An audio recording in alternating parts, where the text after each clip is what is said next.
in listen-only mode. One point of just information and also a request as to your preference. On the expert submissions, Apple has filed theirs on the docket. We're prepared to do the same thing, but we also wanted to ask, Your Honor, whether you would like hard copies of those, or do you have more than enough paper? No, I don't want hard copies. Look, I have had the expert reports. I read them before we started. I'm reading them again now because now they make more sense than they did on the first go-around. I was not planning on going back. I thought what you were filing on the docket primarily were things that reflected sealing or other issues. If there are material, and I guess what I would do is, to the extent I'm relying on something, I can go back to the docket and figure out whether it was struck. I mean, if there are material issues that you think were not proven or upon which there was no factual basis, then the easiest thing would just be to point that out to me so I can go and look. But I'm not going to look at additional copies. I've got my set.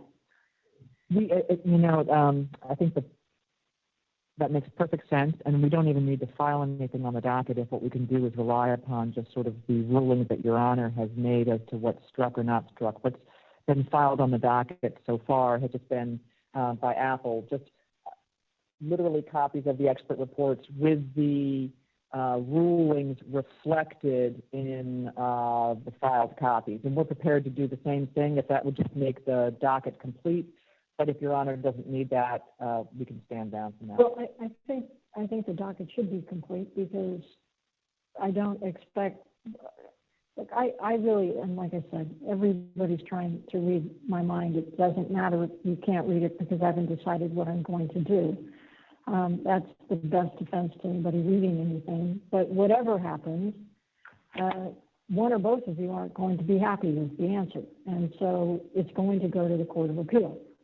So the docket has to be complete, and I don't recall that those reports were ever filed. I think you provided me with copies of them per my request, but I don't think they were filed. So they do need to be filed. All right, and Apple has filed theirs. We will mirror that filing and not provide hard copies.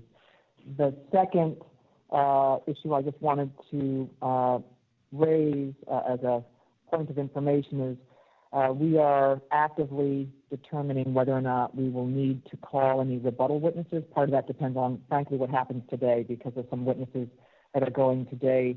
Our rebuttal witnesses would be potentially responsive, and that's Mr. Lee and Ms. Mathewitz. There is a possibility, Your Honor, of one other rebuttal witness who would have 10 to 15 minutes worth of factual testimony. We don't yet know, because we've had to locate this person, if we're going to call them, but we'll know today. And they would be responsive to testimony that has only just come up and that was not originally in the findings of fact of Apple, so it wasn't something we could anticipate. And I've notified Mr. Doran of this. I think that there may be a dispute as to whether we've missed the timing cutoff for disclosure, but we have said we will let them know as soon as possible and be prepared, if the person is called, to make them available for deposition for an hour tomorrow morning or something like that, very early in advance. We don't have to resolve this. The parties can continue to have conversations about it, but I wanted to just let Your Honor know that it's sort of out there in the ether. Your Honor, just so the record's clear, there are two problems with that. One is that in the stipulation filed at docket 538, the parties stipulated that Epic shall give Apple written notice by 7:30 a.m. Pacific time of any rebuttal witnesses to be called on the trial day that begins 24 hours later, as well as the order in which such witnesses will testify on that day. That time is come and gone, and that 24-hour period was negotiated as to rebuttal witnesses specifically, as opposed to the 48-hour notice we used for any case-in-chief witnesses. So that deadline's gone. There should not be any surprise witnesses at this time. Secondly, the parties agreed that any witness that will testify at trial would be deposed in advance of trial, before trial, not during trial. So for those two independent reasons, there should not be any surprise rebuttal witnesses at this point in the case. Your Honor, we can take this up later, but let me just sort of respond to that very briefly. There was a finding of fact in Apple's findings of fact which did not indicate the information that it now indicates through a red line, and that there was testimony about. This particular rebuttal witness would be directly responsive to that, and we would ask that based upon good cause, Your Honor, this is an unanticipated event. It would be 10 to 15 minutes. We would give Apple the opportunity for a deposition, and it's still TBD. There's nothing for me to roll on right this second. Yes, Your Honor. Okay. Mr. Dorn, other issues from your side? Not at this time, Your Honor. While we were talking about, we have just a few minutes before we're supposed to start anyway. So given that you were talking about process, let me ask for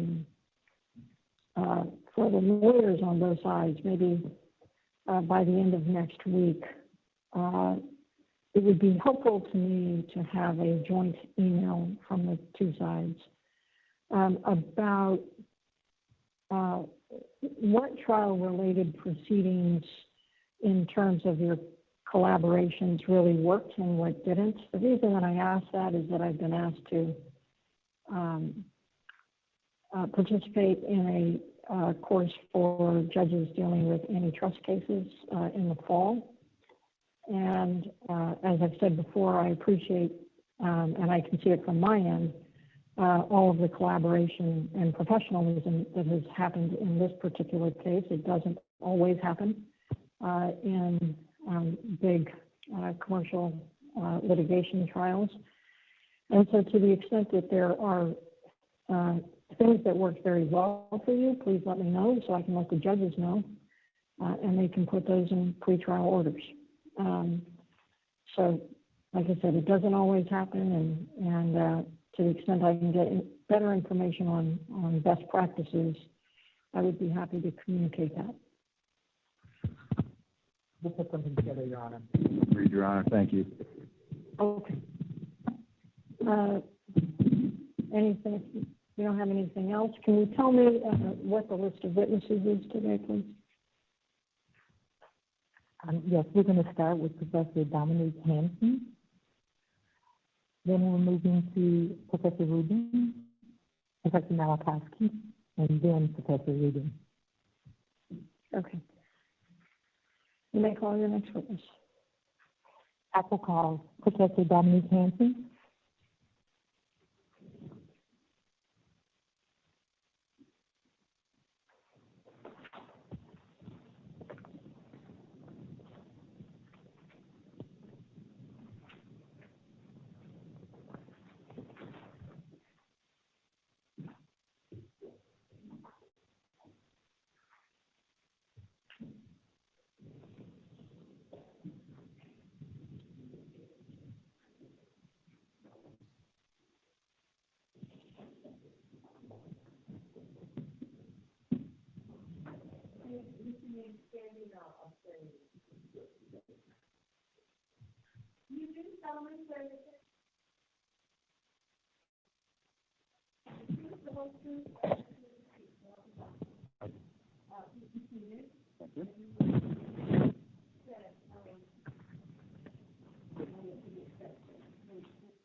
My name is Dominic Hanson, Hanssens.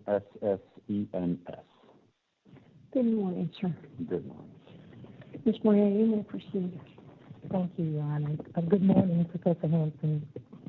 Your Honor, I have a book of exhibits that may be used with the witness I'd like to approach. You may. That bothers me.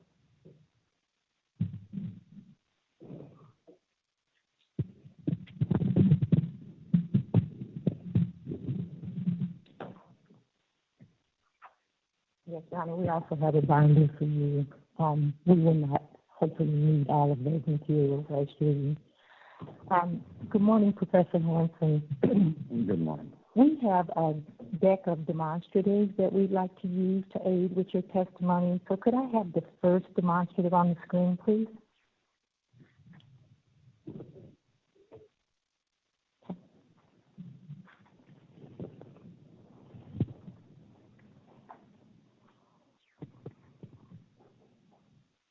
Thank you.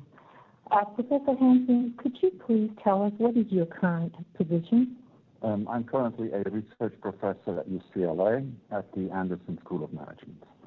And would you please describe for us your educational background? Yes, I have a essential or bachelor's degree in applied economics from University of Antwerp in Belgium, and a master's and PhD from Purdue University in management with a focus on marketing. And what are your particular areas of research and expertise? Well, in the field of marketing, I focus on empirical research on marketing effectiveness, consumer behavior, and I do that using either transactional data or survey data. Have you designed and conducted surveys in the past? Yes, I've done that many times. I've done that in the context of some of my research articles, also in the context of teaching, supervising a fairly large number of student projects in our MBA program that are surveys. Also in commercial consulting engagements, and then finally in some cases where I serve as an expert witness. Thank you. And Your Honor, we would like to tender Professor Hanson as an expert in marketing and surveys. No objection? No objection, Your Honor. He's admitted. Thank you, Your Honor. Professor Hanson, could you look at the written direct testimony that's in your binder? It should be behind the second tab. I see.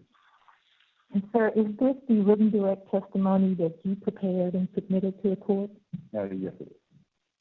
Is it all truthful? Yes, it is. Do you have any changes that you feel you need to make to that report today? I do not. Your Honor, my understanding is that the written direct testimonies are the subject of a stipulation between the parties. We'd ask that Professor Hanson's written direct be provisionally admitted pending that stipulation. So admitted.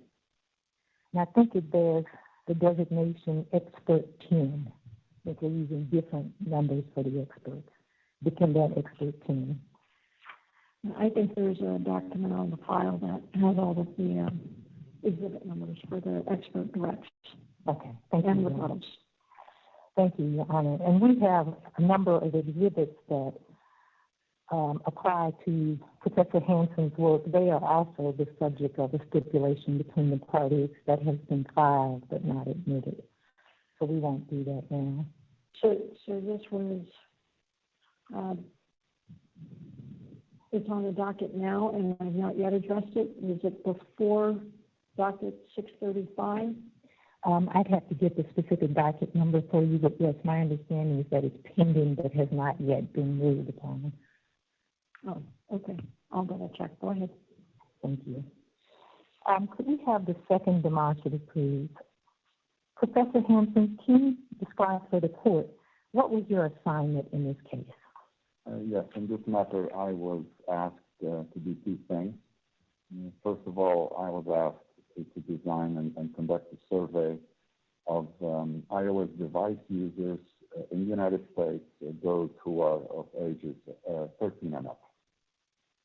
And what was the second survey you were asked to prepare? The second survey was to do a review and also evaluate the survey work that was done by Professor Rossi in this case. Let's talk about the two surveys you designed. What were they called? I'm sorry, there was one that was called the iOS App Survey, and that is for people who meet the standard I've already mentioned, who actually visited the App Store and downloaded at least one app in the last 12 months. And the second survey? The second survey, which we call the iOS Fortnite survey, that was done for people who actually play Fortnite on their iOS devices also in the last 12 months. And what was the age range for the participants in your survey? In both cases, it's both the ages 13 and up. And why did you select that age range? That age range was selected because the Epic Games, and in particular Fortnite, is a game that is recommended for people ages 13 and up. And in fact, the major or target demographic includes that age 13 and up. Were males and females equally weighted in your iOS Fortnite survey? No. In the second survey, there was a predominance of males because that is also the stated target market for Fortnite. Were you concerned at all about surveying those who were younger than 17 or 18 years old? I was not given that we had parental consent. And can you just describe for the court what steps were taken to obtain parental consent? Yes, these are steps that are sort of standard procedures with the internet panel provider as well as the market research firm. There are two kinds. One is there are cases where the parents have previously granted permission for their son or daughter to participate in surveys, so that permission was granted previously. And then there are also cases where the parent was initially contacted and then was asked if the son or daughter was available, if it would be okay for the son or daughter to take the survey. So the parental permission in this case was sort of instant. And you mentioned with respect to both of those surveys, asking for information about the last 12 months. Why did you include a 12-month period in your survey? I used 12 months because I wanted to filter out possible seasonal effects in usage.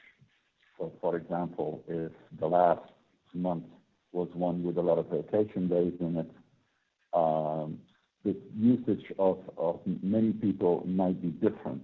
By that I mean the electronic device usage might be different from a month in which there are very few holidays or none at all. And so that can be filtered out by taking a 12-month horizon. Okay, let's look at the third demonstrative. And I'd like to talk about the questions you asked in the iOS app survey. Can you tell us what was the main goal of that survey? Well, the main goal was for those people who qualified, I've already defined that, the extent to which they use other electronic devices, in other words, non-iOS devices, and specifically the extent to which they use those other devices on a regular basis. That was the first goal. And then the second goal was to find out if there were yet other electronic devices that they could have used on a regular basis because they were available, but they chose not to. And we see the phrase regularly used. Can you explain why you chose that language? Yes, that language was chosen deliberately because it's understood that a certain device may be used regularly by one person, let's say on a daily basis, and for another person it may be on a weekly basis or even a monthly basis. But both of them would be regular. So the focus here is on the recurring behavior, not on the frequency.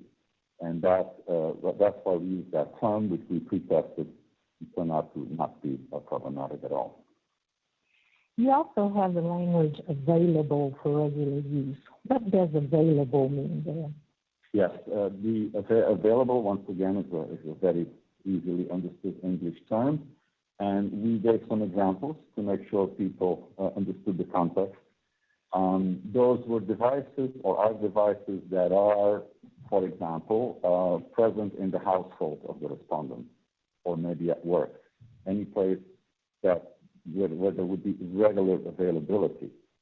However, even though the device is available for regular use, this or a particular respondent does not necessarily use it on a regular basis.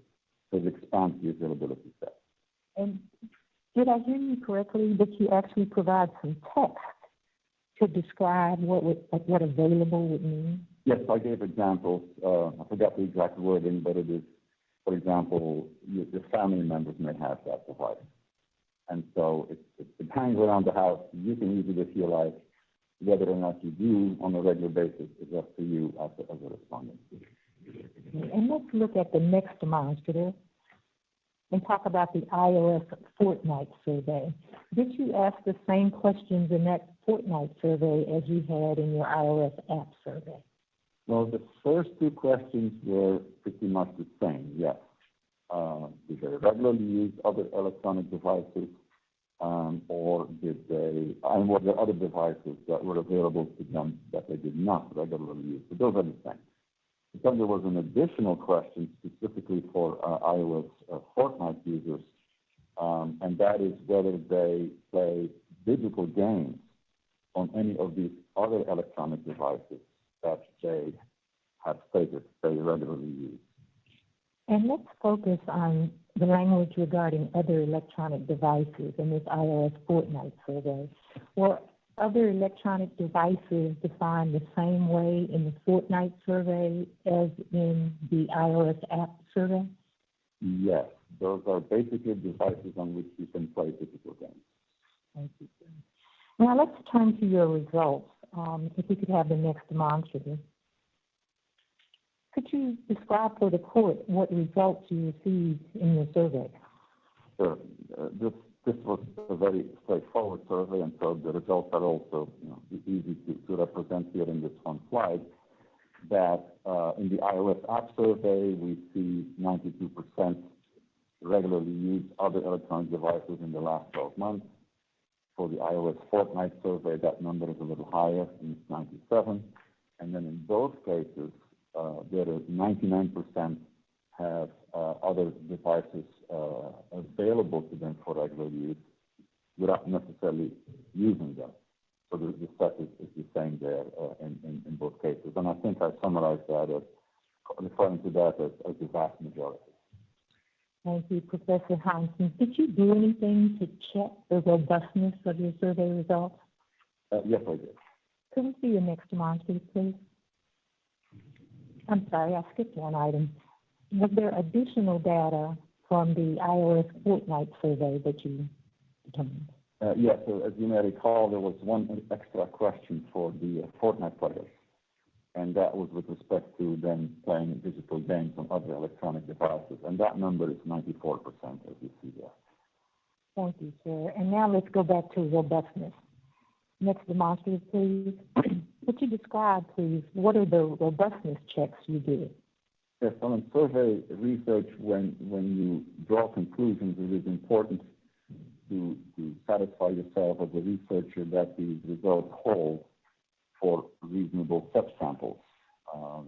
And that is exactly what I did. So, for example, if I look only at people who state that they use an iPhone, do we still get that overall result? Versus people who only use an iPad, versus people who use both. And that's the first breakdown there. Compare results by iOS device.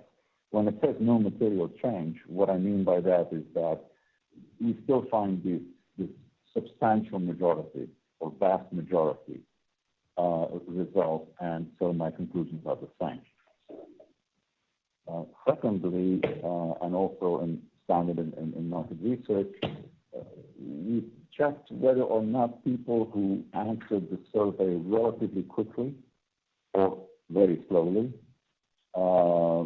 might have been inattentive or rushing through, etc. And so we discarded those people. I think in my case it was people who answered the survey in less than 2 minutes or more than 14 minutes, just to assure ourselves that those results are still similar, and they are. There again, we find the same results. Did you, you mentioned 2 minutes and a longer period of time. Did you also do an additional robustness check using a different lower range number? Well, I did, because there was some feedback on my work from another expert who said that maybe you should check under 3 minutes. And so I did that. So it's the same test, except now it's anybody who answers the survey in under 3 minutes as opposed to 2. And again, the results were the same. And then we have a final robustness check on a slide here related to Microsoft Windows smartphones. Could you describe that to the court? Yes, that check is also done in response to a comment by another expert. And that comment was that while Microsoft does have smartphones on the market, they have not been very successful, commercially that is. And yet a number of people indicated that either they were available to them or they regularly used them. And so that number was, perhaps somewhat surprising.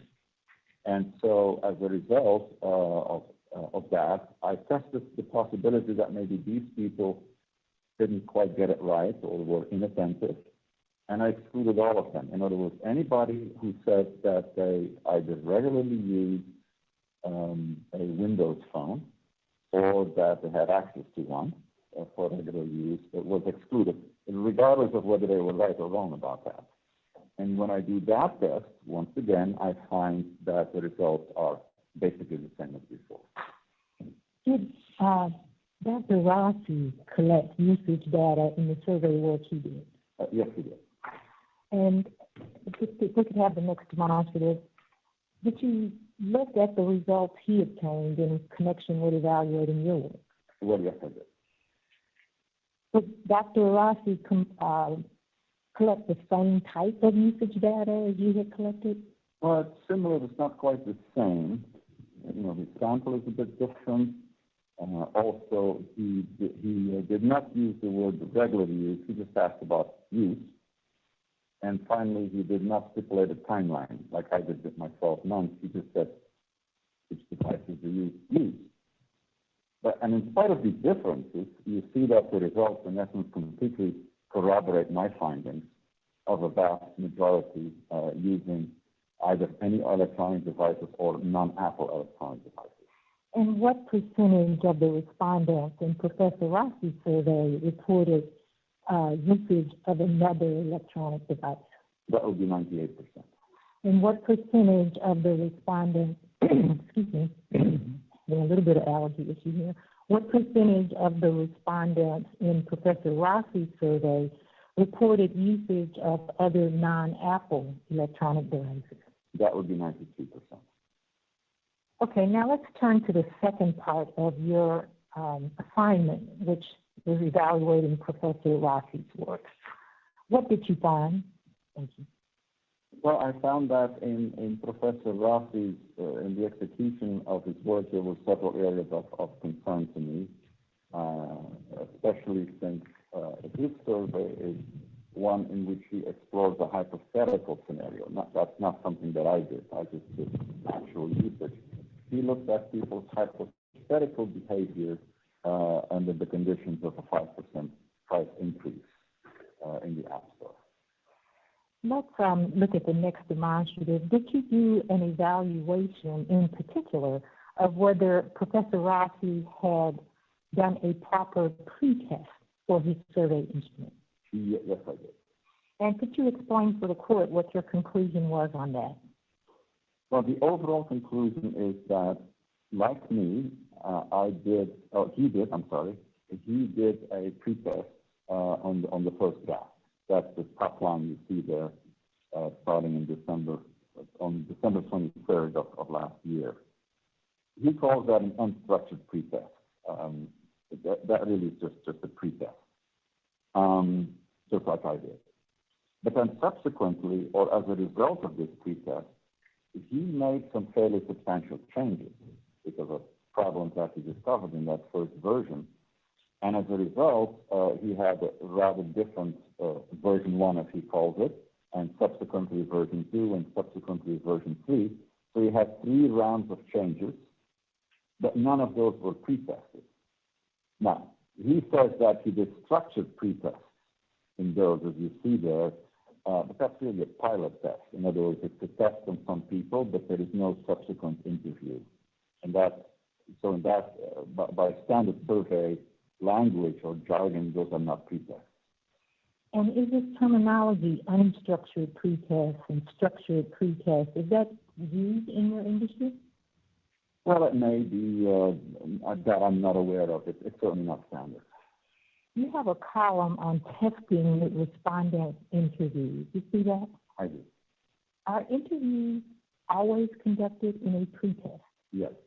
Are interviews important portion of the pretest process? Absolutely.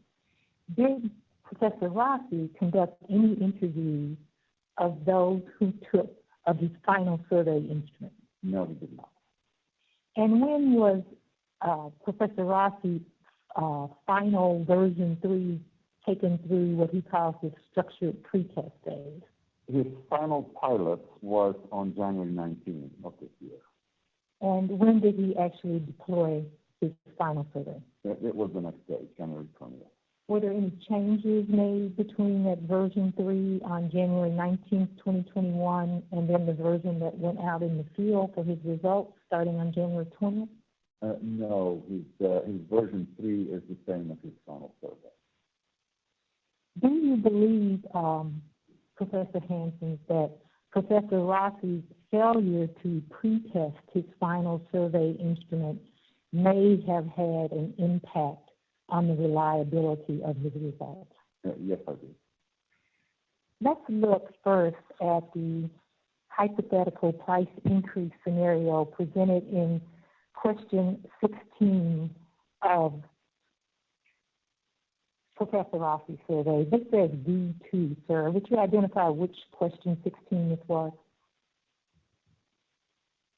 Well, it's printed there.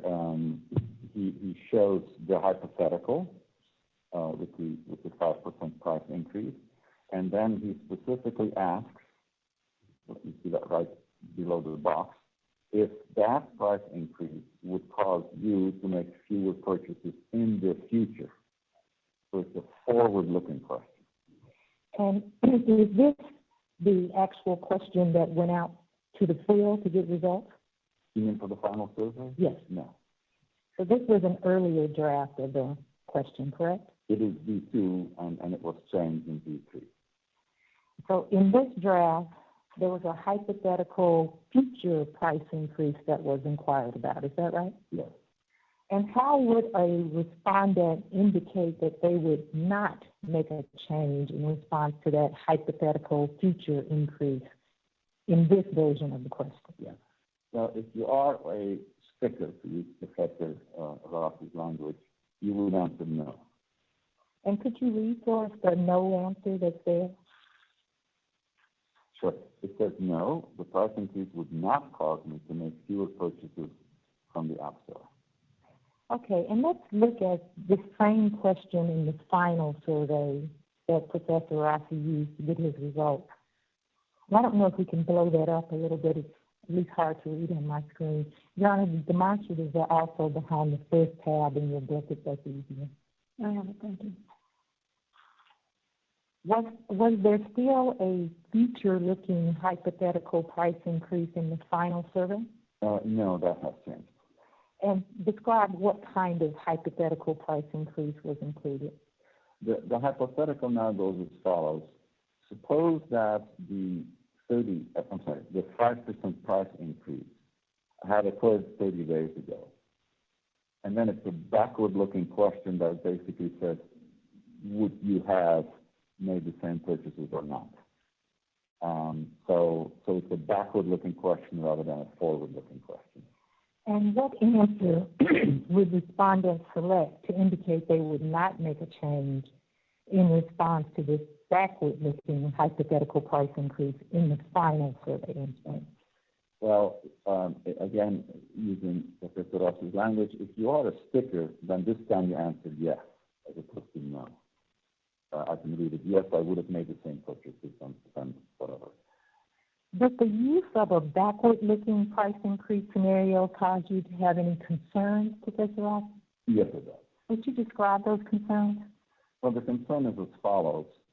When a consumer decides to react or not to a price change, and let's say they still go with the purchase, they take the risk. because it's the price increase.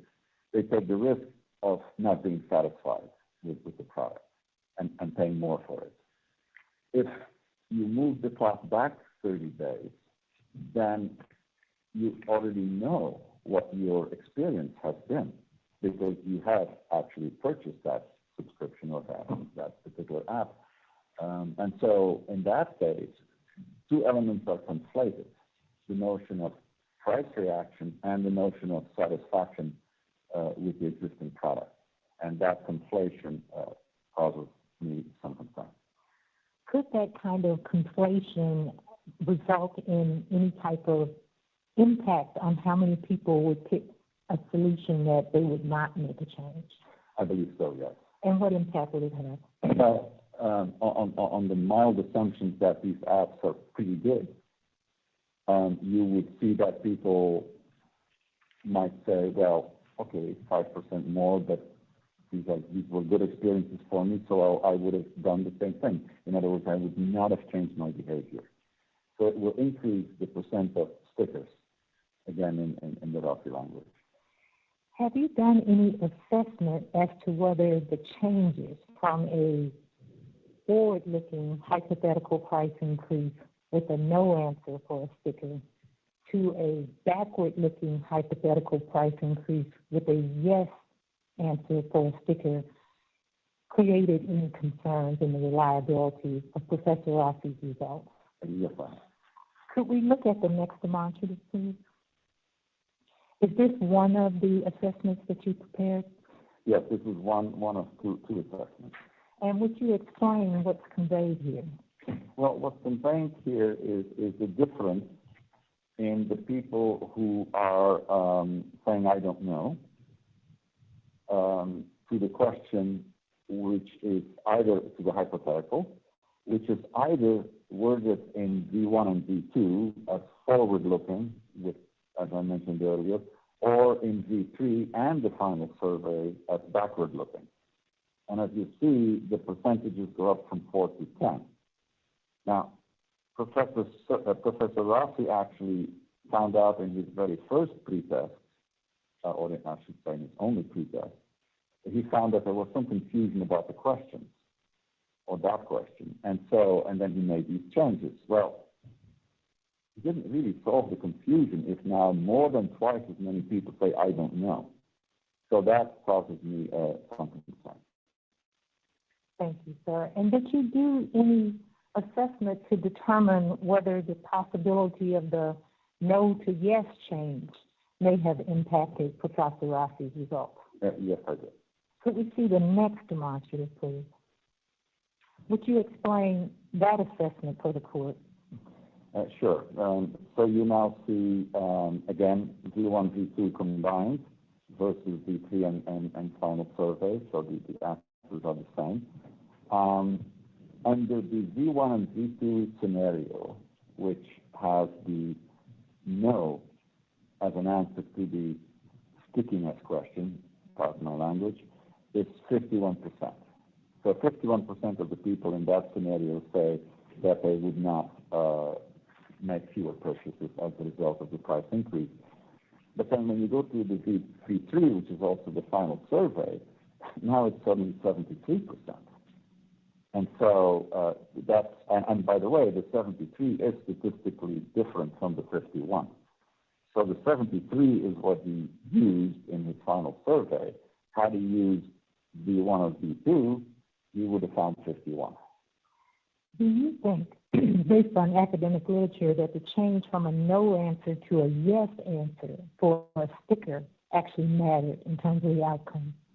Yes, that is an example of something in the literature called acquiescence bias, or in popular terms, yay saying. It's sort of the general tendency to be nice to the interviewer or to the survey and say, and sort of go along with the question. And that is an example here of what happened.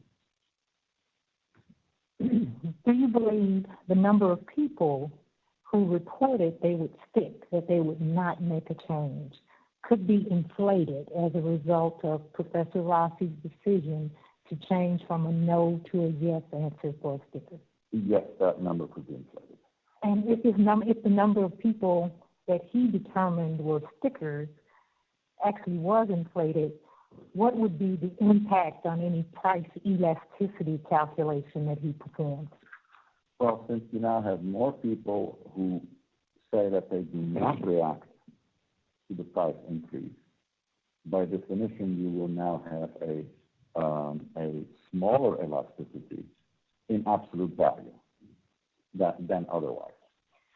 Thank you, sir. And the court has heard testimony from Professor Rossi where he uses a figure of 81% for those who would not make a change. Can you explain how that number compares to your 73% number? Yes, that is just a definitional change. This 81% is among the deciders, whereas the 73% that you just saw is among all those who answered the question. So it's just a different denominator. Okay. And Professor Hanson, how does your survey work compared to Professor Rossi's? Well, I would say that setting aside sample differences and execution differences, that the main difference is that all I did was ask people about their actual usage. It's actually very straightforward. Whereas Professor Rossi actually delved into the hypothetical of how you would react to a hypothetical 5% price increase. I would say that that's the major difference. Did you pre-test your survey instrument, Professor Hanson? Yes, I did. And did you pre-test the survey instrument that you actually used in the field? Yes, I did. In your expert opinion, Professor Hanson, are the results that Professor Rossi obtained from the backward-looking hypothetical price increase scenario he presented reliable? No, for reasons I explained, I do not think they're reliable. Thank you. I pass the witness. Ms. Loftus? Thank you, Your Honor.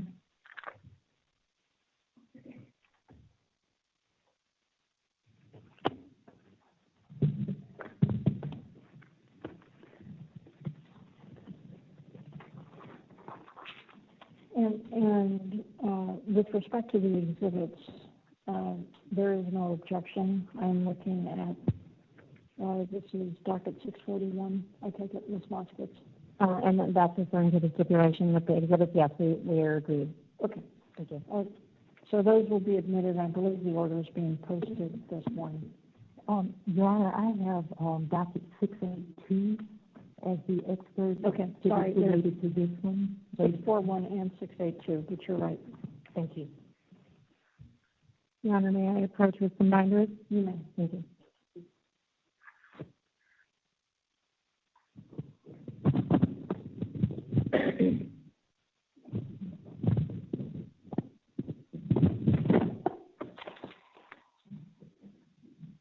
I fear there may have been some duplication between the parties. Maybe we'll do that better next time. It does, Your Honor. All the exhibits for Professor Hanson.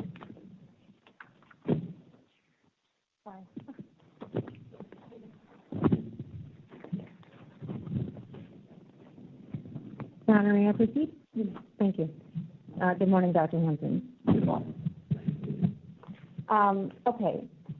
You do not consider yourself an expert on general survey design, correct? On general survey design, it's in marketing, the answer is yes. In general, probably not. You do not consider yourself an expert on general survey design, correct? Correct, yes. And you don't recall if you've ever testified as an expert in any antitrust litigation, correct? Antitrust, I cannot remember. And you do not recall ever having conducted a survey about smartphones, correct? Do you mean in a litigation setting, or do you mean in general? I mean, you don't recall ever having conducted a survey about smartphones, right? No, I probably have in the context. I'm not asking about probably. I'm asking if you recall having done so. And we can refresh your recollection on your deposition if you need it. Yeah, no, specifically, no. All right, let's talk about the surveys you are offering here today. You did not speak to Professor LaFontaine at all in connection with this litigation, correct? That is correct.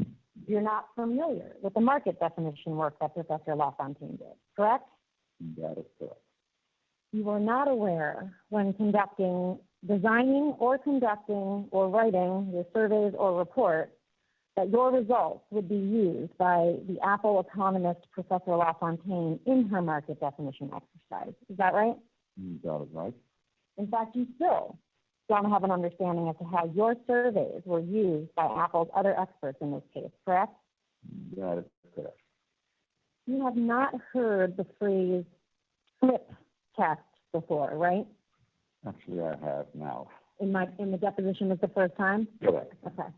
And so other than me asking you about it in the deposition, you have not heard of a test that studies small but significant non-transitory increase in price, right? That's correct. So it's fair to say then that you did not conduct a SNP test here, right? I did not do a SNP test. That's correct. And you do not recall ever being involved in any survey to obtain information that would be an input into such a study, correct? Correct. All right. I have a set of demonstratives as well. I'm going to please ask Mr. Rudd to put up a slide showing the market definition exercise that Professor LaFontaine did. Professor Hanson, you've never seen this before, right? That is correct. All right. She writes here, market definition is fundamentally about demand substitution, whether customers are willing and able to substitute if terms of trade worsen, including if quality decreases or price increases. Do you see that? I do. All right. So you see here Professor LaFontaine uses the word substitute. You see that? I do. Your surveys did not address substitution at all, right? That is correct. She uses the phrase able to substitute. You see that? I'm sorry, I didn't hear the word. Able to substitute. You see those words? Oh, yes. You see that? Able to substitute. Go ahead. Okay. Your surveys did not assess whether respondents had the ability to make a substitution to other electronic devices, correct? That I'm not so sure because I have an availability statistic. Okay. Your surveys did not assess whether respondents have the ability to make a substitution to other electronic devices, yes or no? Ability, I agree. I forgot if it's yes or no. I agree with your statement. You agree that your surveys did not assess whether respondents have the ability to make a substitution to other electronic devices? Correct. Thank you. You asked respondents you talked on direct about their device usage over the last 12 months, right? Yes. And the 12-month reference period that you use does include current use or availability, but it is not limited to current use and availability, correct? That is correct. So it is possible that by using that 12-month reference period, your results may include devices that respondents used or had available to them in the last 12 months that they do not currently use or have access to, right? That is technically a possibility. And you did not tell survey respondents to exclude devices that they no longer use in their responses, right? That is correct. You agree that an individual cannot substitute something for something else if they do not have that something currently available to them, right? Agree. Well, Professor, if we could keep that slide up, I'm sorry. Professor LaFontaine also uses the phrase willing to substitute. Do you see that? Actually, I don't. Sure. The second line? Yeah, I see it now. Okay. Your surveys did not assess whether consumers are willing to use other electronic devices, right? That is correct. Your surveys did not assess whether respondents have the desire or the preference to switch to another device, right? That is correct. You talked on direct the phrase available to regularly use as part of your survey, right? Yes. So when you talked a few times, I think you mentioned, I think I counted twice, that you said you studied actual usage, right? Yes. But you also asked people what they could have done but did not do, right? Yes. So that's the opposite of actual usage, right? Well, it's actual usage. Actual usage I've already established, and then that other element is what was your total availability. Right. What could you have done, but you didn't do it? Well, right. Okay.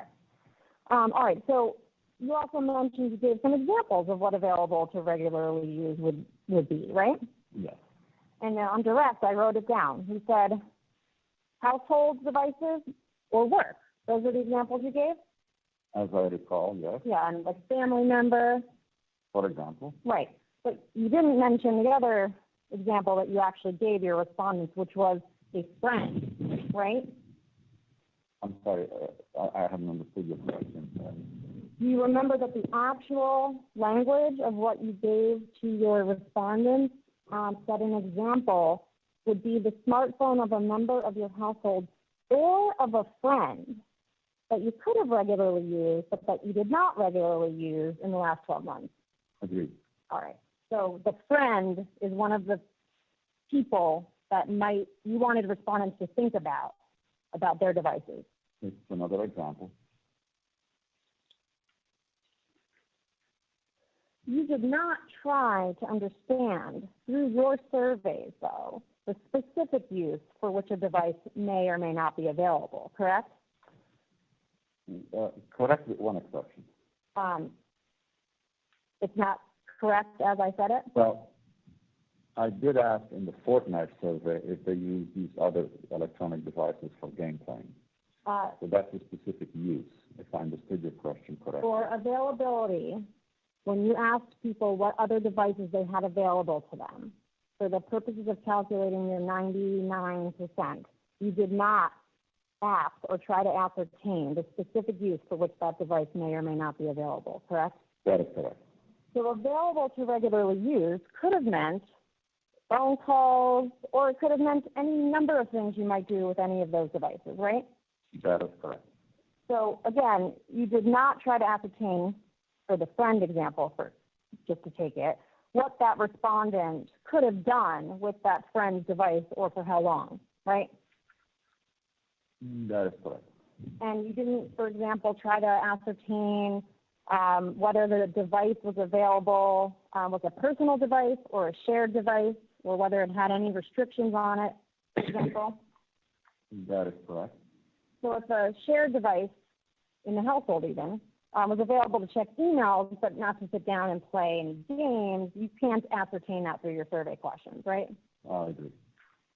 And that's because you just didn't care what respondents were using their devices for, just that they had them available for use, right? Well, it's not that I don't care, it's that I was not asked to investigate that. Okay, so you weren't asked and you didn't do it. Not do that, correct. So your surveys do not answer the question of whether someone's willingness to use a different device might depend on the circumstances, correct? That is correct. And your surveys did not assess what respondents would do in response to any set of circumstances, correct? Correct. All right. Are you aware, did you listen to any of Professor LaFontaine's testimony? No, I did not. Okay. So you're not aware that Professor LaFontaine testified that she understood your survey to address consumers' access to and ownership of devices that support game transactions? I'm not aware of that. Okay. Your survey is about usage, not ownership, according to you, right? That is correct. You reminded me of that a couple times during our deposition together, right? Probably. All right. So Professor LaFontaine says that your survey is about ownership. That's wrong, right? That's not correct, yeah. You concluded that 81%, these are not numbers that were on your slides, but they're in your written direct. 81% of iOS App Store users and 94% of the iOS Fortnite players had regularly used at least one type of other electronic device not manufactured by Apple in the last 12 months, right? And there's a lot packed in that question. 81. Could you repeat it? Sure. A lot of information. I'll help you out. Your written direct should be in your binder.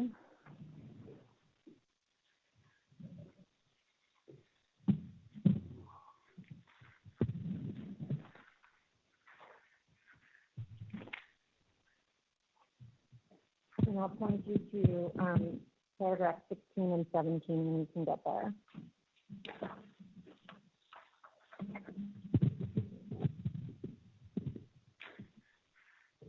I'm there. Okay. So in those two bullets, and I'm combining them, 81% of iOS App Store users and 94% of iOS Fortnite players had regularly used at least one type of other electronic device not manufactured by Apple in the last 12 months, right? That is correct. Okay. So I'm going to ask for PDF 0003.3 to be put up on the screen here, please. So Professor LaFontaine, in her written direct and opening report, again, spoke about your surveys. You've never seen those documents. Ms. Moskowitz, can you slow down? Absolutely. Sorry, Your Honor. You've never seen either of those documents before, right? Professor LaFontaine's written direct or her report? That's correct. I've not seen these. Okay. And Professor LaFontaine in her written direct says most iPhone users have access to other devices. Do you see that? Yes. And in her report, that second bullet, she refers to the same numbers I just referred to from your report, 81% and 94%, right? I see that. And the way she describes it, she says those individuals, quote, regularly access non-iOS devices, et cetera. Do you see that? I do. All right. But when we look at your language that we just saw in your written direct, you describe those numbers as individuals who had regularly used in the last 12 months those other devices, right? Well, yes, because it's the last 12 months. Yeah. Right. So it's not the current tense. The current is included, but also the history. Yeah. Right. So it's not exclusively current. Not necessarily. Yeah. Okay. And you also didn't use the word access in your survey, right? I used the word availability. Right. Yeah. So Professor LaFontaine, dropped in the last 12 months when she described your survey, right? I'm just rereading that sentence. Yep. That time window is dropped. And removing the last 12 months when you describe regularly used leaves that term open to interpretation and ambiguous in your view, correct? That I would have to study. I'm not sure. I can't really answer that question, yes or no. Okay. Do you remember answering it in your deposition? No. Okay. Your Honor, I believe you should have the transcript. Okay. At page 131, lines 20 through 132, line 8.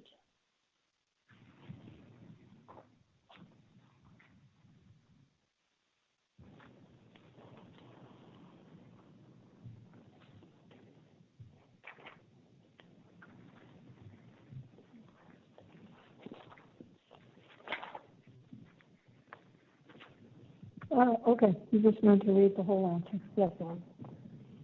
Professor Hanson, you recall being asked the following question and giving the following answer as a deposition. Question: if you just read someone saying that they concluded that 81% of iOS App Store users regularly use other devices, would you understand that to mean in the last 12 months or something other than that?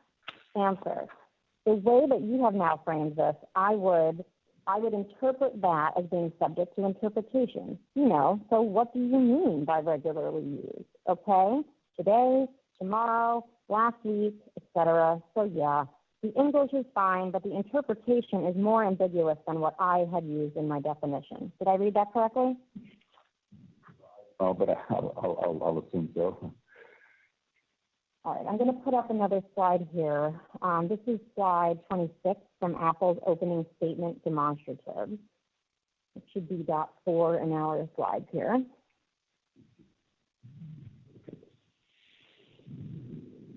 Okay, so maybe I will come back to it. Did you listen in to the opening statement?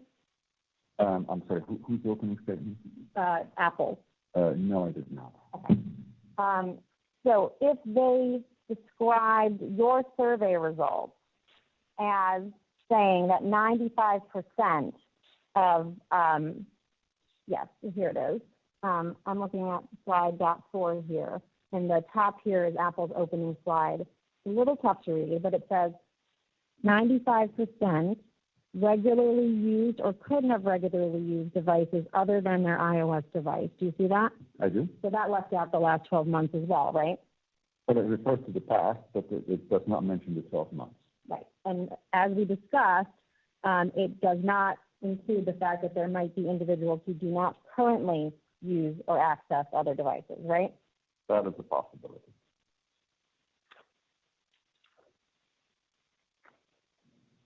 In slide 5 of your demonstrative, you reported that 92% of iOS app survey respondents and 97% of iOS Fortnite survey respondents regularly used other electronic devices in the last 12 months, right? Yes. Okay. And you also report in that same slide that 99% of both of those sets of respondents regularly used other devices and had other electronic devices available for regular use in the last 12 months, right? Well, it's an or, regularly used or had it available. I guess, yeah, agreed. Okay. Those are the same percentages that you report in the summary of your opinions in your written direct. Paragraph 1, opinion 1 and 2. Does that sound familiar? My written direct? Yes. I'm there. Okay. Did I accurately summarize what you said there? That was a reference to that paragraph, right? Yes, I see it. Okay. Yes, I agree. And all of those figures, the ones I just read out and the ones that were in your slide 5, actually include other electronic devices that are still iOS devices, right? I'm sorry, I'm a little confused now. The other... The 92% Yeah. and the 97% and the 99% on both include other electronic devices that are still manufactured by Apple. That are still manufactured by Apple, yes. Right. Okay. You also put up a slide 6 about the percentage of survey respondents, Fortnite survey respondents that played digital games on other electronic devices. Do you recall that? Yes, Slide 6 of your demonstrative, which maybe, I think you still have that binder if you need it. But, there it is, on the screen. Yeah. That looks familiar? it does. Okay. So just to be clear, when you gave the survey to the individuals, on the gaming consoles in particular, you didn't ask respondents whether they actually use those devices to play games, right? That's correct. Instead, you implicitly assumed that respondents who regularly use a console use the device to play games. Just a second. If they regularly use the console and they are a Fortnite player, right? They are an iOS Fortnite player through Correct. streaming, yeah? Correct, yeah. Okay. Then I assume that they use the console for games, fine, but that doesn't restrict other uses. Right. You assumed that they play games. You don't know one way or the other whether they just used it to watch Netflix, for example. That's correct. Okay. And you're aware that, in fact, consoles can be used to watch Netflix, for example. So I'm told. You cannot actually swear under oath that 94% of all of those respondents actually played digital games on all of the other devices included in your survey, correct? I'm sorry, could you repeat that? We just established that some of the respondents of the using consoles may not have played games on those consoles. You cannot tell me one way or the other whether they did, correct? Unlikely, but okay. Unlikely based on what? You didn't test that in your survey, did you? Well, look, I didn't have tested because these consoles are designed specifically for game playing. Right? I'm sorry? You assumed it. Yeah. Okay, you didn't test it. Correct. All right. So you can't tell me how many of that 94% did or did not play games on those other devices, right? But the question is about playing digital But you games. didn't ask playing digital games for all of the individuals who use consoles. You didn't ask that question, did you? I'm sorry. I'm confused about the breakdown here. So it's those who report that they have a game console. That's the subset now. included in your 94% are individuals who had regularly used or had available for regular use consoles. That is correct. And you didn't ask that set of individuals what they use those consoles for. That is correct. So you can't tell me whether the portion of that 94% that were owned or used consoles actually play games on those consoles. Okay. No, I don't know that. Let's talk about regularly.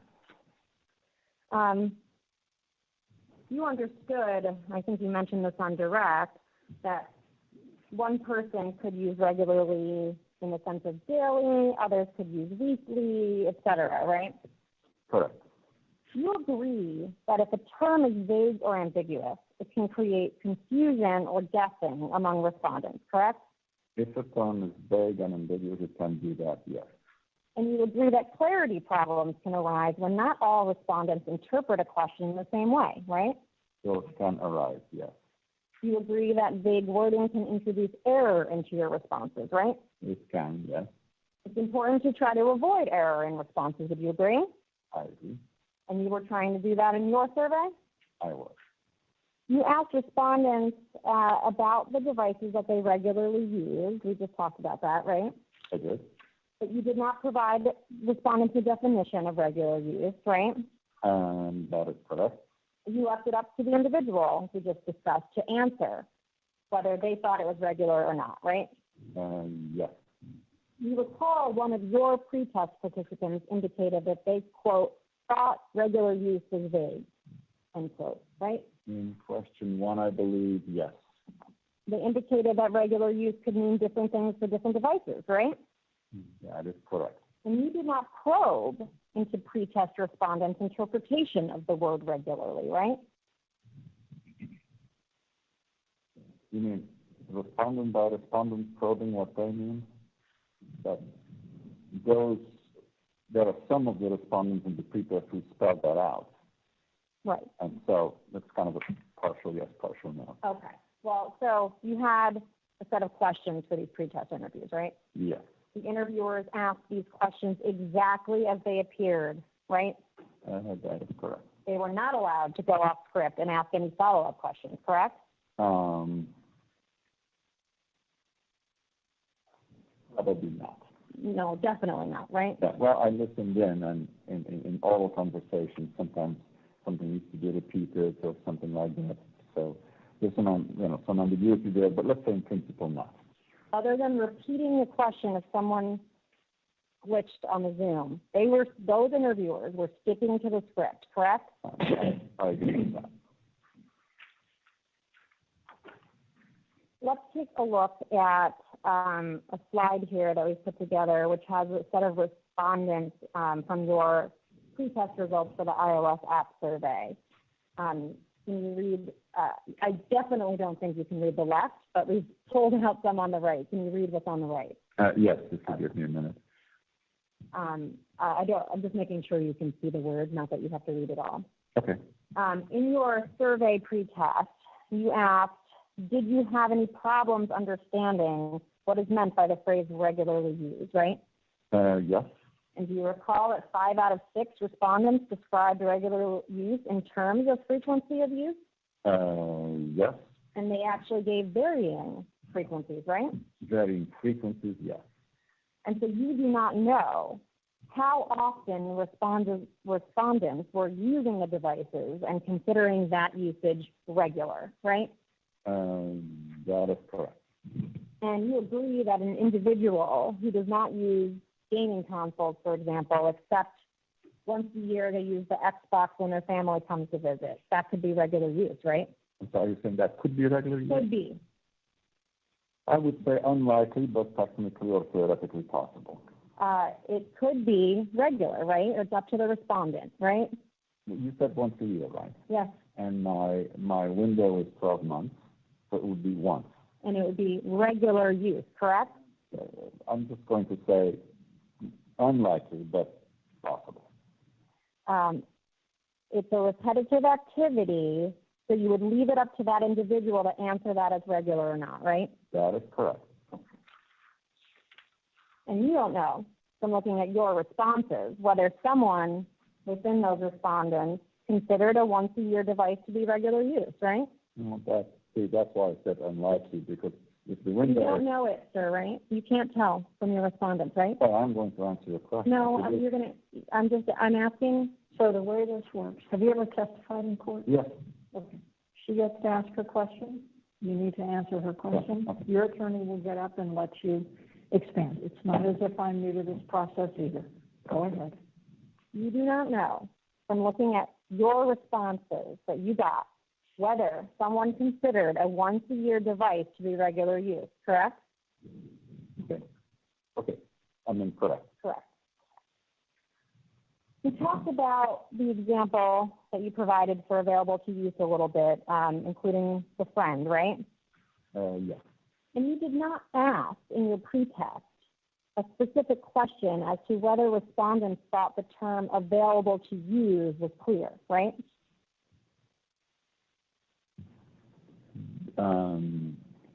I would have to take a look at the exact pretest questions. If there was a problem, they certainly could have stated it, but I may not have asked it specifically. You did not ask it specifically, correct? Okay, yes. You also did not ask respondents in your pretest if they thought the example you provided for available to use was clear, correct? That is correct. And in response to the general question of whether any of the questions were unclear, one respondent did in fact indicate that they thought available to use was vague, right? One said that, yes. And you agree, again, just so we're clear, available to regularly use includes devices that an individual has never used, right? I'm sorry, I lost you on the question. Could you repeat, please? Sure. You agree that available to regularly use includes devices that the individual has never used. That is, of course, a possibility. And, for example, an old model of a phone sitting in a desk drawer that is not used would qualify as available, right? If the phone works, then yes. You agree that the quality of respondents' answers depend on their understanding of the survey questions, right? I do. And if a pretest reveals that respondents do not understand a question, you, as the survey designer, need to resolve that problem, right? I agree. And it's your opinion that surveys should be revised if pretest respondents do not understand a question, right? Among other reasons, yes. And it would be a highly unusual occurrence where a survey does not need to be revised if pretest respondents do not understand the questions being asked, correct? That seems fair. You did not revise your questionnaire at all based on any of your pretest responses, correct? That is correct. You asked respondents in the screening question to identify the operating systems of the smartphones or tablets that they had used in the last 12 months, correct? Yes. And you included 3 smartphone and tablet operating systems as options: Apple iOS, Android, and Microsoft Windows, right? I did. You didn't do, well, let's just take a step back. You didn't do any focus groups or qualitative research before you started designing your survey, right? No focus groups, that is right. And so you didn't do any interviews or focus groups to try to understand how people think about or talk about issues that you were going to be presenting in your survey, right? That's fair. And so you did not explore before drafting your survey whether people think about devices that they use in terms of the operating system, for example. That's fair. Professor Rossi did do qualitative research, by the way, right? He did. There was a phase before his survey, yeah. Right. Qualitative research, focus group, that type of thing. That sort of thing, yeah. You skipped that step in part because you believe that people understand the difference between a computer, a smartphone, and a tablet, right? I do. But you yourself don't know whether a Microsoft Surface is a tablet or a laptop, even though you used to have one, right? I believe it's both, but you couldn't decide which bucket that fell in, right? Well, it's both, but it was. So in terms of if you were taking the survey, you would just click both boxes? I'm sorry, I would take what? If you were taking your own survey and you had a Microsoft Surface, you would have clicked both for tablet and for PC? For tablet and for laptop. Okay. Yeah. You would have checked both. Yeah. Okay. So you found, let's talk about your results for a second. And I think I have a demonstrative for this as well, .7. You found that 13% of iOS App Store users and 19% of the iOS Fortnite players regularly use a Microsoft Windows smartphone in the last 12 months, correct? That's correct. And when you add in the respondents who indicated that they had available to regularly use a Microsoft Windows smartphone, those percentages went up to 30 and 43% respectively, correct? Yes. And I think I wrote it down, but I can't find my note. I think you said that was somewhat surprising. Is that the word you did indirect? That's possible. That struck me as high, yes. Yeah, it strikes you as high, right? Yeah. All right. And that's based on what you know about the real world, right? Just based on the fact that Microsoft has a small market share in smartphones. All right. You know that Microsoft Windows smartphones are no longer being sold, right? The Microsoft are still being sold. Microsoft Windows smartphones are no longer being sold, correct? Not my mistake, yes. Okay. And you're aware that the Microsoft Windows smartphones are no longer even being serviced, right? So I'm told, yes. And you're aware that as of 2018, Microsoft Windows smartphones market share was 0.15%? I'm told that, yes. I found my note. Somewhat surprising. I got it right. Yes? You said that was somewhat surprising, these results? Yes. Okay. So you got those results from your survey and you looked at them, right? I did. All right. But you didn't do any comparison of any of your results in terms of what operating systems people had said they used or had available to use against any external benchmarks for other devices, right? That is correct. All right.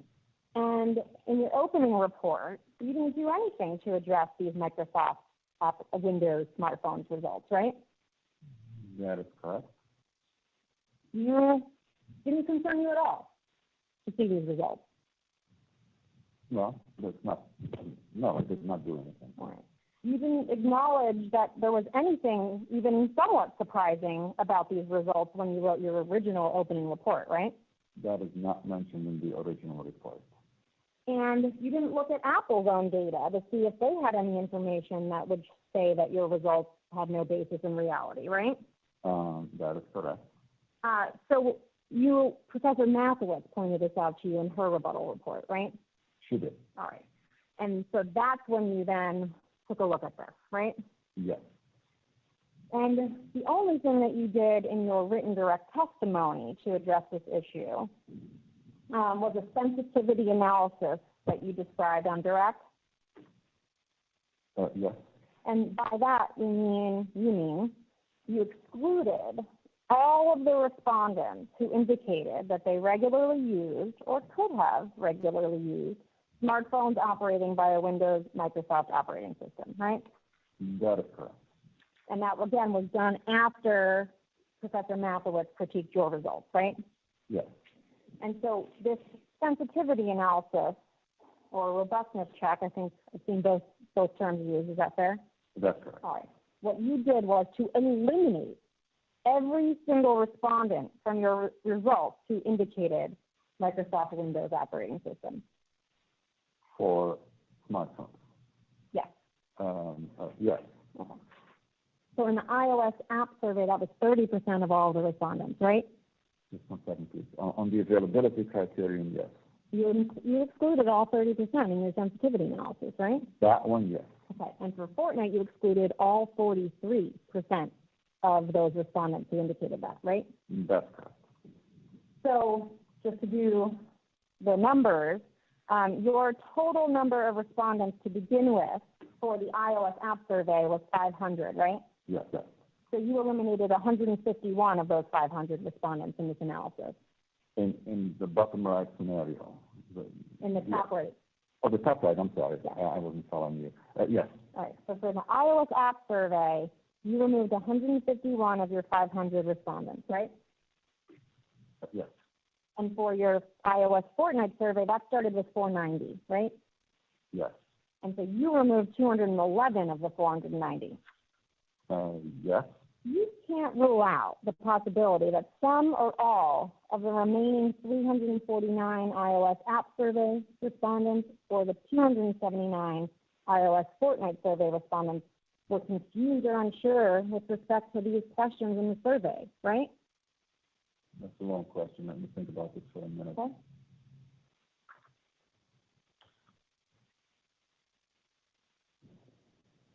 On that subset of people, Let me try a different question. because Okay. yeah, You picked those people out of your results for this analysis, right? for this robustness check, yes. But you can't tell me that the people you left in understood those questions, right? But I cannot assume that of any question. You can never assume that of any question or answer of any question in any survey. Okay. It's all self-report. All right. Let's talk about a little bit about, I think I have a few minutes, about Professor Rossi's survey that you critiqued.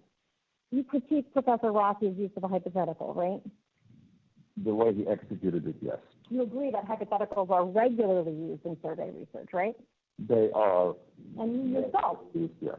Yeah. And you yourself have used hypotheticals in surveys, right? Yes. And hypotheticals are appropriate when they're an inherent part of the survey, right? No, that's a rather vague term, but let me go along with it. Fine. Yeah, I'm actually using your own words, so Okay. I wouldn't have asked it that way, but I try to use your words. Do you agree?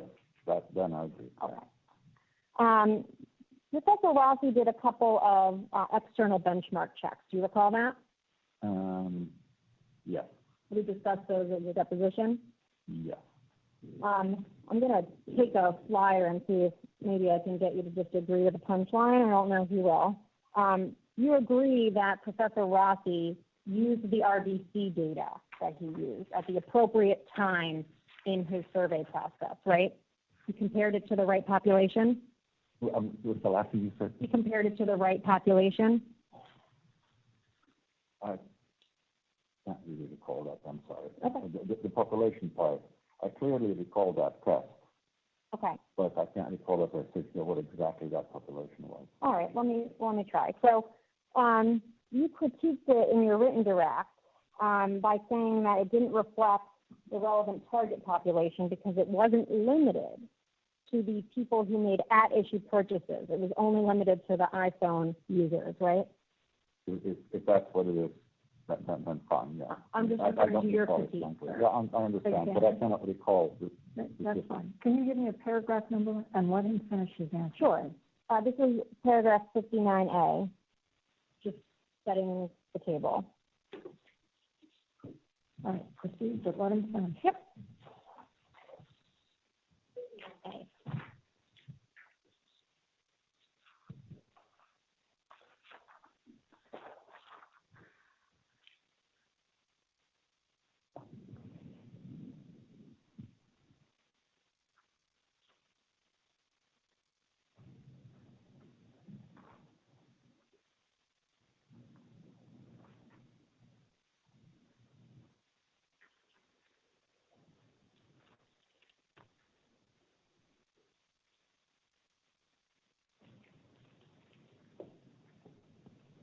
Yeah, I'm there. Oh, okay.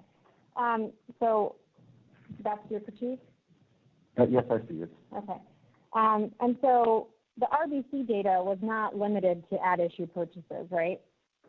That is correct. So Professor Rossi was correct not to compare his final sample of at-issue purchasers against the RBC data, right?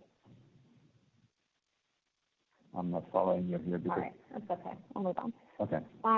Apple transactional data, you critiqued Professor Rossi's benchmark against Apple's own transactional data. Is that in the same paragraph there? Or? Do you recall doing this? I need a little help here. All right. On the transactional data. That's okay. If you're not focused on it, we can do one other thing and then I can sit down. You talked about Professor Rossi's questions that you said in your figure 9 corroborate your results. Do you remember that? Oh, yes, Okay. And Professor Rossi collected that data in a set of screener questions, right? that is correct. And he didn't use the word regular, and he didn't use in the last 12 months, right? Correct. And Professor Rossi wasn't generating any point estimates from those results, right? Well, he does have percentages. Those are point estimates. Well, you calculated the percentages actually, didn't you? Yes, I Or did. did someone do that for you? Well, I thought that was done in regular preparation, but yes, okay, I did that, I agree. Okay, so Professor Rossi didn't report any point estimates on this, correct? Not that I recall. All right. Yeah, no, I'll pass the witness.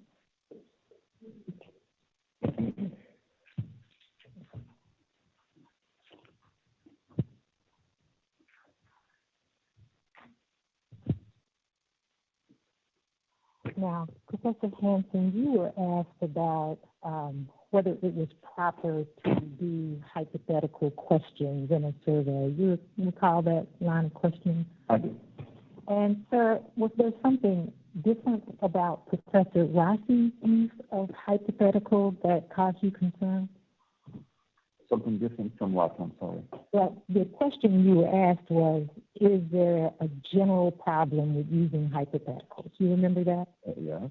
And did Professor Rossi, in your opinion, take the appropriate approach to using a hypothetical question in his survey? I see, okay. No, I've already pointed out some specific problems that I see with it. Is it important in doing a hypothetical question that you actually do a pretest, Professor Hanson? And did Professor Rossi do a pretest of his backward-looking hypothetical price increase scenario survey question? He did not. And we talked earlier about an assessment that you did as to whether that forward-looking to backward-looking change had made an impact. Do you recall that? I recall that. And what was your conclusion based on that? Well, the main result is that the percent of the people who, this is on the forward versus backward, is that it created more uncertainty around the question because the number of people who say, I don't know, jumps from 4 to 10% as a result of that change. Okay, and let's talk about Microsoft. You were asked a lot of questions about the Microsoft questions in your survey. Do you remember that? I do. And did you do an assessment to determine whether any possibility of confusion about the Microsoft Windows smartphone had impacted your results? I did do that, yes. And what did you conclude as a result of that assessment? That my conclusions remain the same. And you were asked about a specific type of Microsoft Windows phone. Do you remember that? Yes. Are you aware of whether or not Microsoft now has a smartphone on the market? They have one on the market, or at least one. So is it possible that those survey respondents could be referring to this different Microsoft smartphone that's on the market? Objection. You can answer, sir. Yes, that's quite possible. Nevertheless, you did an assessment where you took out those who referred to this different model of Microsoft phone. Is that correct? I did. Thank you, sir. And let's talk about ambiguity. I'm going to try to get the word out, right? And you were asking questions about whether regularly used was ambiguous. You recall that line of questioning? I do. And, sir, is it your opinion that regularly used is ambiguous in the context of your survey? It's not. Could you tell us, describe for us again, why you decided not to include a definition of regularly used in your survey? Well, there are two reasons for that. First, because that is a very common English language term. And secondly, because I precisely wanted people to use interpreters for what's relevant to them, for the particular device. So if they use their smartphone daily, but they use their laptop only weekly, that is totally fine by me. I recognize that. I did not want to impose a certain frequency cycle on them. So I let them interpret it. And I'm really only after identifying the device that they associate with regular use. And that regular use could be daily, weekly, monthly. Those are all acceptable. Thank you, sir. And you were asked about frequency of use. Yes. Would it, in your opinion, Professor Hanson, been appropriate for you to define regular use with reference to a specific frequency of use in your survey? No. And can you explain why not? Well, that is related to what I said a minute ago that if you allow me to make an example, I drink coffee regularly and I go to a certain dentist's office 4 times a year. Those are both regular, even though their frequencies are totally different. And so I specifically wanted respondents to respond in a way that's relevant to them, not listening to some instruction from me or any other researcher that says it must be daily or it must be weekly. Let me go back to Microsoft for a moment and ask, once you excluded the respondents that referred to this particular brand of Microsoft phone, was your sample size still representative? It was still sufficient for me to draw an inference. Yes. So you had no problems with the size of the sample once those respondents were eliminated? That is correct. You were asked a lot of questions about whether you asked respondents who said they have game consoles, whether they play games on their game consoles. Do you remember that line of questioning? I do remember that, yes. And can you explain to the court why you didn't feel it necessary to ask those who had game consoles whether they played games on their game consoles? Well, that's because these consoles are designed for playing games, and I didn't want to cause confusion by asking sort of the obvious, since I do ask about other devices. So it's just because these consoles are specifically designed for game playing. And you were asked a question, and I think there was a reference made to your written direct about whether you included iOS devices in your definition of other electronic devices. And I think there may have just been some confusion on counsel's part. So can we just turn to your written direct really quickly and have you explain to the court what was included in your definition of other electronic devices? Look at page 2, footnote 2.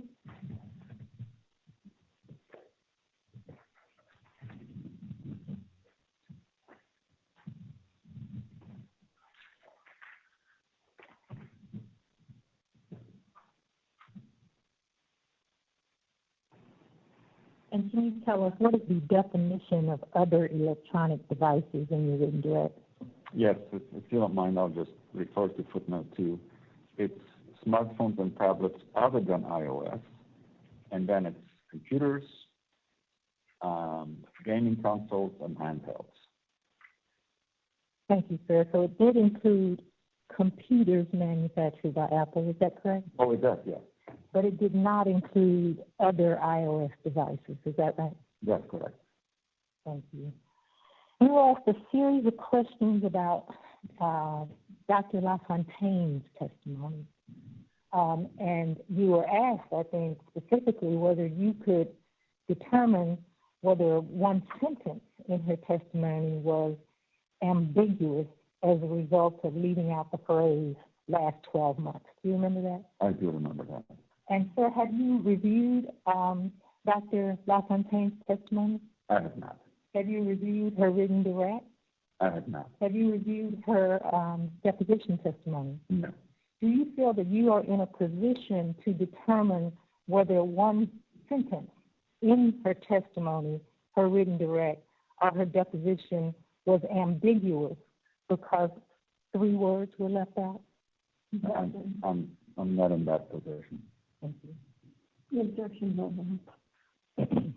You were also asked whether you had spoken to Apple's other experts before you did your survey work. Do you remember that? Yes. And specifically, I think you were asked about Dr. LaFontaine. Yes. Is there a possibility that in speaking to another about the outcome, you could influence the design of a survey?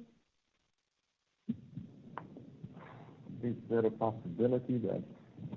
Let me ask it a different way. Do you believe it would have been appropriate for you to speak to Dr. LaFontaine or Apple's other experts to determine how they may use your data before doing your survey work? That would not be appropriate. And why is that not appropriate, sir? Well, because what I need to do and have done is do an independent survey with the emphasis on independence. I'm listening to the task. A certain task is given. If I feel competent to execute on that task, I accept the engagement, but I have no external influences on the subsequent use of that work. Thank you, sir. And you were asked a series of questions about substitutions and whether you did substitutability analysis. Do you remember that? I do. And, sir, do you believe your survey results are relevant to an assessment of whether consumers can substitute between devices? Yes, my results are. And can you explain why? That's because of the availability question. Objection. Hold on. What's the objection? Foundation, given what he said on crossing just now. Is this in his report? Yes, it is, yeah. Oh, Your Honor, it is not. He does not discuss substitution at all. The word does not appear, and he just testified on cross. He didn't do it, and it's not useful for that. okay. Give me a paragraph. I'm sorry. Give me a paragraph in his report if he's already opined on that. I'll move on. I will rephrase the question. All right. Did your survey determine whether consumers had other devices that they regularly use? Yes. Is regular use of a device relevant at all to whether a consumer could substitute for that device? Objection. Yeah, if he doesn't use the word substitution, it is what it is. And the court will evaluate the data and determine whether or not it has any impact. Yes. I believe you did, but we won't take the time to find it now because I don't have the paragraph in front of me. You were also asked about whether you were an expert in general surveys versus marketing surveys. Do you remember that? I think the question was about general. Yes. And what is the difference between a general survey versus a marketing survey? The difference is the area of application.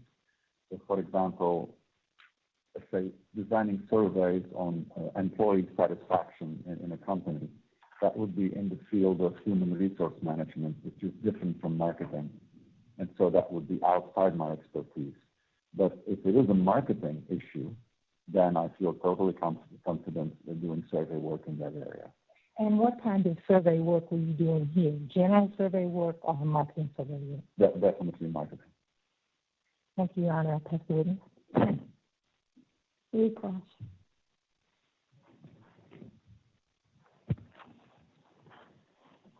Professor Hanson, you do not use the word substitute anywhere in your survey, correct?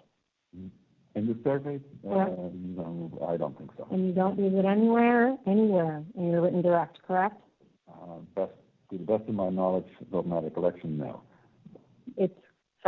No meaning that I am right, that the word substitute or substitution is not used in your written direct. To the best of my recollection, you're right. And I just want to understand, is it your testimony that it is not part of your job as a survey designer to have any understanding as to how it might be used so that you can understand if you're asking the right question? No, I don't need to know that. Okay. So let's just talk very briefly about the Microsoft results. You said you were asked whether you did an assessment to see if the Microsoft results indicated possible confusion. You remember that question? Can we direct? Well, I'm not sure if it's confusion, but it may be that some of the answers were inaccurate for some reasons that we've discussed. All right. But just so we're all on the same page, the only assessment you did in any way, shape, or form was to remove all of the respondents who did indicate Microsoft Windows, right? Correct. That's the assessment you did. That is the assessment. You didn't actually assess anything about the understanding of the remaining. Correct. That's the assessment you did. That is the assessment. You didn't actually assess anything about the understanding of Microsoft remaining Windows operating system smartphone availability or use, right? I'm sorry, that was a long statement. Could you repeat that, please? Your survey showed between 30 and 43% across the two surveys use or access to Microsoft Windows smartphones. Yes. And you remember we talked about this, the actual market share 3 years before your survey was done, 0.15%. That's my understanding. And you really think that removing people who, on the order of 30 to 43%, thought that they regularly used or had access to those phones was going to be sufficient to solve the problem? Yes. No further questions, John? Any redirect on those three topics? No question, John. Professor, you're excused. Thank you very much. Thank you. Next witness. Your Honor, Apple calls James Malakowitz.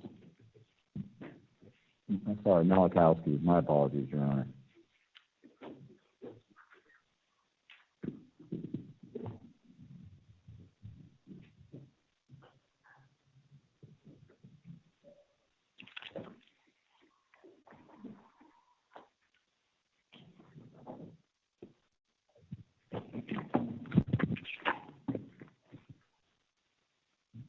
Your Honor, while we're waiting, I just wanted to note for the record that Mr. Schiller has been here all week as well. So Your Honor's comfort with his presence, I think, has led to him being overlooked in the morning greetings. Good morning, Mr. Schiller. I'm sorry about that.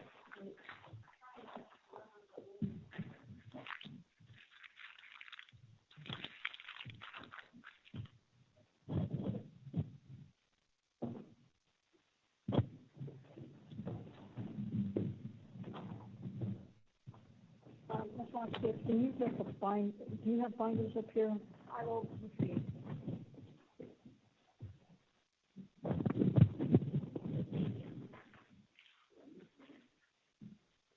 Good morning. Stand, so take the stand and just remain standing.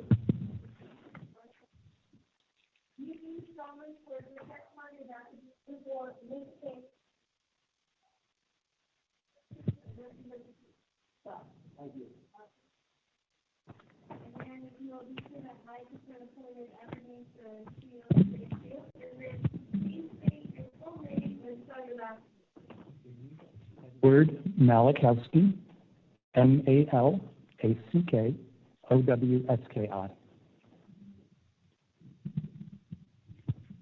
Your Honor?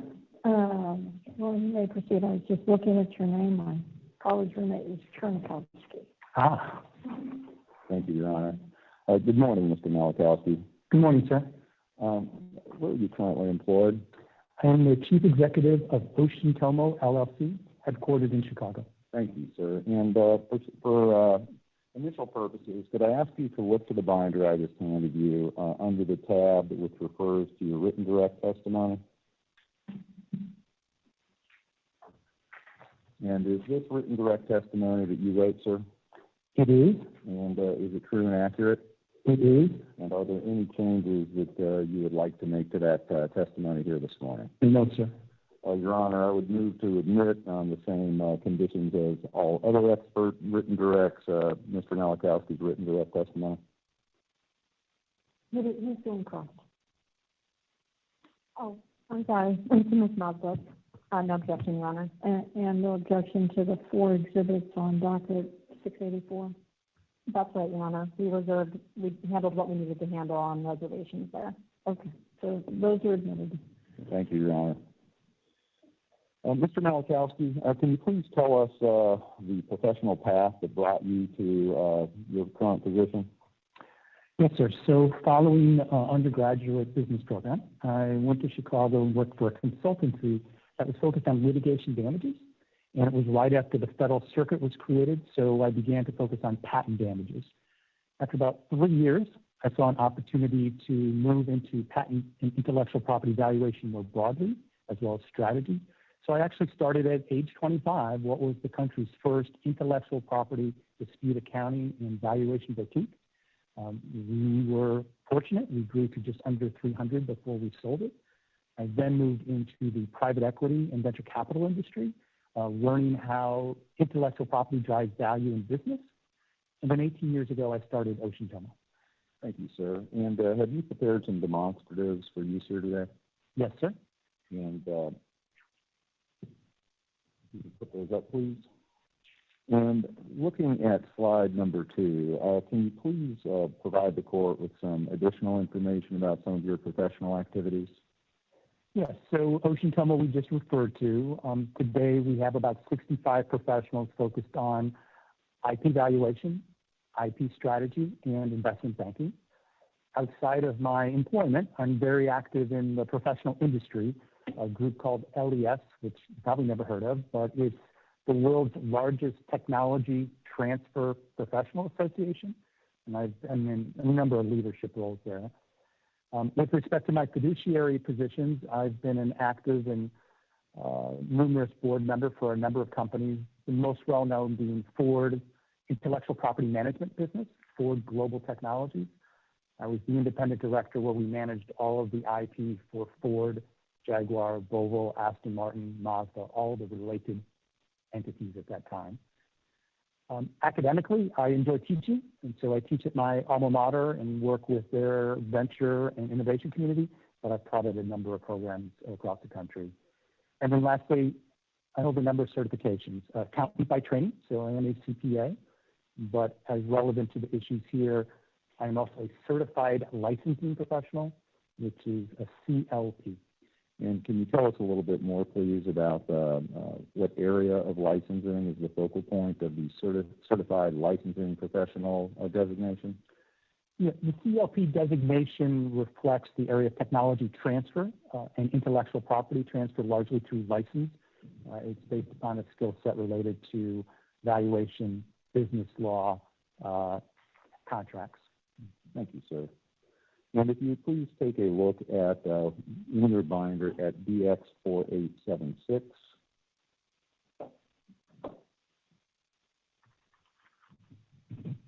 And do you recognize that document, sir?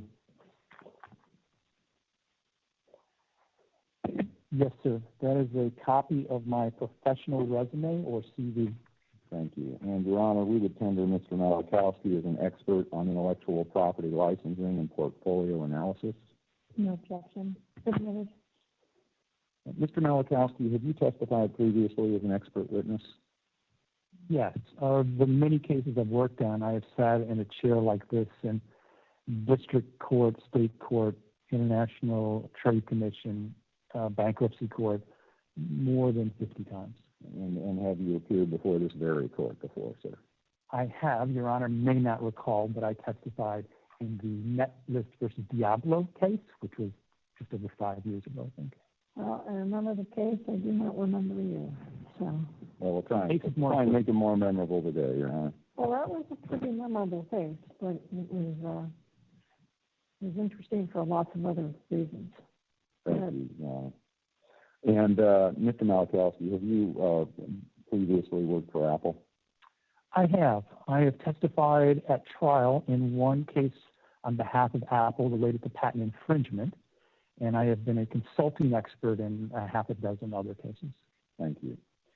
Now, in your experience, sir, and based on your training, why, in your professional opinion, do companies invest in the development of intellectual property? Well, at its core, intellectual property is a tool for economic development. And the U.S. Constitution itself protects that tool by granting inventors or innovators a limited period of exclusive rights. And the whole purpose of that is to encourage the investment that's necessary to innovate. And how do IP owners obtain a return on their investment in intellectual property? Well, there's a continuum. Most IP owners maintain those rights as exclusive for their sole use and then use those rights to compete in the marketplace.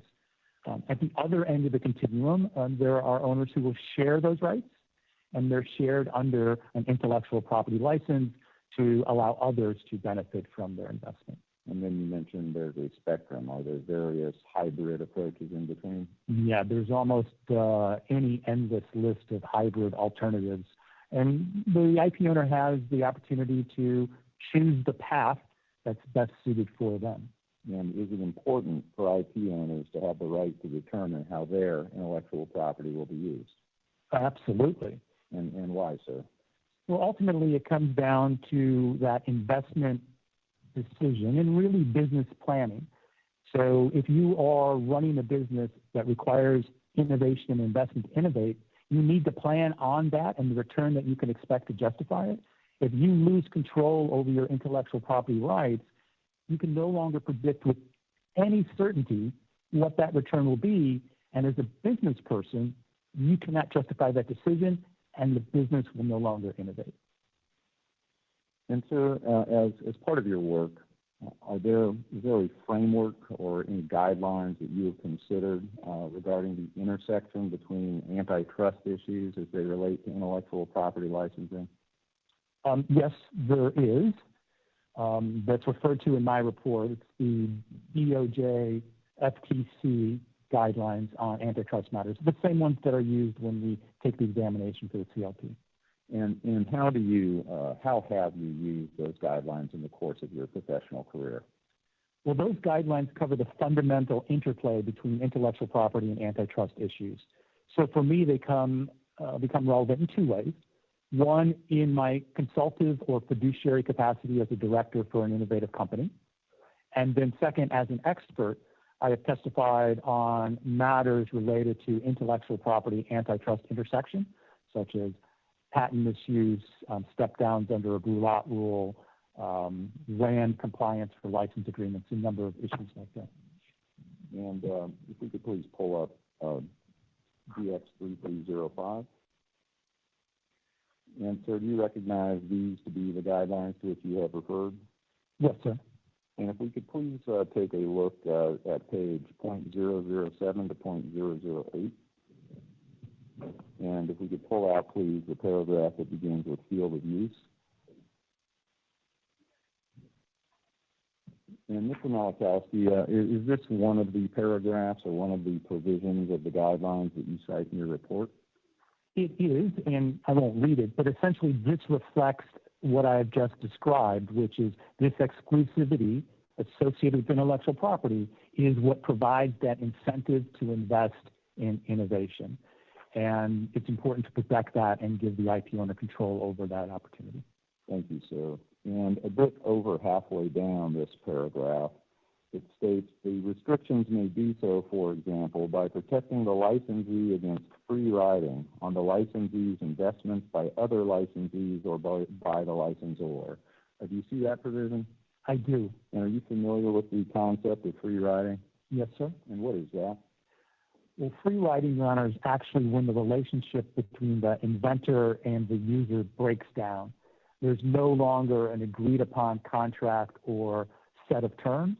And so the free rider utilizes the invention without compensation to the inventor.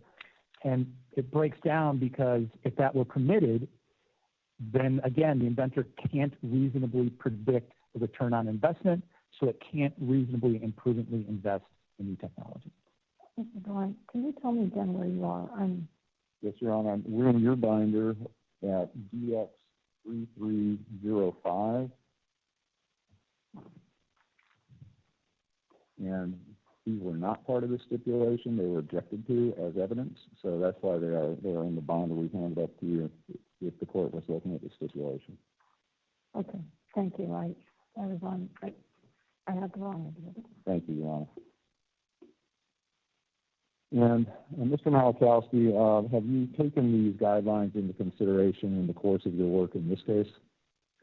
Yes, in two ways. One, in determining my affirmative opinions that are reflected in the testimony. And two, in my review of the Epic Game expert work and opinions, I searched high and low for their consideration of this interplay between antitrust and intellectual property, and I found no mention of intellectual property.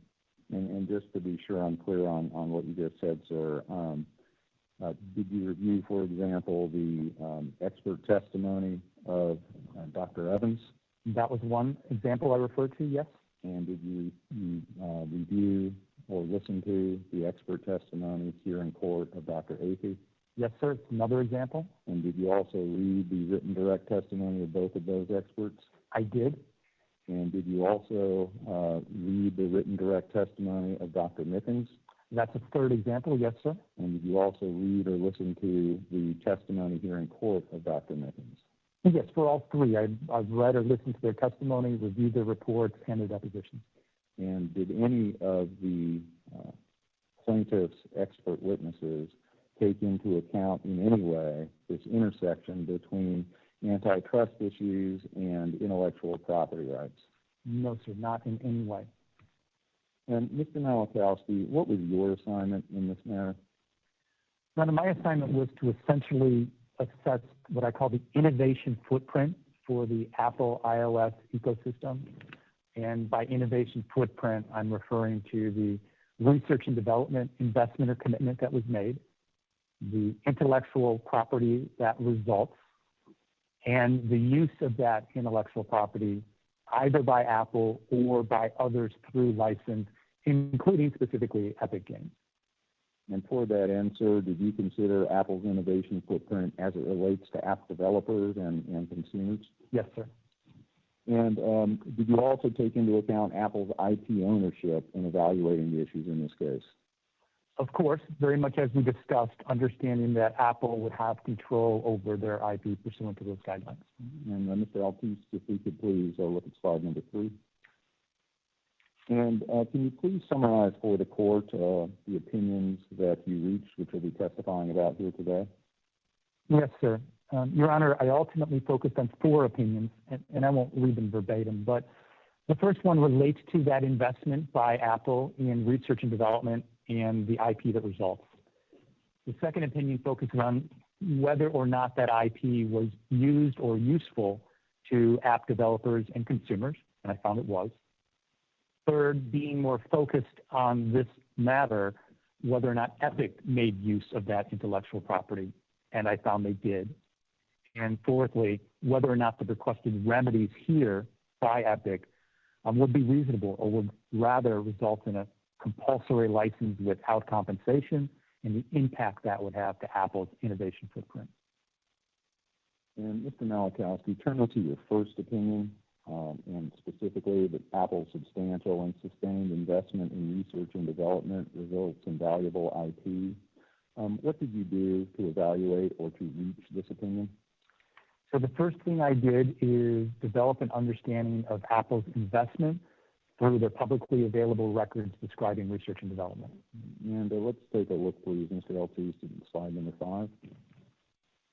And are you referring, sir, in terms of this demonstrative, to the information displayed on the left? Yes, sir. And let's go ahead and pull that out. And can you please describe where you obtained the information reflected here? This information is actually publicly available. It's in the documents filed by Apple with the Securities and Exchange Commission. And can you please describe to the court what this demonstrative reflects? This demonstrative shows the investment by Apple in research and development from 2005, roughly commensurate with the start of the development of the iPhone, through the most recent reported data in 2020. And how much did Apple spend on R&D in 2005? That was approximately $500 million. And how much was spent in 2020? I believe Mr. Schiller described in his testimony, and as shown on this chart, it was in excess of $18 billion. And since we have a demonstrative here, can you describe what trend the R&D spending had over those years? Well, it's fairly intuitive in looking at the data that the trend was continual upward with a significant growth in R&D each and every year. And what was the total amount, or what has been the total amount spent on R&D by Apple during this 15-year period? It was in excess of $101 billion. And why, sir, did you take the R&D expenditures by Apple into account in your work?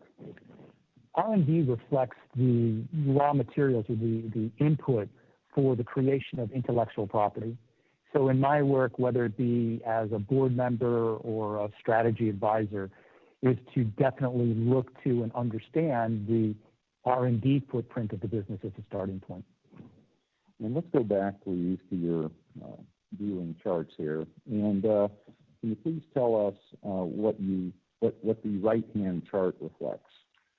The right-hand chart reflects Apple's patent applications and grants for a similar period of time, reflecting as the proxy the output of that R&D investment. And how did you obtain this information, sir? This information is obtained through proprietary databases that all trace back to government-provided data by the U.S. Patent Office.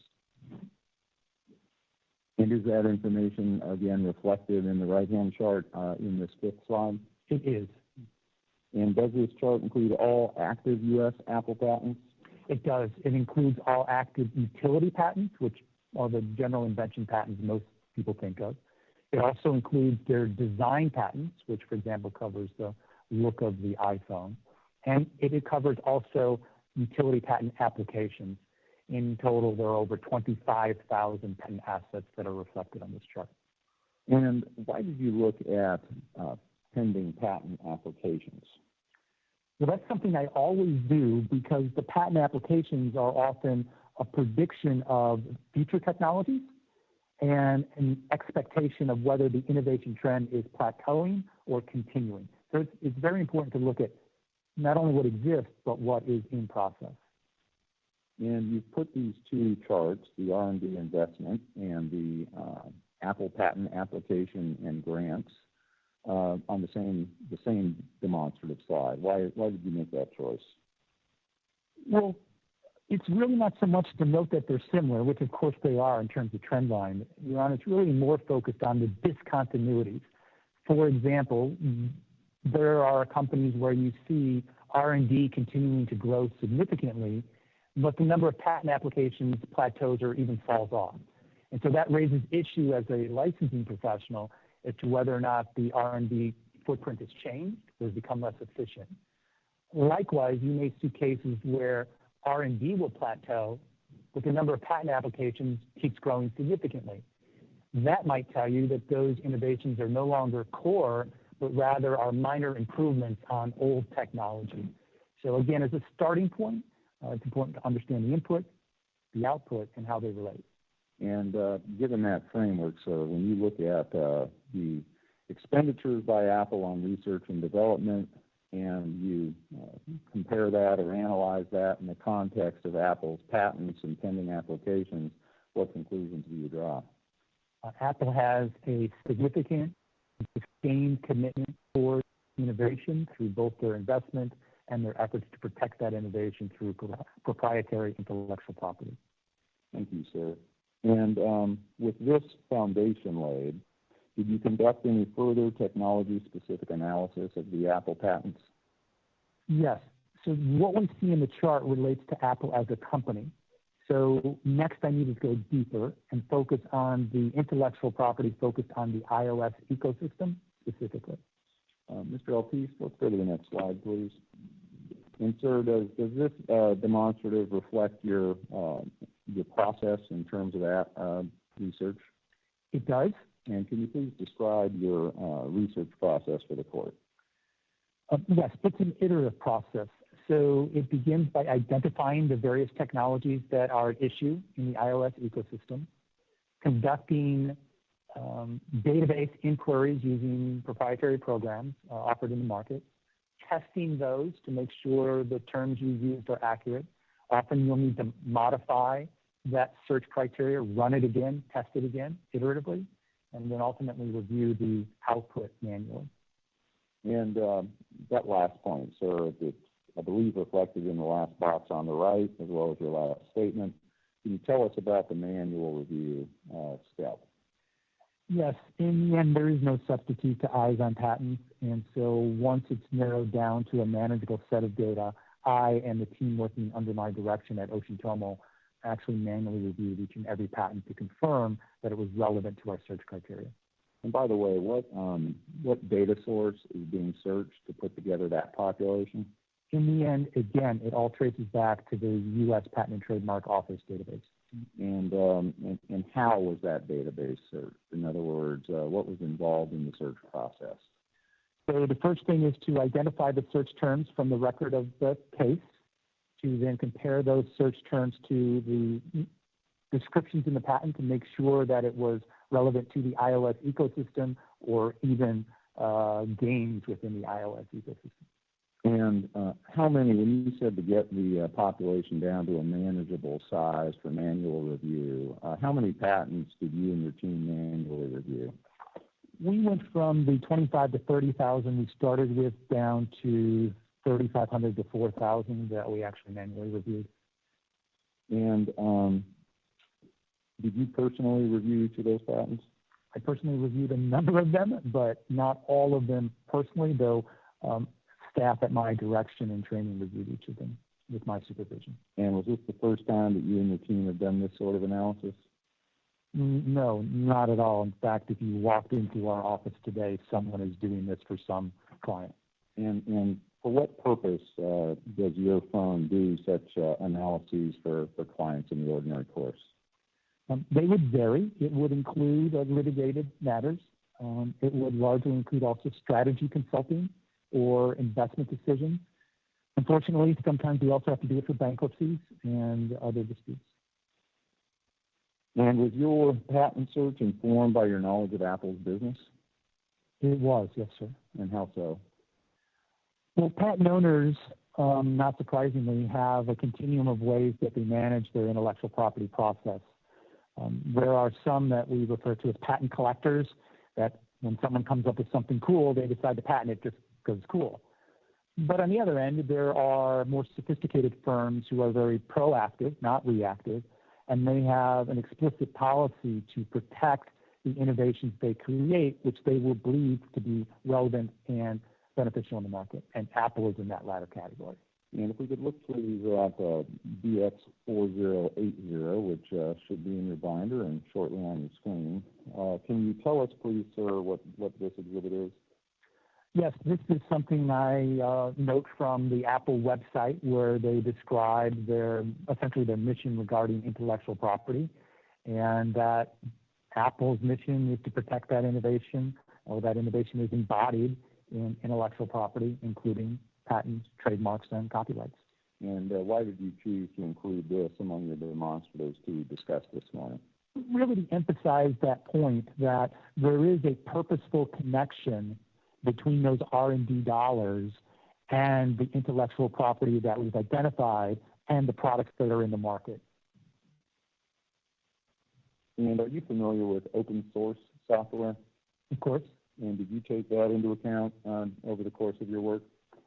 I did, in the sense that my work would focus on the proprietary innovation of Apple and not consider the open source innovation, which is obviously utilized as well, but my summaries are based only on the proprietary Apple IP.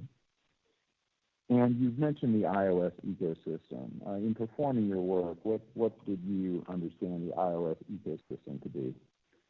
It is the integrated innovation that reflects the hardware, software, connecting middleware, the SDKs, the APIs, the code that represents iOS and the products that are operating on it. And did you find Apple's intellectual property to be relevant to the iOS ecosystem? Absolutely. And did you prepare a summary of your findings? Yes, sir. Mr. Eltis, let's please look at slide 7. And Mr. Malachowski, does this represent your findings regarding the iOS ecosystem? At a summary level, yes, sir. All right, and if you could please walk us through your conclusions. So narrowing from the 25 to 30,000 patents down to those patents, copyrights, and trademarks that are specific to iOS, I identified and present here categories that are iOS specific, that relate to the App Kit or App Store specific, and then the larger collection of developer tools.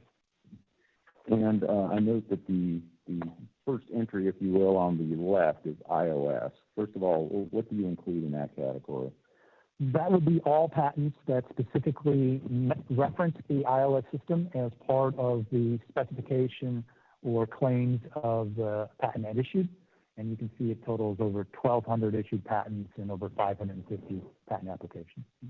Thank you, sir. And in the center, as I understand it, those would be patents that relate specifically to the App Store. Is that correct? That's true. And what were your findings there? I found 165 granted patents and 91 patent applications.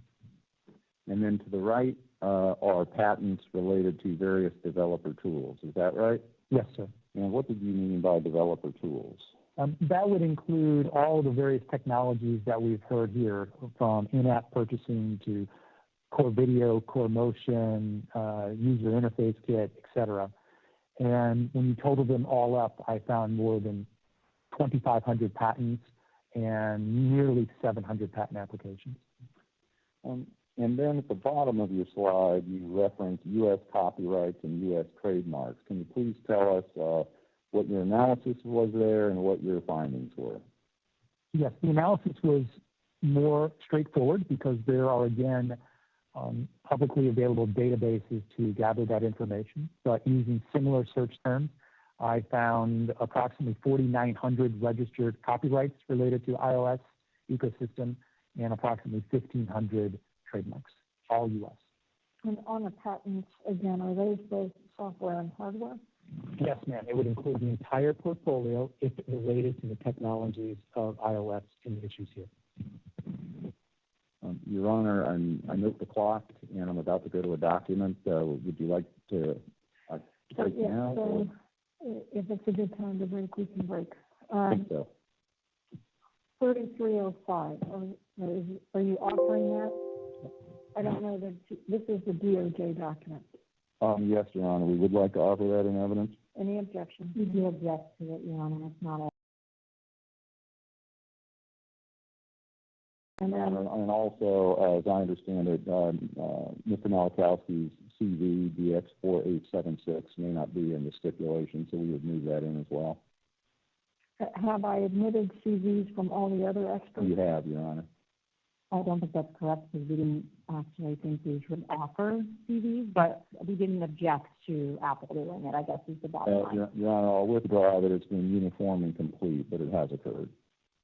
Okay. Well, then, are you withdrawing from? No, Your Honor. The CVs have been admitted. Let me find out over the break, give the court the true facts, and you can make a decision. And then the other document, that's just the first page of something I admitted before, correct? I think it's the one that Forrest gave me, the huge entire binder. Is it 101, I think?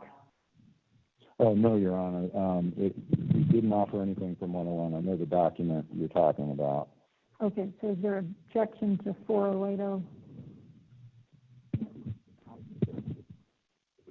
No, Your Honor. That's admitted.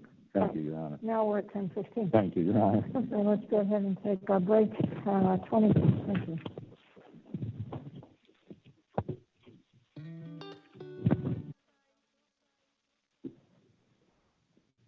We're back on the record. The record will reflect that the parties are present. Mr. Dorn is at the podium. We'll get Mrs. on the stand. 3 minutes, proceed. Thank you, Your Honor. And on the CV issue, Your Honor, the CVs of Professors LaFontaine and Dr. Schmallinger were admitted without objection. Ethic has not offered any CVs, and with that, we would again offer DX4876. No objection. Thank you, Your Honor. Mr. Malachowski, could you please turn to DX3134 in your binder?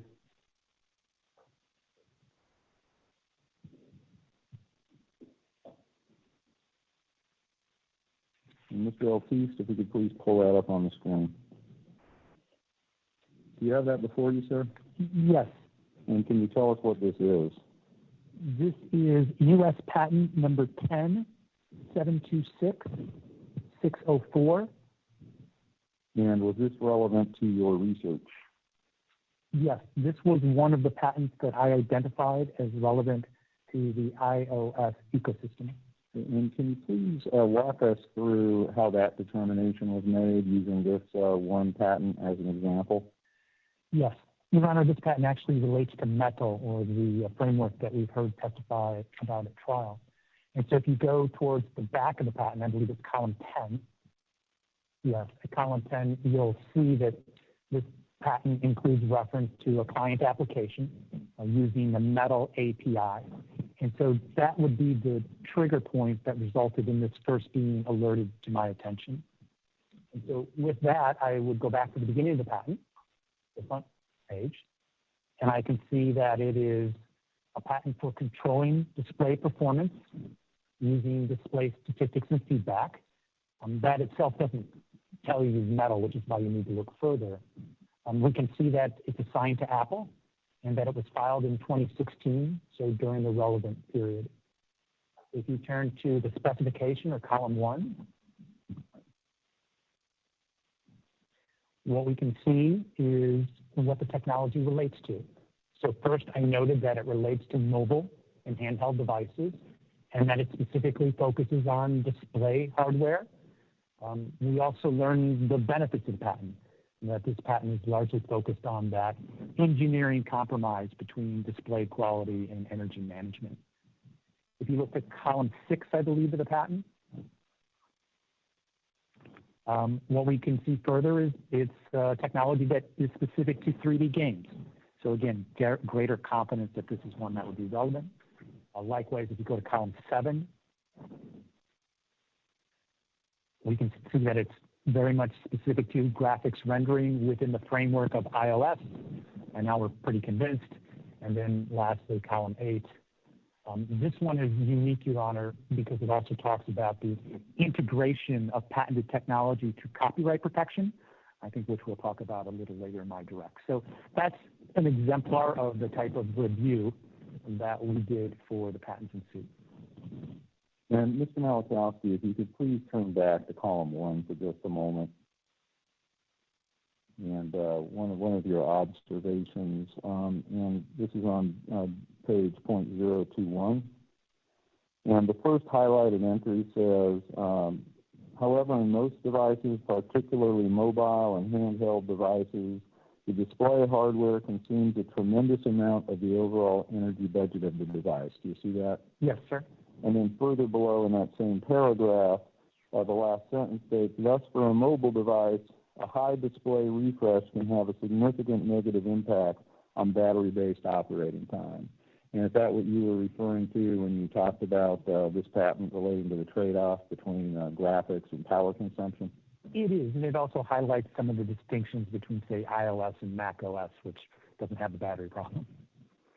And so let's look at just one more example, please. If you could look at DX, and Your Honor, we've moved into evidence 3134. I thought that was already part of the stipulation, but there's no objection. I appreciate that. I frankly... It's not, so I'll admit it. Thank you, Your Honor. And Mr. Malachowski, if you could please take a look at exhibit DX3052. You know what, I was looking at the wrong one, so it may have been. I'm not sure either, Your Honor. Keep going. Thank you. And Mr. Malachowski, do you have exhibit DX3052 before you? I do. And what is that? This is U.S. Patent 8620272. And is this one of the patents that you and your team reviewed in the course of your work? It is. And first of all, do you know what you concluded this patent relates to? So here again, we look for that trigger search term. I believe, if memory is right, it's column 18.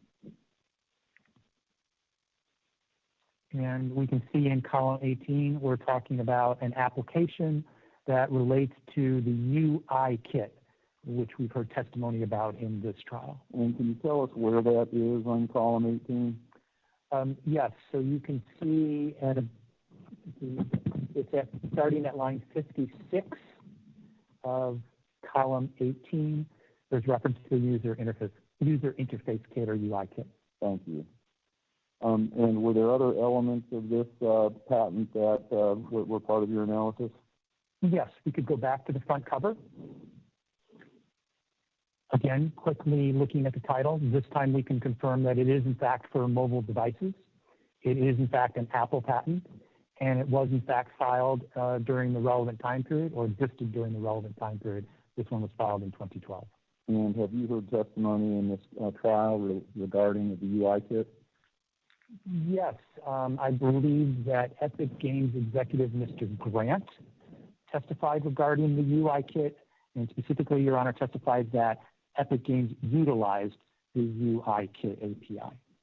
And have you also heard trial testimony about Metal? Yes, substantial examples with Metal where that was also used by Epic Games. And again, not just the kit, but in the case of UI, for example, the underlying code as well. So the testimony was fairly detailed. And setting aside patents for a moment, did you look at other forms of intellectual property? Yes, I looked to trademarks, copyrights, and trade secrets. And did you find that Apple has any copyrights or trademarks relevant here? Yes, with respect to the iOS platform, I identified a series of copyrights, approximately 4,900 if memory is accurate, trademarks, approximately 1,500. And what is the interaction, if you will, between patents and copyrights and trademarks? They're all part of the asset plan and portfolio that the IP owner has to protect their innovation. In some cases, they work very distinctly, but in other cases, as we saw with Metal, they are interactive, that there will be both trademarks and copyrights and patents and trade secrets that are all working together to protect a particular innovation. Thank you. And, Your Honor, I believe 3052 is in evidence. Yes. Thank you, Your Honor.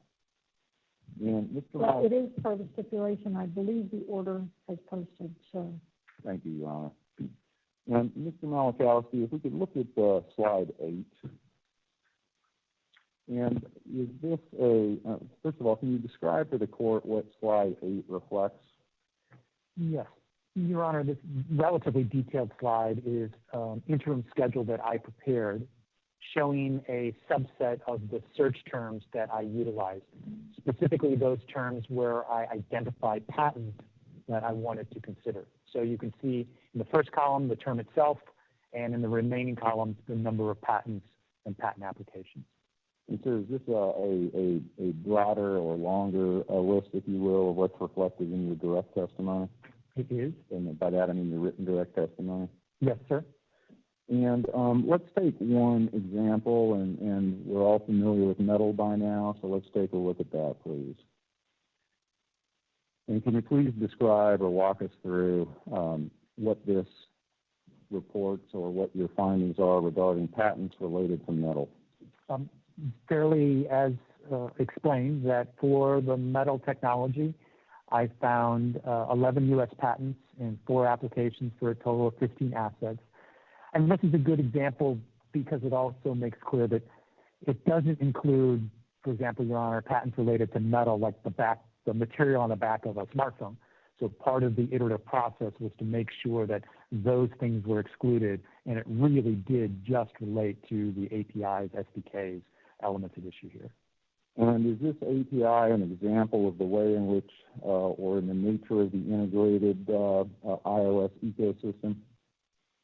Yes, actually, Metal is a very good example because as a graphics API, it does interplay with both the hardware of the device, the graphics processing engine, as well as the screen technology, and then the software or middleware that connects them. And let's move on, sir, to your second opinion. And can you please remind us of your second opinion in which we've now moved down to slide 9? Yes. So after understanding the investment made and the resulting IP, the next question, fairly intuitive, is was it being utilized by developers and consumers? And so I looked to the record of the case in Apple's records to address that question. And what conclusion did you reach on that? Yes. What was the basis for that opinion? First, relating to developers, I looked to the number of apps that were posted to the iOS platform or App Store. Let's take a look at slide 10, please. And can you please tell us what is illustrated on slide 10? So slide 10 looks at the period 2008, shortly after the launch of the iPhone, through the most recent data in 2020, and the number of available apps in the App Store. And what the chart shows is that starting in 2008, there were approximately 500 available, which I think Mr. Schiller testified exceeded their expectations at the time. But today, it's over 1.8 million. So steady, consistent, significant growth. And I noticed you also have a third number there around the 2011 point or so. And what's that number? We see an inflection point in 2011 of 350,000 apps. So again, reflecting the continued rapid growth. And between 2010 and 2020, what is the overall growth then of the number of apps available on the App Store? It's grown by more than 500%. And did you find evidence that Apple's innovation supported app developers and contributed to this growth? Yes, in several ways. And can you identify those for us, please? First is a quantity factor, the ease of development. So these apps were useful to app developers to create applications faster, easier. And then at a second dimension, there's a quality dimension, is that what they were creating was actually of higher quality in terms of the number of features that it could incorporate. For example, we saw the demonstration of the app related to the augmented reality of the basketball shot and the APIs or machine learning APIs framework that was used for that. That would be an example of enhanced quality. Thank you. And did you reach any conclusions or do any analysis on whether Apple's consistent innovation has benefited consumers? Yes, so that was the last element I considered. We know there's investment, we know there's IP, we know there's product, but is it on the shelf or are people using it? So we needed to look to the number of downloads. And is one of the benefits to consumers what we see again on slide 10, the volume of available apps? Yes, the first benefit is diversity of choice. And let's please move on to slide 11. And can you please tell us what slide 11 reflects? Slide 11 reflects the actual download by consumers from the App Store on a cumulative basis, starting in 2008, but growing now through 2020, where it exceeds 180 billion downloads. And I note that, you've got a couple interim numbers. Can you please tell us what those are? Sure. In 2012, we have an inflection point starting at about 25 billion. And then in 2015-16, we have another inflection point starting at 130 billion. And aside from the sheer number of downloads, are there other ways that users or consumers have benefited from the volume of apps? Yes, it's not just quantity. Again, it's quality. And the consumer quality benefit is largely focused on the protections around security, which there's been significant testimony about here, as well as privacy. Let's go on to the next slide, please. Mr. Malachowski, you've walked us through a number of trend lines, one being the Apple's research and development expenditures, correct? Yes, sir. And then on this slide, what can you explain what's in the upper right? In the upper right is the patent applications and grants.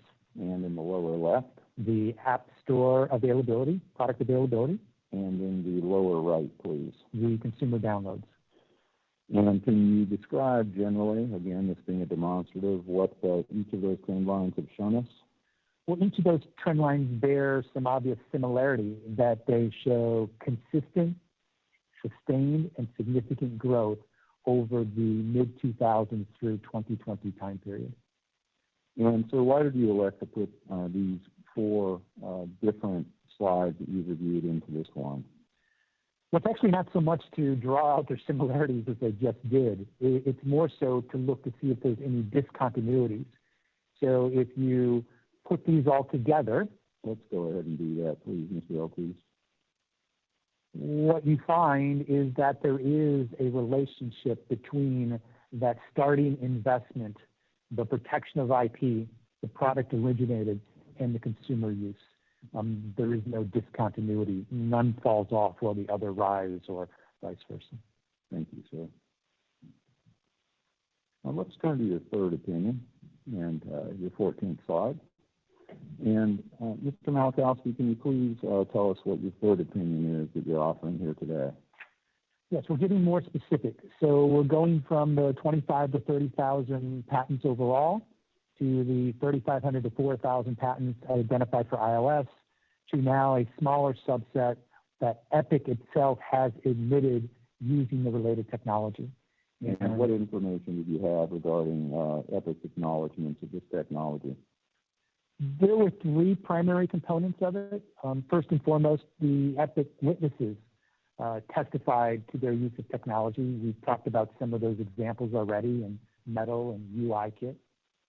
Second, the Epic experts admit not only that the IP or the technology rather was used, but that it would be necessary to be used for Epic to house apps on the platform.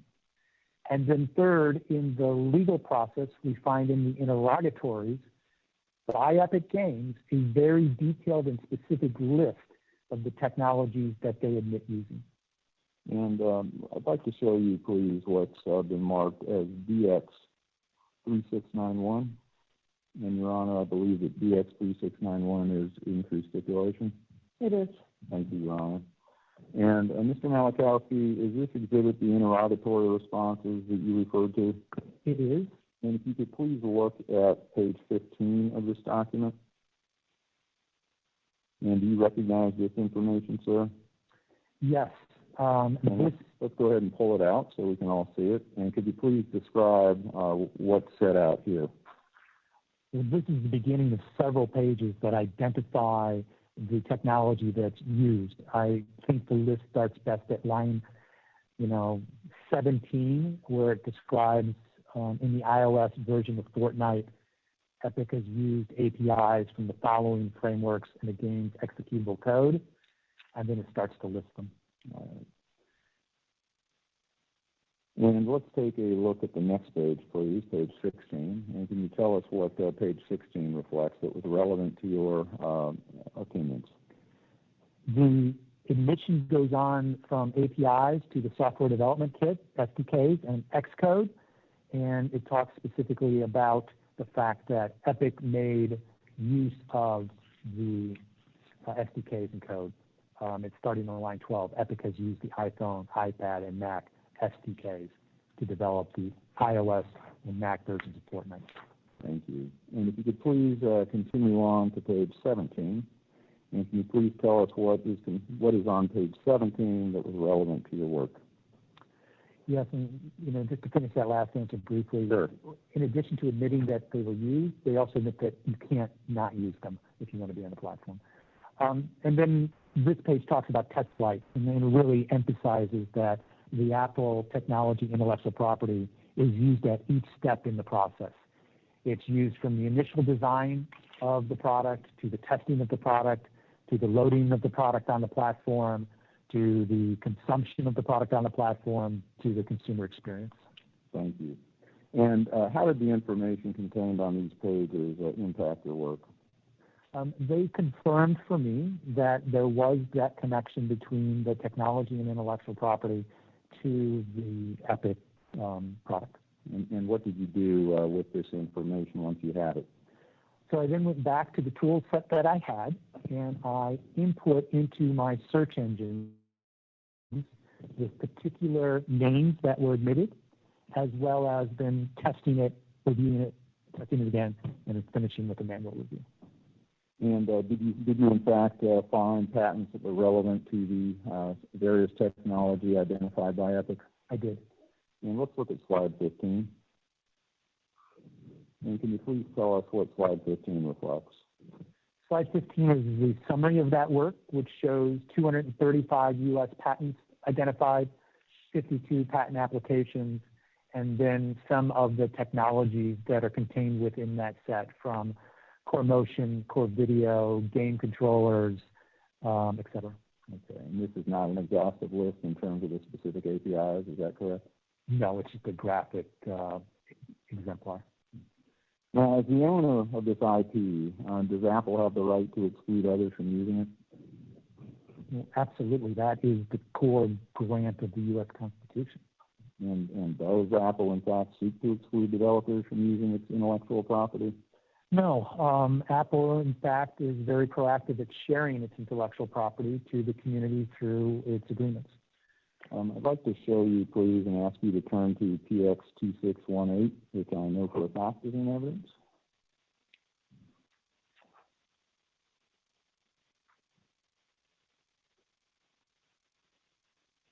And do you recognize this document, sir? I do. It is the Apple Developer Agreement. And what do developers obtain through this license? Well, this is really the first agreement with Apple to access their intellectual property. It is primarily focused on the Xcode and the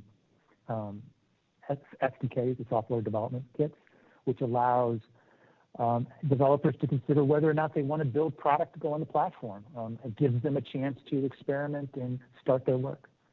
And is there any fee to the developer in signing this license?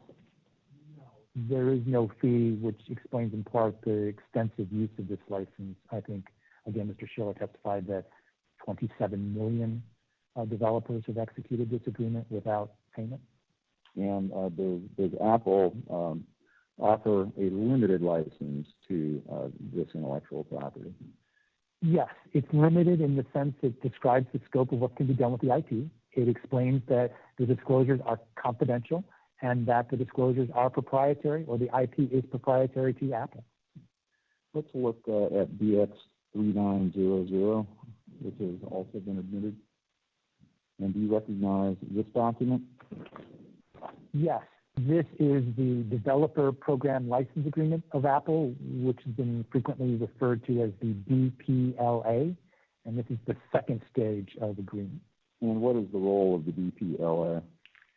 So the DPLA is used for those who have signed the developer agreement but now want to move forward to have their product or application considered on the platform.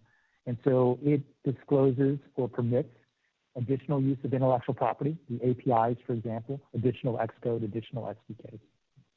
And is there a fee for entry into the DPLA? There is. There's a $99 a year program fee. And here again, does Apple provide a limited license for use of its intellectual property? It does, and in particular, it requires that apps that use this intellectual property to be put on the platform have to go through app review and then be distributed only through the platform.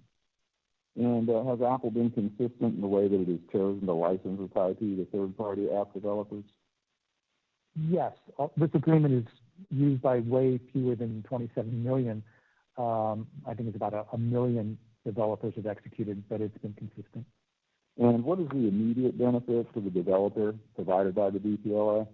Access to that intellectual property to assist, as I mentioned, at every phase of app development, including through launch and technical support.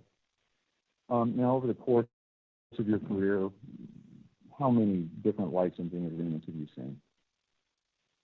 I've been doing this for 35 years, so more than 1,000 easily. And is something like the DPLA unusual in the intellectual property context in your experience? No, not at all. This is very consistent with what a licensing professional would expect to see in circumstances like this. Let's turn to your fourth opinion. And sir, can you please tell us what your fourth opinion is here this morning? Yes.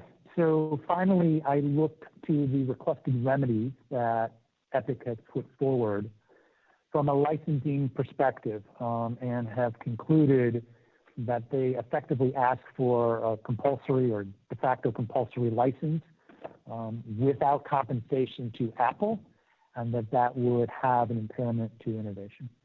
And how do you reach that conclusion? Well, I started by looking at the request, both in the Epic complaint and in the proposed injunctive relief. And what did you find that led you to that conclusion? I found that the requested relief would take away Apple's control or Apple's provisions in its license agreement would force Apple to house, for example, a store within a store for Epic Games under its control and terms. And regarding Epic's request for a store within a store, in what ways would that impair Apple's intellectual property rights? Two ways, one of which has been talked about, but one of which perhaps not. So the first way it would impair Apple's intellectual property is that they would no longer receive the compensation that they negotiated for by using their IP. But it's more than that. It's not only that they would lose out on the compensation, but they would be compelled to continue to support Epic Games, for example, in its store, not only today, but into the future. So many compulsive licenses are simply, okay, you can use my stuff, go away, I never want to hear from you again. This is not that. It's, you can use my stuff, and I have to keep performing for you now and forevermore. It's quite extreme. So what's wrong with that?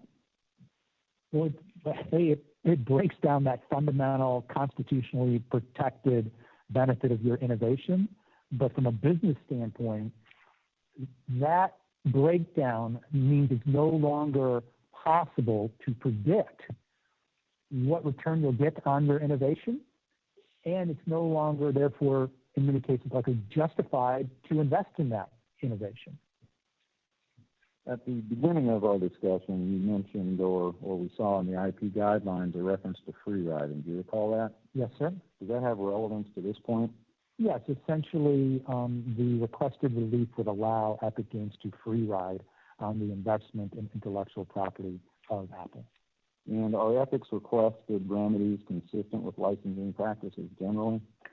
No, it's at a general level a violation of that basic agreement of disclosure to the government and a grant of exclusive rights. And at a more detailed level, it's inconsistent with the guidelines that a licensing professional would need, including the FTC DOJ guidelines. And does Epic's requested relief take into account Apple's right to compensation for the IP it has licensed? Surprisingly, it does not in my review. I looked to the requested relief and the Epic Game expert reports, and I see in their but-for world no discussion of IP and no discussion of compensation for IP.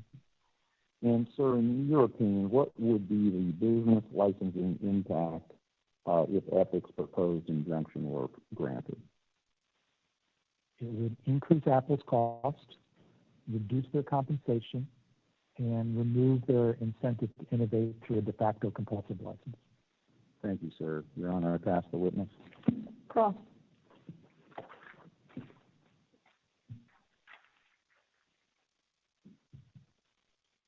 Yeah, I may just make one comment since not everyone always gets to be present during the appearances in the morning.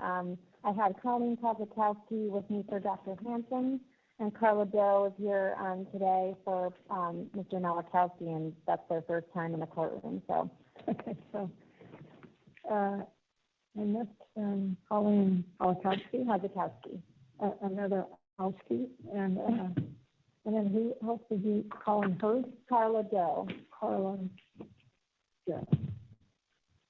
I don't even have her on my list. So how do we spell Carla Doe? Karladoe. Okay. Welcome to the courtroom. Thank you, Your Honor. You may proceed. Thank you. Good morning, Mr. Malakowski. Good morning, ma'am. I write / afternoon, and I always say the wrong one. Okay. You talked about some of your prior testimony in other cases. Do you recall that? Yeah. In addition to the case you mentioned, you provided expert testimony in the Acampa versus DEPUY orthopedics case. A patent infringement case, yes, ma'am. And in that case, the Eastern District of Wisconsin rejected your testimony in part, correct? In part, though I did in fact. In part, it was rejected, right? Yes, ma'am. Okay. And the court excluded your opinion on what a reasonable royalty would be there, right? Generally, yes, that part.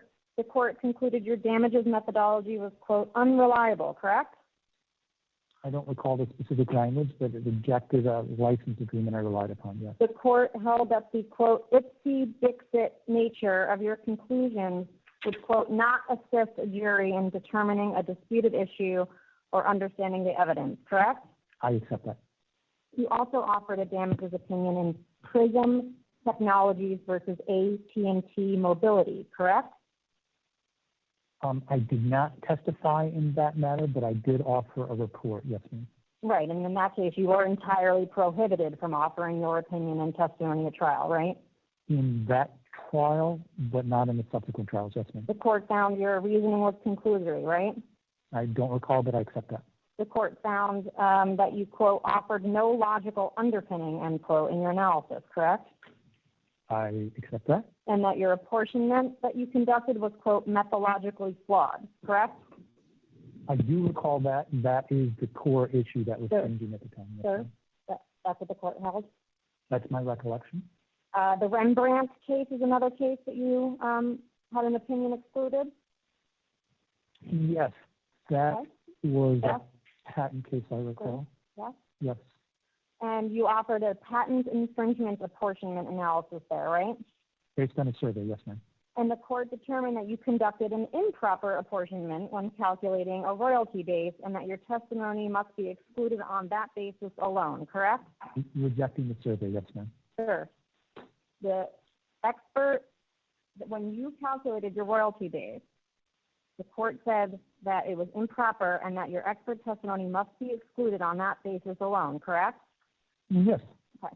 And the court held that your testimony would be unreliable under Daubert and Rule 702, right? yes, ma'am. The court found that the flaw in your opinion was not, quote, merely a dispute of fact, end quote, but the, quote, flaw was in the nature of your analysis, correct? Related to the survey, yes, ma'am. Sir, you'll have a chance to explain on redirect. I'm just asking you if that's what the court found. The court found the flaw was in the nature of your analysis, right? I accept that. You're reading from a document I don't have in front of me. I'm so reading from the opinion. Did if you you, read it? if you can provide me the opinion, it will be easier for me Did to you read the explain. opinion? Not for years. Ms. Moxford? Yes, ma'am. I haven't seen that for a number of years.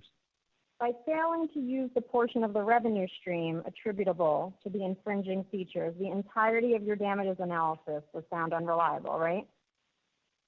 I accept you're accurately reading it, ma'am, yes. And the court wrote that allowing your testimony regarding, quote, such inflated numbers, end quote, to be provided to the jury, quote, would be prejudicial, unquote, even if you were cross-examined, right? I will accept that. The testimony was also excluded in part by a court in the Northern District of California in the Oracle versus Google matter, right? In part, yes. And there you were opining on copyright infringement damages? I think in particular is future lost profits that was excluded, yes, ma'am. You were doing an apportionment there? I don't recall if that was apportionment. I recall it was focused on lost profits. All right. The court there determined that your opinion would, quote, simply invite the trier of fact to adopt an apportionment methodology that is contrary to the facts, end quote, correct?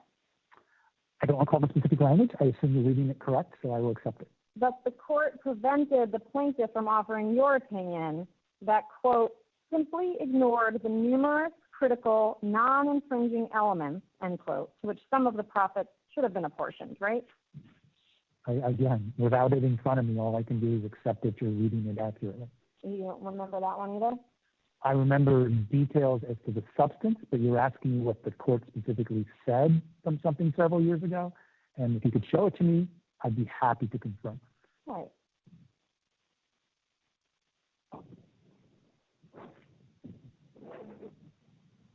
No one else heard?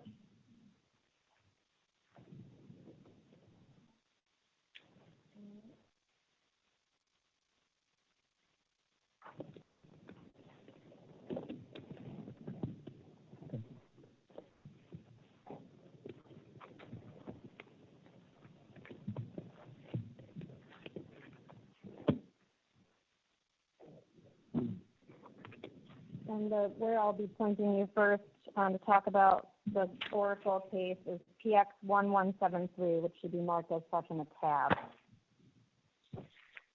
I have it. Okay. So I'm looking at page *7. Page *7 or you mean .7? I think I mean *7, but let me find it. .7. I have 1173.7, yes, ma'am.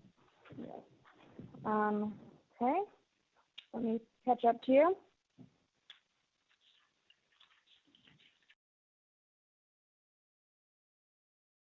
There we go. It's on the screen as well. That's on the prior page, .6. Okay, great. And the court here said that, well, let me go back. You wanted to see it. The court said that your apportionment would, quote, simply invite the trier of fact to adopt an apportionment methodology that is contrary to the facts. Correct? You just took it off the screen. Which paragraph? You can look at on page .6. Yes. Second paragraph on the right-hand side that starts *7. Last sentence.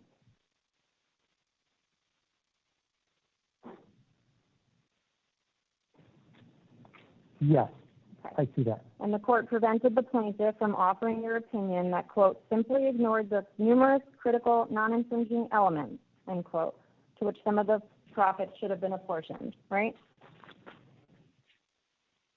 That's in the next paragraph, halfway down, but Oracle. So, okay, so talking about what I can do and what I can't do. Yes, I see that. Right, and it says you cannot be opining because your opinion simply ignores the numerous critical non-infringing elements, right? Well, it says I can opine to the $8.8 billion. I just can't Sure. opine to that issue. Sir, I'm only asking you about the issue I'm asking you about, okay? I'm saying the court said that the Oracle may not offer Malachowski's opinion that simply ignores the numerous critical non-infringing elements, right? Did I say that correctly? You see that issue, but to be fair, your prior question was not opine at all, and that was not correct. Sure. Is what I just read correct? Yes, ma'am. Okay. And the court said that your testimony, quote, would invite the jury, and I'm now on .7, bottom right-hand side, all the last sentence, that such testimony would invite the jury to expand the scope of its lost profits finding beyond that which can be supported by the evidence. Did you read that right? Yes, ma'am. Okay. Familiar with Plexicon versus Novartis? Do you remember that one? That is a currently ongoing matter related to patent licensing. And the Northern District of California excluded your opinion in part there too, right? Related to licensing, yes, ma'am. That was just this past January, right? I believe so. You didn't remember that at your deposition? I don't think I'd actually had seen that at my deposition. Have you since looked at it? I discussed it with my team. Okay, so you're familiar with what the court held? I haven't read it, so we should look to the actual language. All right. PX 1175. I have it. .6. Page? .6.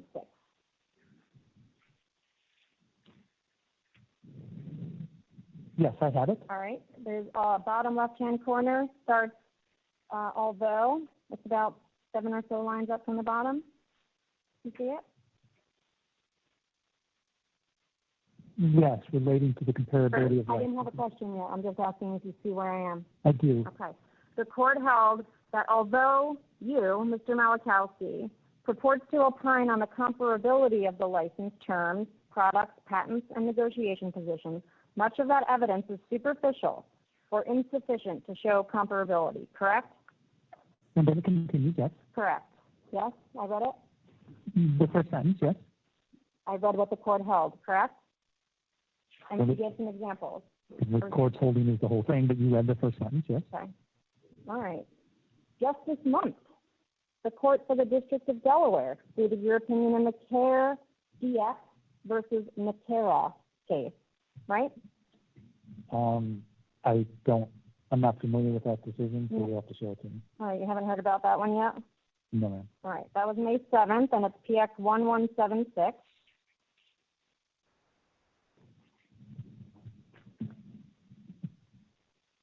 So you're not aware that your damages opinions were excluded there? Well, you have to show me. I'm just asking if you're aware. I'm not aware that Okay. my damages opinions were excluded. Okay, all right. So if you go to the first page of that, there's a reference under memorandum opinion that there's a Daubert motion pending to exclude your opinions related to, quote, corrective advertising damages. Do you see that? I do. All right, and on the next page, bottom left. Nope, I'm on the next page, the third page, sorry. Bottom left, it says the opinions, you see that sentence, the opinions are also inadmissible because they are not reliable. I see that. All right, and on the top right-hand corner of that same page, there's a sentence 3 lines down. Malachowski did not engage in reasonable, let alone scientific, efforts to verify the party's cost estimates, right? Correct. Okay, and then there's a conclusion that says your testimony would be excluded under both Rule 702 and Rule 403, right? I don't see that, but I accept that. It's on the screen now. I see that. Okay. You testified that Apple has valuable IP. That's one of your opinions, right? I believe that's true, yes. All right. And you testified that your work in this case focused on providing an understanding of the value of Apple's IP, right? Generally? And you testified, the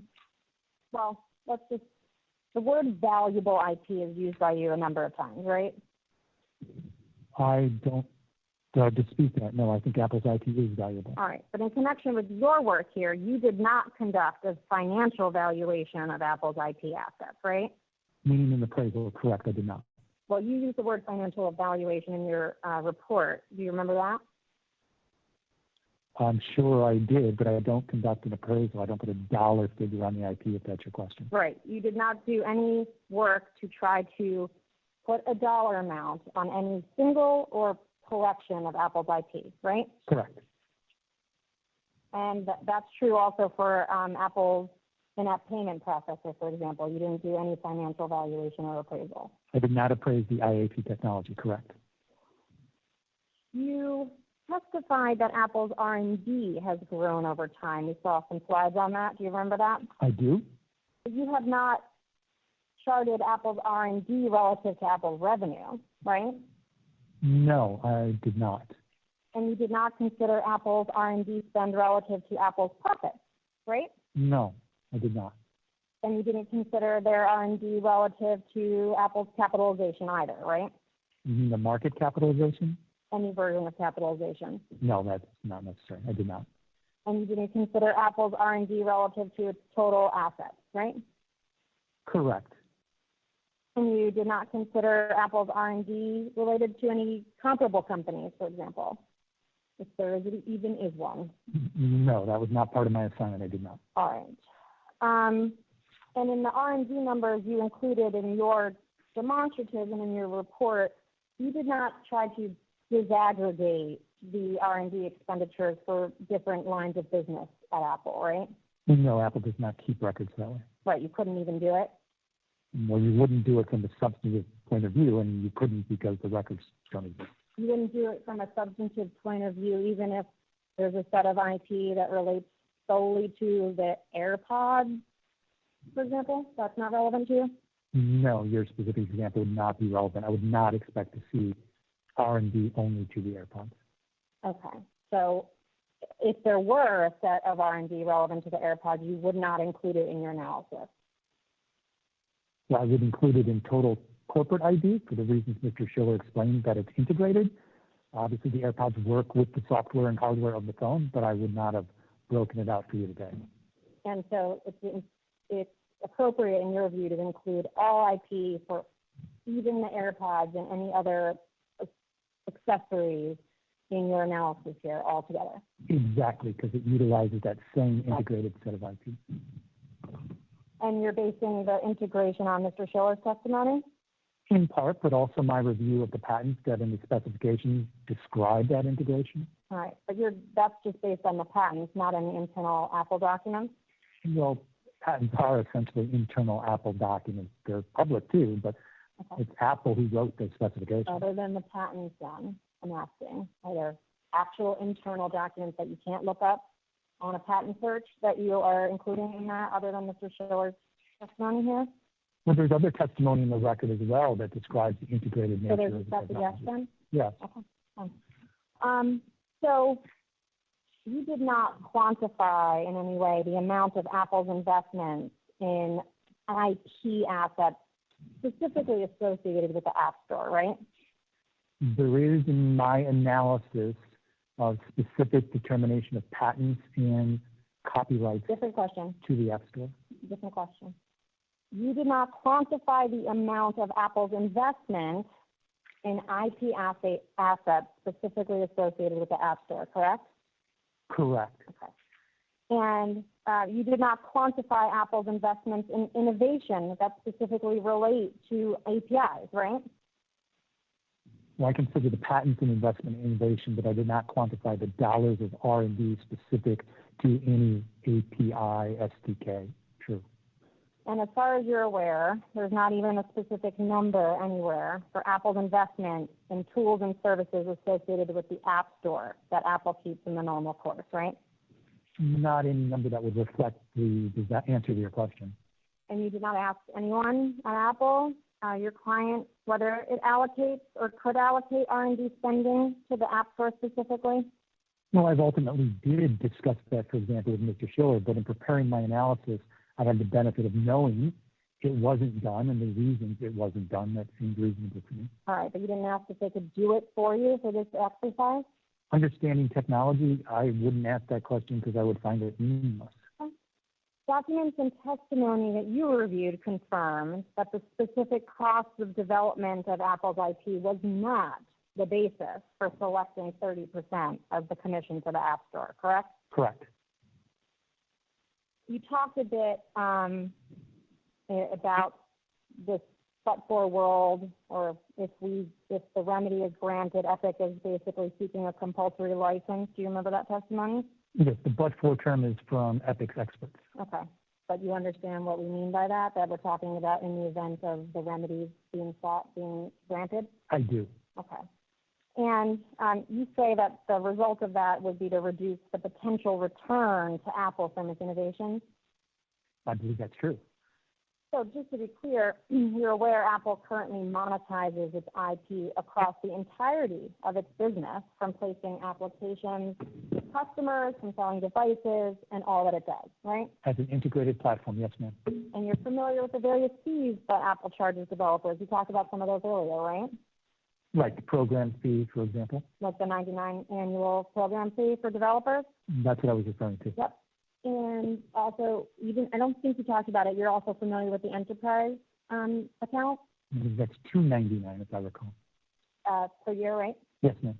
And those fees taken together across developers provide Apple some return on its investment in IP associated with the App Store, right?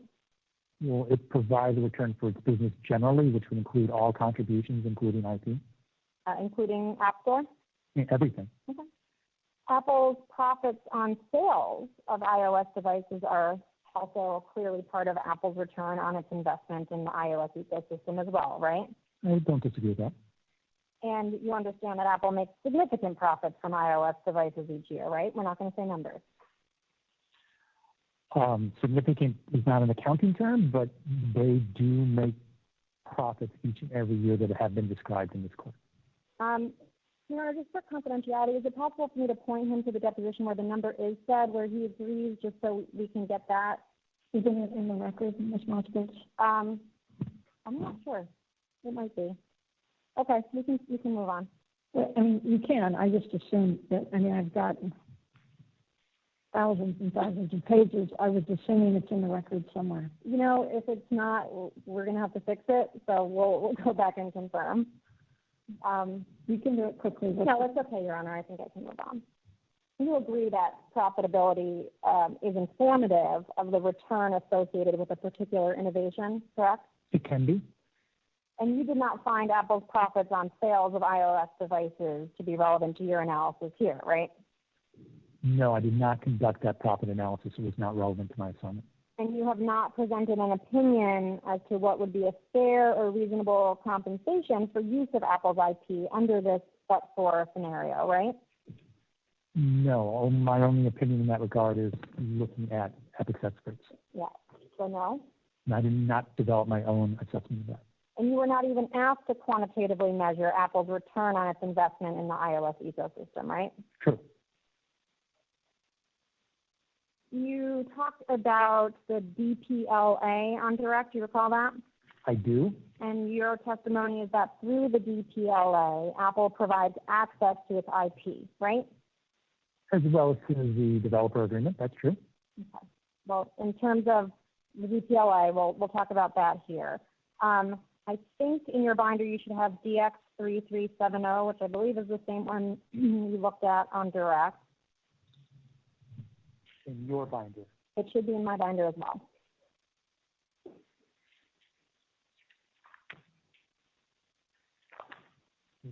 They're in numerical order. I don't, so I can. They should be by PXs and then DXs. I have DX3305 and then, oh, here we go, 3670. Yes. You got it? Yes. Okay.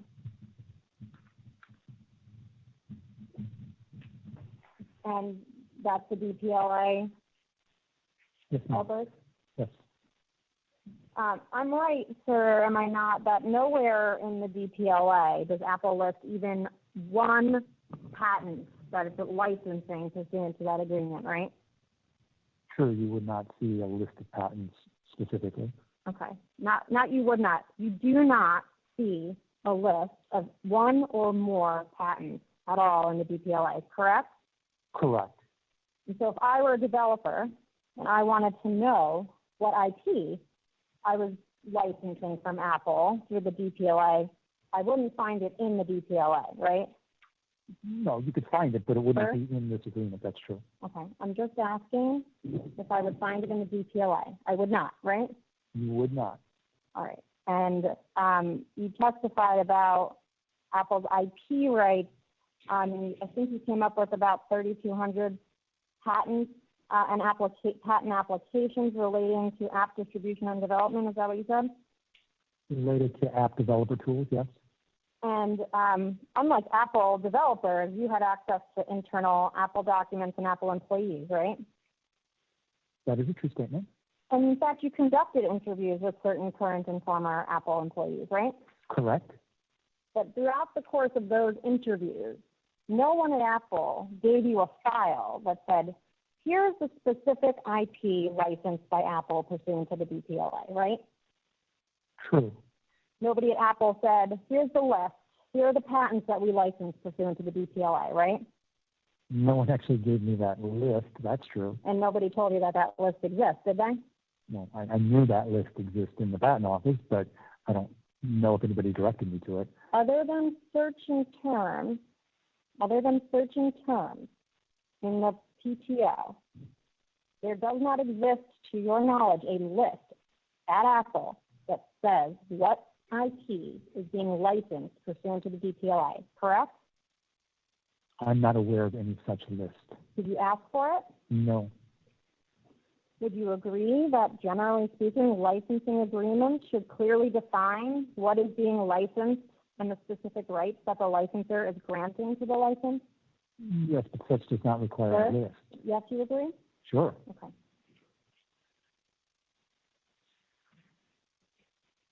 And you would agree, would you not, that the patents to be licensed should be identified in the licensing agreement?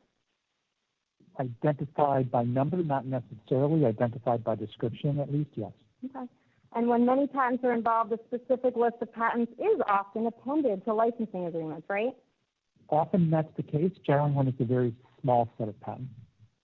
Okay, so if it's too big, it doesn't get appended. Well, no, it's not really related to that. It's if you're licensing a set of patents only, it gets appended. But if you're giving a general grant to anything you have and will develop, then you don't provide that list. And is that what's happening in the DPLA? A broad grant? Essentially, as it relates to the technology in the development tools, yes. All of the technology that you reference in your report is licensed pursuant to the DPLA? To the extent it exists within those development tools, the patent rights are, according to the terms of the agreement, provided, yes. Well, the agreement doesn't talk about any specific IP, right? For the reasons I described, true. So I'm just talking now, not about restrictions. I'm talking about what the portfolio is that's encompassed. So I just want to focus on that for the question. Is it your position that the entirety of every piece of IP mentioned in your testimony, in your written direct testimony, and all the exhibits licensed under the DPLA? No. Okay. How do I know which ones are and which ones are not? Do you say that anywhere in your written direct testimony? Only through identification of the particular technologies at issue. Okay. That's not in the DPLA. It is not, true. You have a bunch of appendices that list the, let's just say the 165 patents and applications that you say are related to the App Store. Remember that number? I do. Okay. Every single one of those 165 patents are licensed under the DPLA, yes or no? Generally, yes, that they would have a right to use that technology consistent with the terms of the agreement, not a broad license to do whatever they wish, but consistent with the terms of the agreement. And all of the 3,200 patents and patent applications related to tools are also licensed under the DPLA? My understanding is yes, so you wouldn't be sued for patent infringement if you used them consistent and pursuant to the terms of the agreement. Are private APIs something that you studied? I'm familiar with them. Are those included in the DPLA or not? I don't have an opinion. I did not compute those. Did you look to see whether those were the subject of IP protection? I did not. So what you did to try to identify the patents and patent applications are you did a bunch of searches within the PTO system, is that right? My analysis included, quote unquote, a bunch of searches, yes. Well, the list you came up with of patents and patent applications was generated from those searches, correct? And the input and analysis I did related there too, yes. But that's a whittling, not an expansion, correct? Fair. So the initial set of Apple patents came from the U.S. PTO based upon assignment. Okay, so you took that broader list and you did some things to narrow it down to what you present. Sure. Okay. So I'm just trying to be clear that the source for all of those was public available searches on the PTO. All of the patents are publicly available on the PTO, all the ones that I consider, yes. They're not just available, that's how you generated the list from which you did your work. Well, more specifically, the list is generated through a commercially available program that accesses and cleans those databases, but they all tie back to the PTO. Okay. Queries were done by you or the system you used to query the publicly available database to generate the list of patents and patent applications, yes? No, it's more complicated than that. If you want me to explain, I'm happy to. I don't. I'm just trying to understand that this is all from public source, searches of public sources. You did not get any help or internal information to point you to any of these patents and patent applications. Well, there is help provided by the commercial programs that allow you to do those searches efficiently, and they all do tie back to data that originates at the patent office, but there are steps in between. You use search terms to identify Apple patents or applications that contained those search terms, right? True. Okay. And you did similar for trademarks? Yes, ma'am. All right. You showed a couple of examples of patents. Do you remember that? I do. All right. And I want to talk just for a moment about the 165 that are under the App Store app logo. Do you remember that on your slide 7? I do.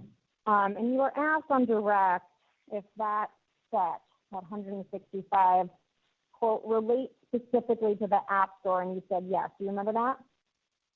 Generally, yes. Right. That's not quite right, is it?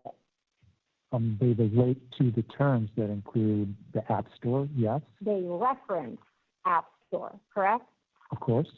That's how they were generated. They reference the App Store, right? That's the original reference, and it's more specific than that. It depends where and how they reference it, but at a general level, you're right. Why don't you look at your written direct, please? Paragraph 23.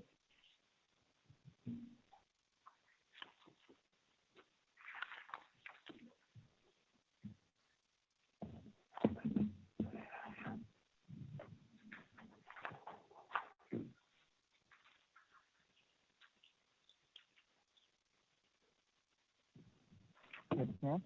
All right. On the last bullet there, it says 165 U.S. patents and 91 U.S. patent applications referencing the App Store, right? Yes, ma'am. Okay. And the specific search term you used to identify the patents referencing the App Store was, quote, App Store, right? That would be the starting point, yes, ma'am. Okay. The starting point to generate the list that you were then going to, I think you put eyes on patent to whittle down, right? And steps in between, but generally. Okay. So the word App Store was used through this complicated query mechanism and generated a set that you then did some work on, right? Yes. Okay. And you say there's no substitute for eyes on patent to confirm that the results were actually relevant to what you were looking for, right? Generally, yes. And you said you or someone on your team looked at the results? Yes, ma'am. On the 165, how many did you review? Oh, I don't have a specific count for you as I sit here. It would have been a modest number. Most of the review was done by the team. Ballpark modest for me. 5? Dozen. Okay. And you acknowledge that your search could be over-inclusive, right? And under-inclusive, yes. Okay. It can be over-inclusive, yes? Yes, ma'am. Okay. And one way it could be over-inclusive is if the patent contains the word App Store, but the patent actually has nothing to do with the App Store, right? Technically possible, yes. Right. And it wasn't supposed to happen, though, right, because you had eyes on. Well, it depends on the specific patent. So if you have one in mind, we should look to it. Sure. PX 1182.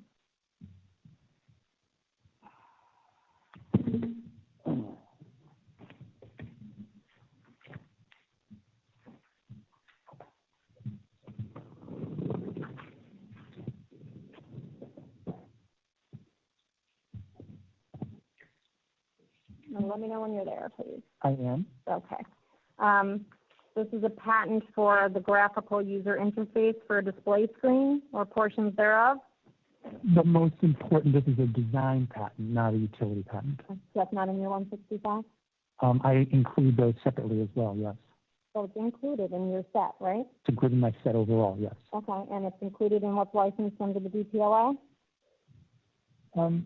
To the extent that it's necessary for the designer, but generally the app developers are not using Apple's design patents. Generally, those are used by Apple. Okay, so is there any way for me to tell from your written direct testimony which of the 165 patents you actually don't think are licensed under the DPLA? Can you point me to a paragraph? Well, the 165, I think, would be licensed, but I can't, as I sit here, tell you the design patent is included in your list. because the design patent is segregated separately. It's not my list, it's your list, so let's look at it. DX5447 is the spreadsheet that was produced, and I saved a couple trees and didn't print the printout, so we're going to pull it up on the screen. This is, I will represent, produced as the Apple App Store patent, and there's 165 plus 91 patent applications. If you want to scroll down to the last row, which adds things up all the way. Okay. All right, you see that? I do. Okay. So if I find this patent on here, you would agree that you did include it in your list of patents referencing the App Store, right? The 165? If this is that list, then yes, of course. Okay. All right. So why don't we search for the number? And it's, well, let's see. Yeah, there are no commas, I think. So if we search for 617334, will we find it maybe? Yes, there it is. You see that? Yes. All right, that's what the one we're just talking about, right? Yes, ma'am. All right. So now that we see it here, is it licensed in the DPLI? So as a design patent, I would not expect it to be utilized by a developer. I would expect it to be part of the intellectual property of Apple, so included in that intermediate data set. And because I wouldn't expect it to be used, I wouldn't expect it to be specifically licensed to say Epic. Yeah, so should we delete that from the list? No, because this is the interim analysis before we get to that 252 that are specific to Epic. Why are we talking about Epic? I'm just asking the DPLI. Epic is not the only developer. I imagine you know that, right? I do. There's actually, I think you said 1.8 million apps on Yes, ma'am. the App Store. Yes, ma'am. How many are Epics, do you know? Handful, maybe? I don't know. Okay, and I think you might have said 1 million developers have entered the DPLI. Approximately. Okay, so they're all entering, I think you pointed out very clearly, the same DPLI, right?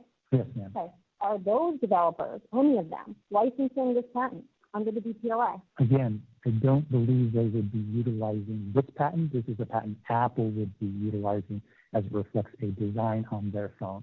So if this list was to be used, or tried to be used as the list of patents being licensed to developers under the DPLA, should I delete it?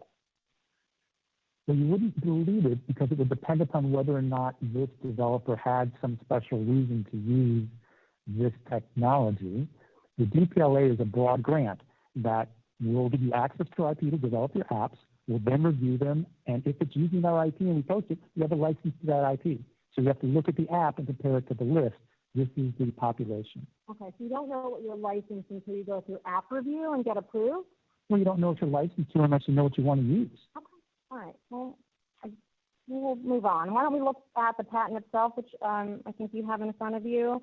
I think we can put it up on the screen as well.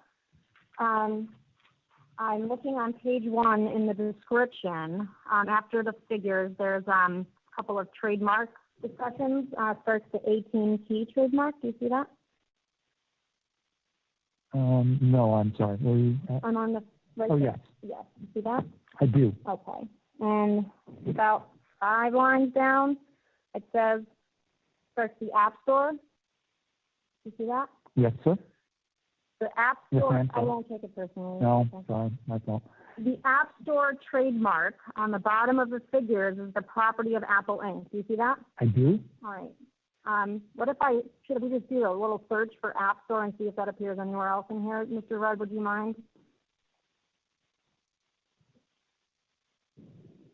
Okay, so that's the only place App Store is in this patent. Would you agree with me?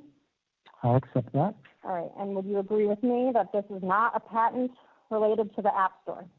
No, it explains that this is a design patent for, you can see in the image Sure. how Sure. apps are displayed. So Sure. I don't agree. Okay, so you believe this is about the App Store. This relates specifically to the App Store. This relates to the iOS ecosystem, in particular as it relates to the design and display of apps on the iPhone. Okay, I'm going to ask you again then. Is it your view and testimony that this patent relates specifically to the App Store? With the Yes or no? qualifier I just gave you, yes. Okay, well, that will speak for itself. Shall we look at another example, 1183, TX1183? Why don't we, before we even look at it, since I think I'm going to have to prove to you that it's in your list. Why don't we go back to the same spreadsheet we were in, Mr. Rudd, which I believe is CX5447. And why don't we go ahead and search for the number 103-68799. All right, you see that patent is in there, Mr. Malakowski? I do. You see that it's titled System for Determining the Quality of Sleep? I do. Okay. Now, why don't you please turn where I was originally sending you to PX1183, and if you can confirm that that's the same patent number and same description. Yes, ma'am, I believe it is. All right. And so, do you agree with me that this is in your list of 165 referring to the App Store? Yes, ma'am. All right. If you could turn to page 12 of this patent, and Mr. Rudd, if you could also pull it up, there's a summary of invention that you should come upon.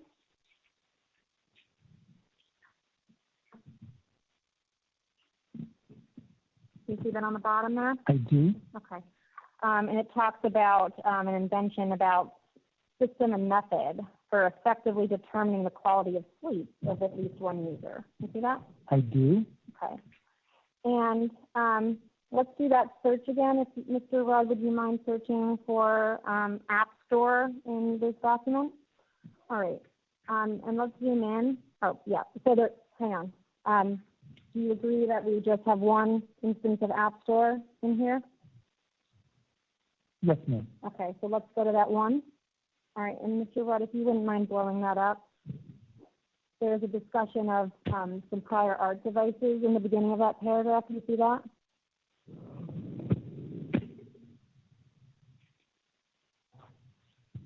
I'm still on page 12, above summary of invention. It's right next to line 35.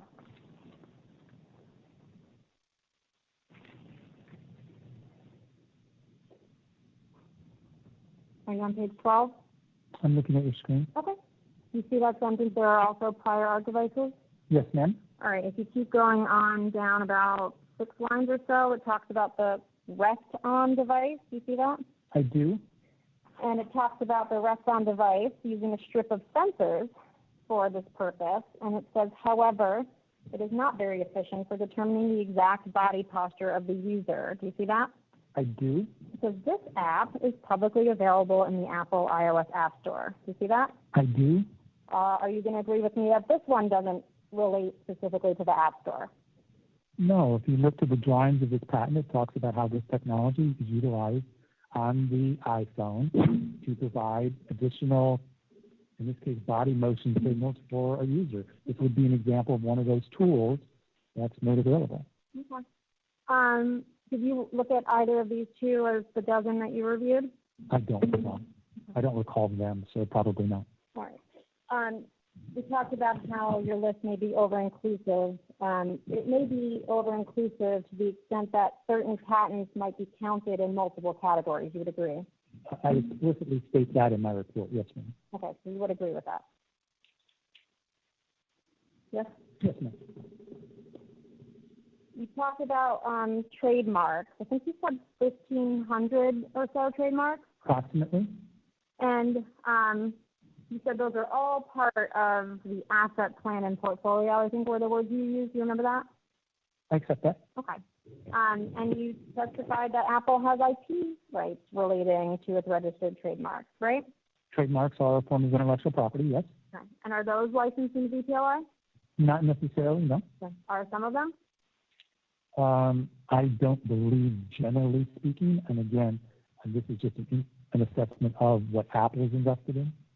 Okay, so you talk about the trademarks just to talk about what Apple invested in, but not what it's licensing to developers. Well, it's more specific. Developers do use the trademarks. For example, we saw testimony of Epic Games using the App Store trademark to promote Fortnite. So it is possible, it does happen, that Apple licenses its trademarks to developers. All right, are they doing that in the DPLA? I don't believe it's specifically set forth in the DPLA. So how does the developer know whether it's licensed to use a specific trademark? Well, as described by Mr. Schiller, there are teams at Apple that coordinate with the developer teams to help them with the tools and intellectual property that will be valuable to them. So to the extent that it was a design patent or a trademark that's typically used by the company only, and it was appropriate for them to license it, they would. So that's an ad hoc analysis? I don't think it's ad hoc because it's a systematic effort to coordinate between the in-house teams and the developer teams. It's a very robust platform. Okay, but there's no document that says, I, developer, have access to these trademarks for use of promoting my app, for example. Is there a way to find that? That would be a separate agreement from the DPLA. Does it exist? I don't know. It wasn't part of my consideration. Yeah, you're not seeing anything? I have not seen a trademark license specifically. Okay, so it was not part of your analysis to understand whether and to what extent Apple actually licenses its trademarks to any developer. And that's not true. I explained how I considered it in my analysis, but I did not seek to conduct an inventory of the subset of trademarks that were specifically licensed to developers. That was not part of my assignment. One of the trademarks you list is the one that we all know. There's an app for that, right? I mentioned that specifically in my report. Is that a trademark that is licensed under the DPLA? I don't believe so. Okay, and how do I know that? Do I find that in the DPLA? As you've asked me and I explained, I don't believe the DPLA provides those trademark licenses. I believe that's separate and distinct form of agreement. All right. Under the DPLA, you say that the developer gets access to a comprehensive suite of developer tools, software, and other intellectual property, right? Yes, ma'am. And you talked about Epic's use of APIs. Do you remember that? Yes, ma'am. And I think we established that Epic is one of maybe 1 million developers of apps for the Apple App Store. One of 1 million entities that have executed the DPLA. Okay. How many developers currently have apps on the Apple App Store? Do you know? No, it's obviously a subset of the total because many have multiple apps. We talked about, Sure. yoga That's down. anything as a number. Do you? I don't know the exact number. All right. So I'll agree with you. It's less than 1 million, but you don't know how much less. Correct. Okay. Did you study any of the other less than 1 million, but more than one Epic use of APIs in connection with your work here? In specific developer use? Sure.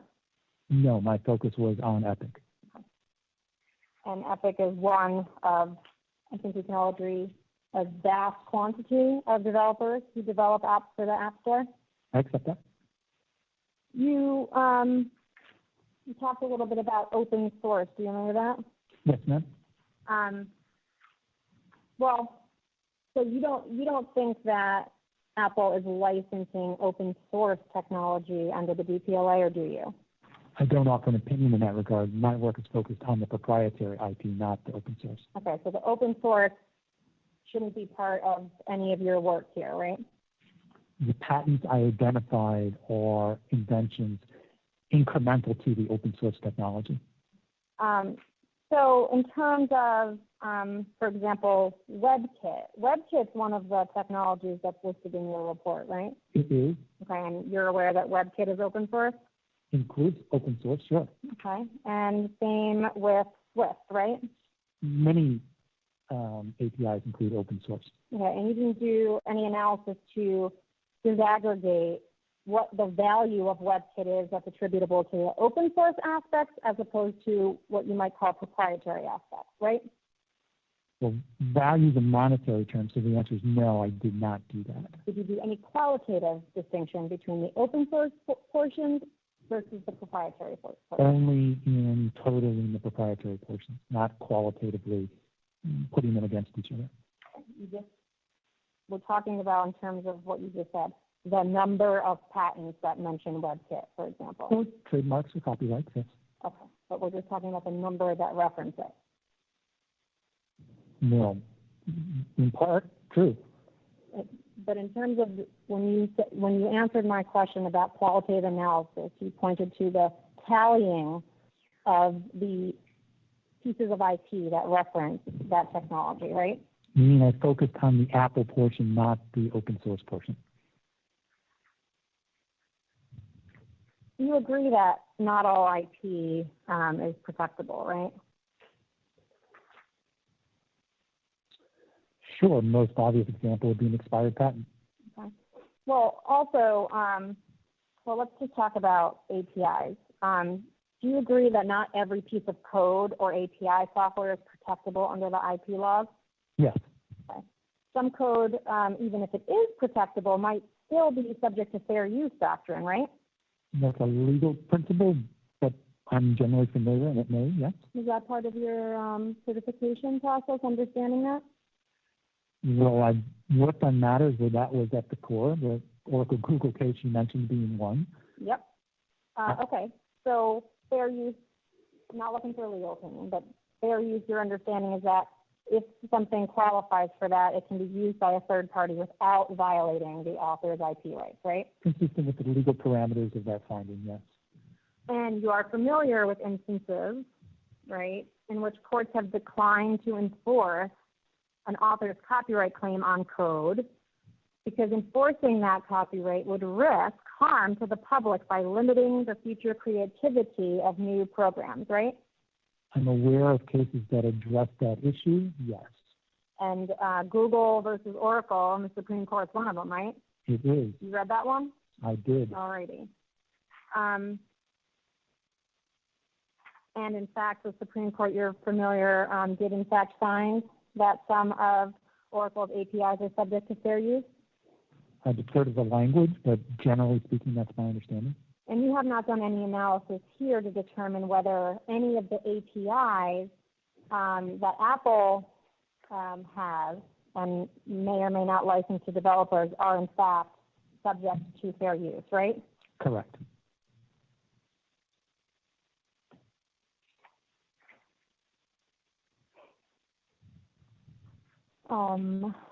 Talked a bit about free riding. Do you remember that? I do.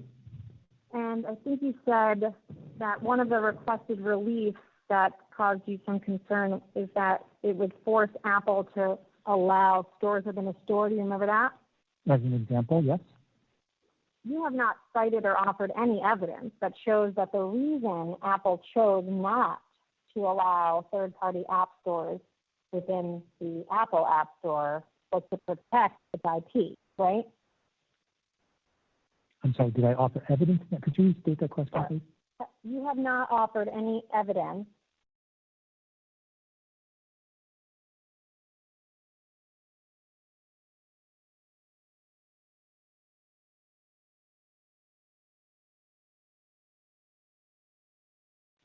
I think that's true. My explanation was investment, yes. you don't know that the prohibition on stores within the store has anything to do with Apple trying to protect its investment in IP. No, I believe I do. I believe that testimony was provided during this trial. Okay, you think Mr. Schiller said that? I don't recall if he specifically said, but I think generally it's been discussed as to why Apple does not want to have a store within a store and the repercussions that would have on its ability to provide adequate security and other elements of technology protected by IP. Okay. That's a different point. Security is not IP protection. It's security, right? But security tools are protected by IP. Yes. I'm asking a very narrow question. Set aside security. I'm asking if you have heard or have any evidence that the reason Apple prohibits stores within the stores is in order to protect against free riding on Apple's IP. I believe that is true. I don't recall if they said it directly or indirectly through their control. I don't know if they used the word IP. Okay. So if they didn't, it would be your only evidence is if it happened in this trial, in the live testimony. You haven't seen any document, right? I don't think it's a debatable point. I don't recall specific testimony or documents, but I do believe that Apple is concerned about its IP rights if it was subject to the requested injunctions. So I'm not talking about the injunction right now. Equitable relief. I'm not talking about that either. I'm talking about the justification for the prohibition that exists right now, that there can be no stores within a store on Apple App Store. You know that? That's a prohibition that exists today, right? Generally, yes, I understand that. Have you seen any evidence that the reason that prohibition came into being was to protect Apple's IP rights? Not specifically using those Okay, words. thank you. And similarly, we do not have any evidence or documents that show that the reason Apple chose not to allow side loading on iOS devices was to protect Apple's intellectual property rights, correct? No, the IP protects those features from happening. You're phrasing the question in a very odd way. I'm phrasing it in the way I would like it answered. If you can't answer, I'll move on. But I'm just asking if you've seen any documents or any evidence that shows and connects the no side loading policy to protection of Apple's IP, that's the reason they have that restriction. Have you seen that?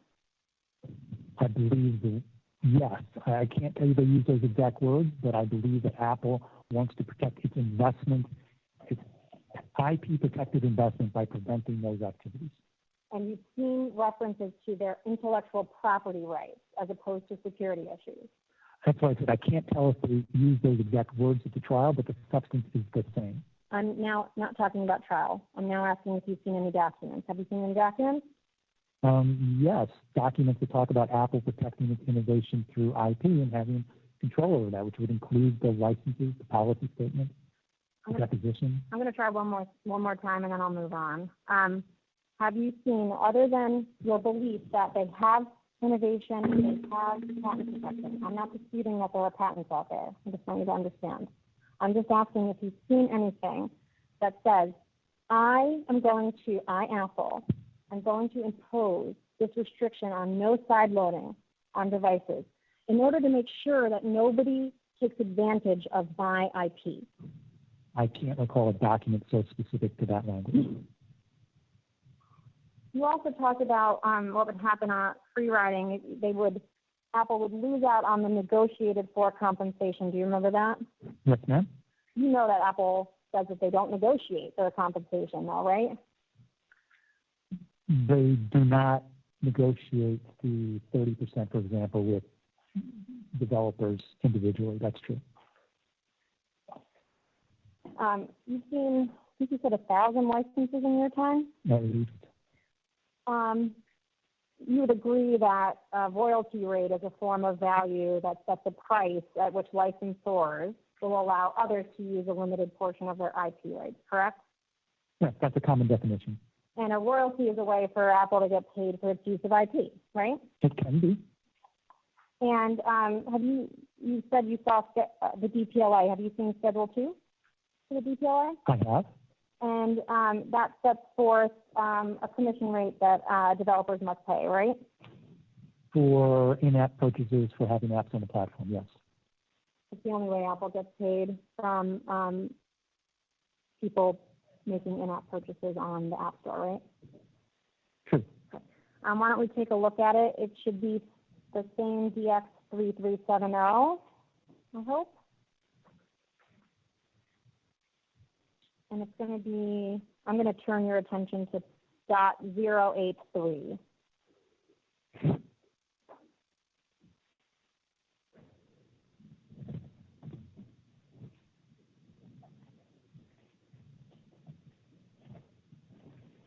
I have it.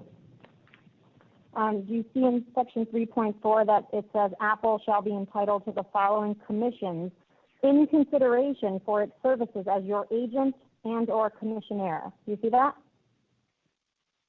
Yes, ma'am. They don't use the word royalty, right? Well, it's not a royalty. Okay. You think that Apple can charge whatever commission it wants, right? Even up to 90%? Theoretically, a patent owner can charge whatever commission the market will bear. Yeah. 90% is an extreme example, but theoretically. Okay, so Apple, in your view, is not restricted from charging 90% commission, right? Well, that's an extreme hypothetical. I haven't studied whether there would be any market or other restrictions associated with such an extreme rate. Okay. You agree that there's a limited period of exclusivity associated with the intellectual property grant, right? It depends upon the intellectual property. There's no limit for trade secrets, for example. There is a 20-year limit essentially for patents. And you didn't itemize trade secrets because those aren't publicly available, right? They're secret. Right. So those aren't part of your analysis. Correct. My analysis is understated or conservative by not considering this. And is it your position that the trade secrets are being licensed by the DPLI? They can be. In fact, in the interchange between... Are they being licensed under the DPLI or yes? Yes, they can be, yes. Are they? Depends upon the need of the developer. Okay. And there's no time limit in the DPLA for how long Apple gets commissions, right? I believe that's correct. You talked about the IP guidelines. I did. And you've even quoted a few parts with your counsel, right? As well as in my report, yes. But you agree and understand that those IP guidelines specifically say that exercise of intellectual property rights are not free from scrutiny under the antitrust laws, right? Absolutely agree, yes. Certain types of conduct with respect to intellectual property may have anti-competitive effects that the antitrust laws can and do protect, right? Yes, ma'am. And in fact, restrictions in licensing agreements can harm competition. It's possible. And you're not offering any opinion here as to whether any of Apple's restrictions are or are not anti-competitive, right? Correct. Are you aware as to whether courts can reject the justification from a company saying that they're taking action to protect intellectual property as pretext if there is no evidence that the firm's restrictive conduct was actually motivated by its desire to protect its IP? I think there are cases that address such, and one of the examples in the guideline addresses that. Right, and Kodak is the case you might be thinking of as an example? As an example. Your Honor, I pass the witness.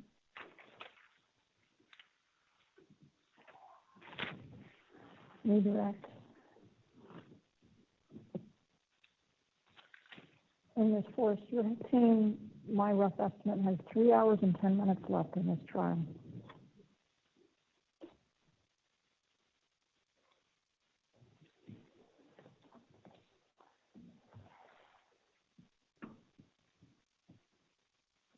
Hello, Mr. Markowski. Hello. Can I please ask you to turn back to DX3900, which is the DPLA? Yes, sir. First of all, are you familiar with something called a portfolio license? I am. And what is the DPLA? It would be more in order of the portfolio as opposed to a patent-specific license. And can you describe for the court, please, what a portfolio license is? Yes, Your Honor, it's what I was alluding to in cross-examination, that some patent agreements are asset-specific, so you're licensed to these patents, these trademarks, and they're identified, and others are portfolio licenses, which you are licensed to the IP that suits your application or your need across anything in our portfolio. And what is your understanding, based on your review of the DPLA, as to whether or not it is a portfolio license? It is. And what is the utility of having a portfolio license as opposed to a one that enumerates specific patents within it? Well, there's a practical and a substantive utility. The practical utility is the IP assets vary almost daily as new patents are issued or some are expired. The substantive benefit is that your licensing partners know that they're not going to be restricted in whatever they develop because you'll say, well, that's not included. So they have a broader right for access to your entire portfolio. In fact, this is a portfolio, or excuse me, this is a license that remains in place over time. Is that true? It is. And therefore, what is the more practical approach to licensing IP as it too evolves over time? Most agreements have portfolio. It is. In that context, sir, what is does a portfolio license have any particular utility? Yes, I would say, in fact, the majority of ongoing cooperative license agreements between parties are portfolio-based for that reason, that you tend to find asset-specific licenses more in the resolution of the dispute or for a historical issue. And, sir, in On direct, I asked you, and I will now ask you again, among the things that Apple seeks under the DPLA in return for the license, you identified two particular things. Can you remind us what those were? Yes, they were first the app review process, that you have to submit your application developed with Apple's IP to their review. And then second, if it's determined that it can be distributed, it must be distributed on the App Store, on the platform. And if I could ask you to look, please, at the first page of Exhibit DX 3900. And in particular, the first paragraph on the first page under the bold heading Purpose.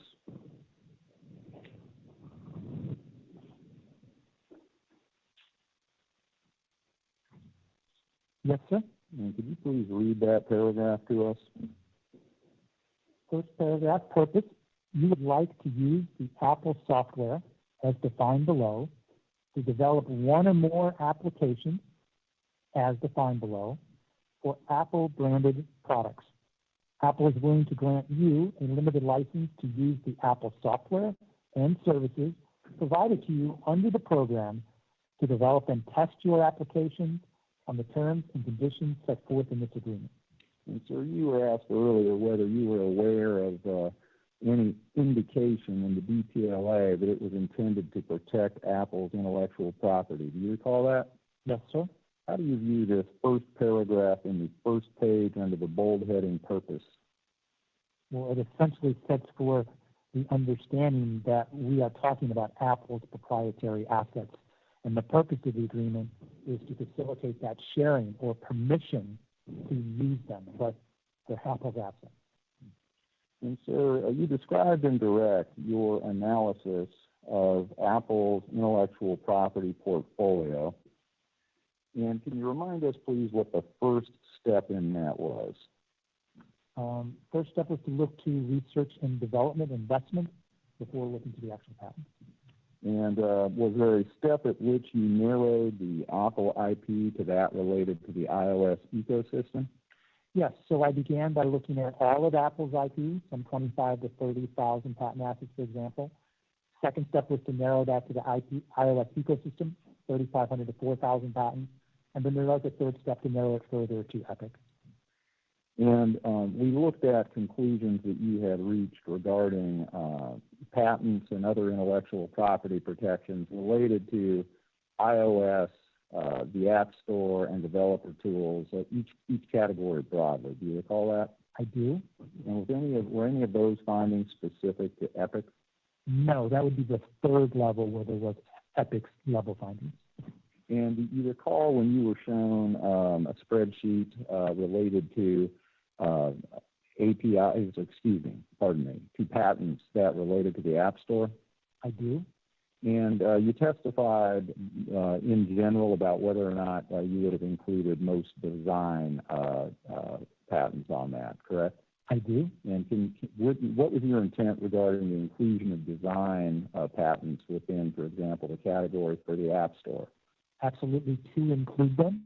I specifically call out design patents in my summary as distinct from utility patents. And you were shown, sir, and I hate to make you switch binders, but in the large black binder, you were shown a document marked PX1182, which is graphical user interface for a display screen or portion thereof, correct? Yes, sir.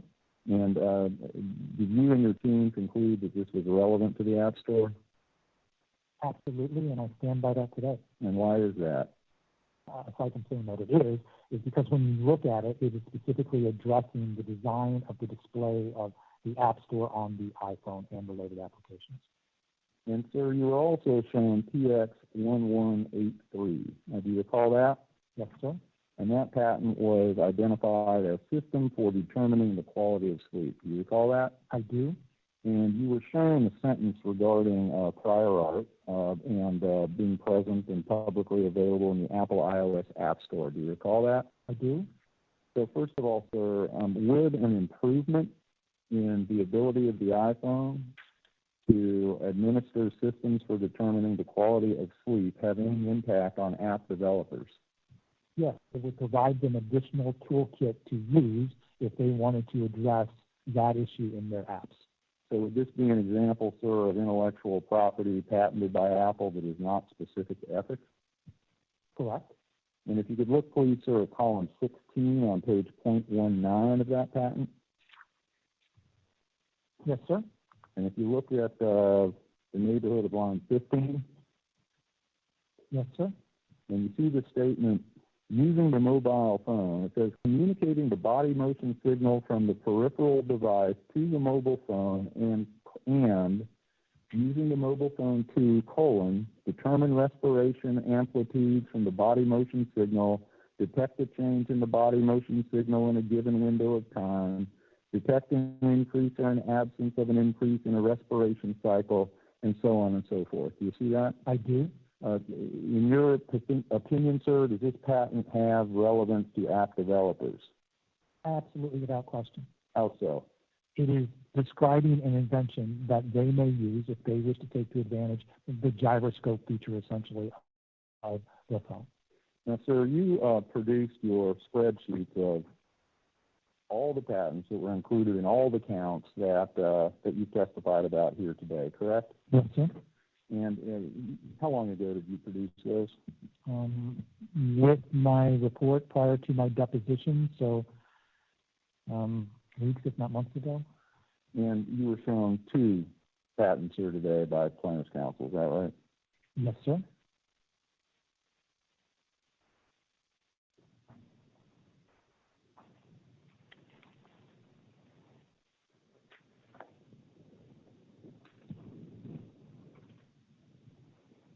Mr. Malachowski, there was a discussion at the beginning of your testimony about some prior cases in which the court evaluated Daubert motions regarding your testimony. Do you recall that segment of your examination? I do. And first of all, sir, are many of the cases that you testify in patent cases? Yes, sir. And in your professional experience, how often are Daubert motions filed against experts in patent cases? In the level of case that I'm engaged in, Daubert motions are essentially filed in every case against every expert. And sir, how many times have you testified?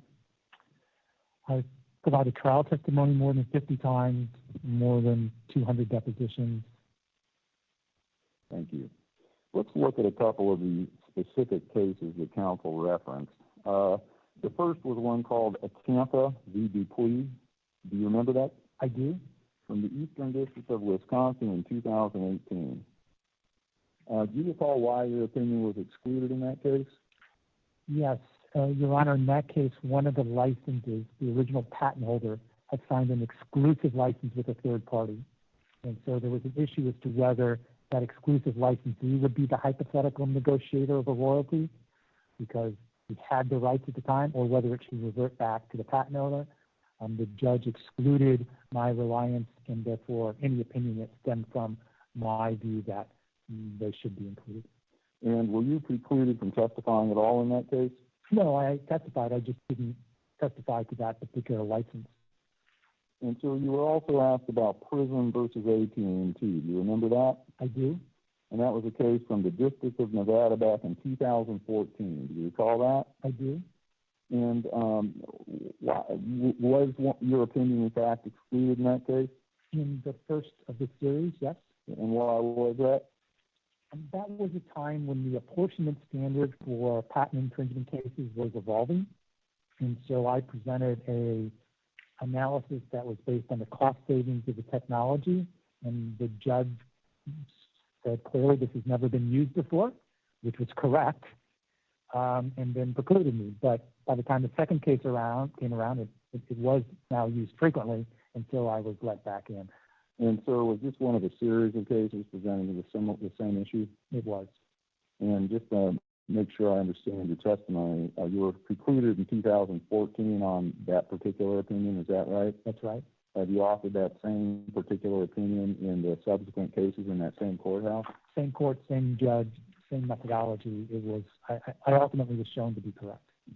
And Rembrandt Social Media was another case that counsel brought up. Do you recall that? I do. That was the case that you spent the longest time discussing with counsel. Do you recall that? I do.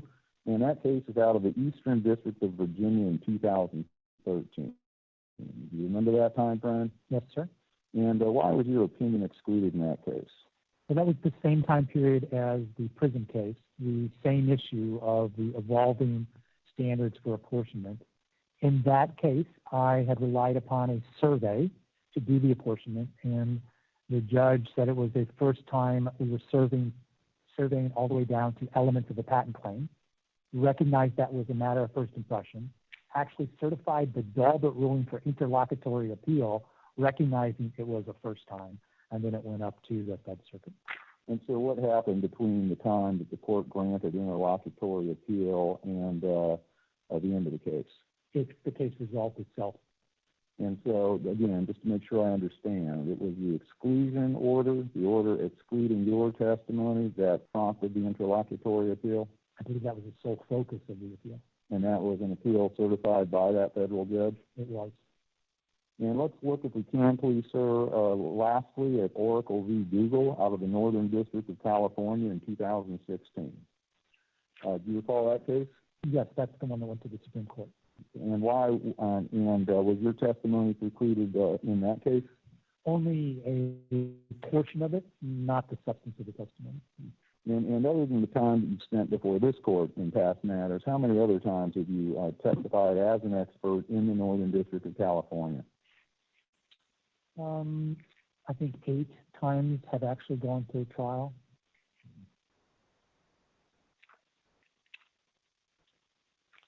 And so very briefly on fair use, do you know whether the question of fair use of a copyright is a fact-specific inquiry? It is very much case-specific. And you did not specifically analyze whether any of Apple's IP is subject to a fair use, correct? Correct. And finally, sir, have you been retained on other matters by Ethics Counsel in this case? Cravath? Yes. Yes, I have a lot of respect for Cravath. And have you been retained by Cravath on a variety of other matters over the years? Yes, sir. Are you ever invited to speak at firm summits on intellectual property? At Cravath summits? Yes, That's I it. have. And can you tell us who the audience is at those summits? It is Cravath partners and associates, their clients, academics, judges often, industry professionals. And when was the last time you spoke at that summit? I think they invited me to their inaugural summit as a speaker. I participated in workshops subsequent, and I usually go every year. Last year was suspended because of COVID, I believe. And have you... I hope I get invited back again since you're asking these questions. Have you been retained by Cravath on matters since these exclusion orders that we've just discussed? Yes. Cast a witness, Your Honor. 6 topics. So really cross-limited to that group. Thank you. I won't say the number of questions, so I can say it's only one of those topics. The Rembrandt case you talked about, and you talked about it being certified for appeal. Yep. You're aware that the Federal Circuit rejected the interlocutory appeal on your damages issue, right? There was another case on the same issue at the same time, and they resolved it in that case, yes. Your exclusion, the petition for interlocutory appeal of the exclusion of your opinion, was rejected by the Federal Circuit, correct? Yes. No further questions. Anything on that? Your Honor. Mr. Malachowski, do you have an understanding as to whether or not the issue that your trial judge in Rembrandt certified was subsequently resolved by the Federal Circuit? Yes, there was, shortly after my case was submitted, there was a ruling from the Federal Circuit that dealt with the same apportionment issue, making my motion moot, in my opinion. Thank you, sir. No further questions, Your Honor. Nothing further, Your Honor. All right. You better sit down, sir. Thank you, Your Honor. Thank you. Okay, we have 10 minutes. Next witness.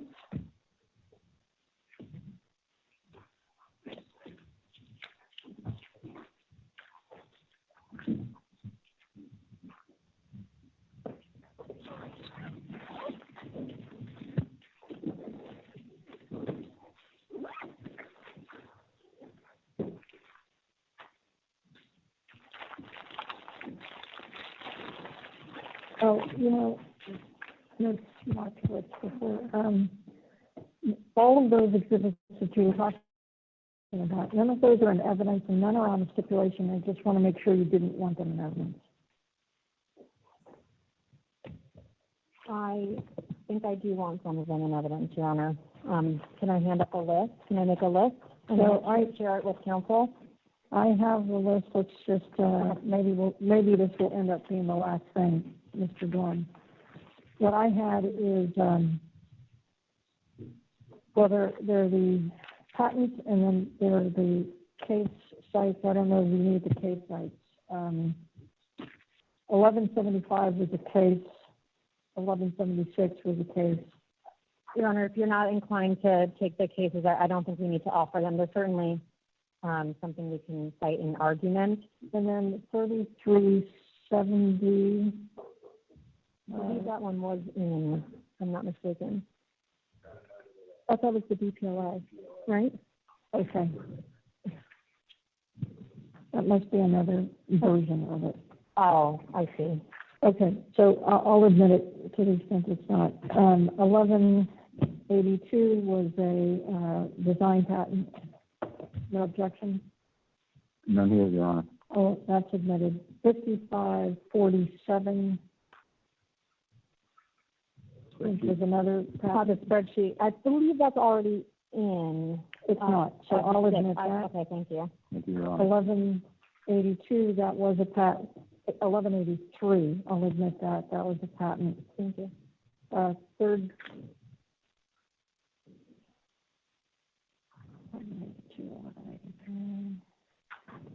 That may have been, that was it. Okay, thank you, Your Honor. Your Honor. Thank you. Okay, let's get him sworn in. Or do you have a witness? Good morning, Your Honor, or good afternoon, Your Honor. For our next witness, Apple calls Aviel Rubin. Okay.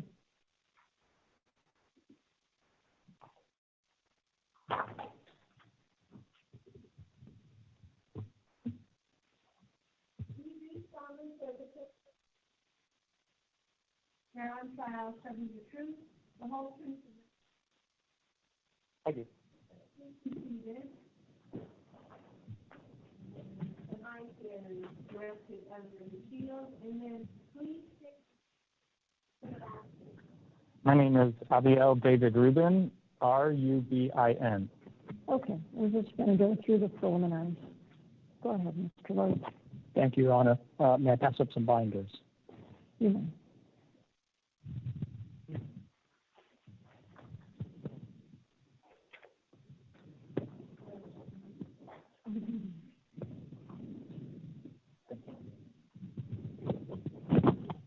Thank you.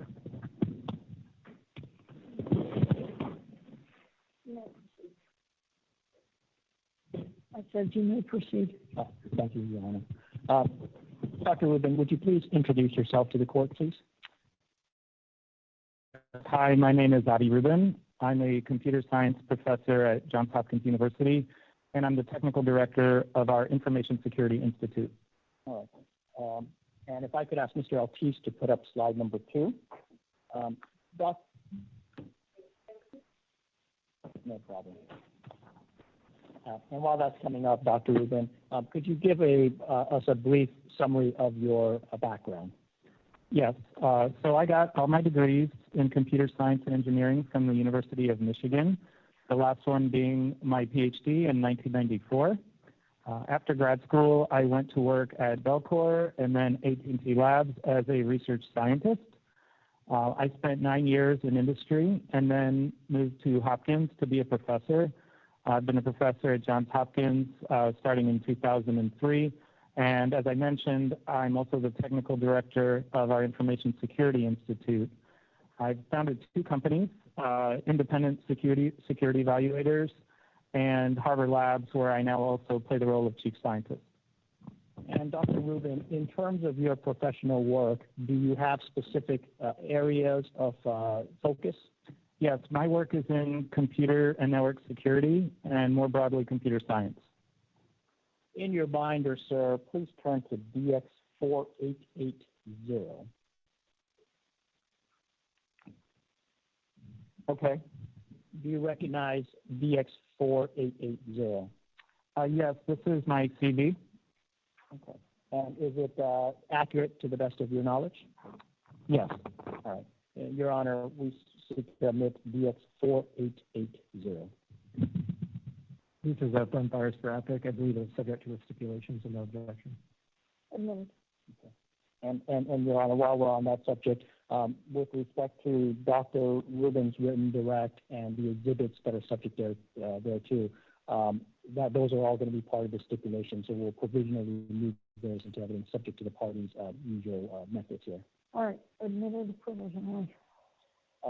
Mr. Ortiz, would you put up slide number 3? Dr. Rubin, what were you asked to do in this case?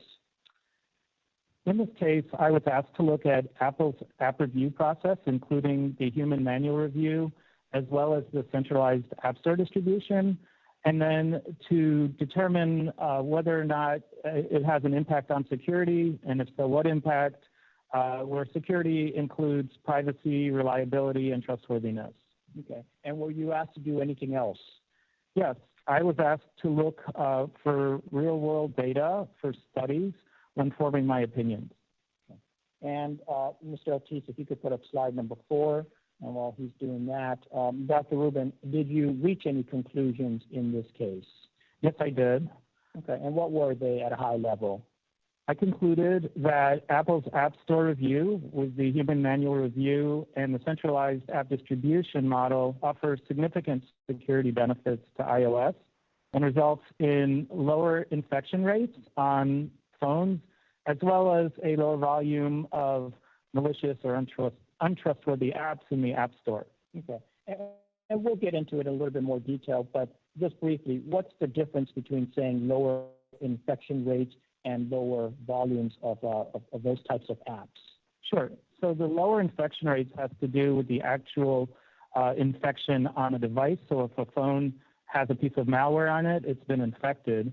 Whereas lower volume of malicious apps means that these apps that can potentially infect a device are in the App Store.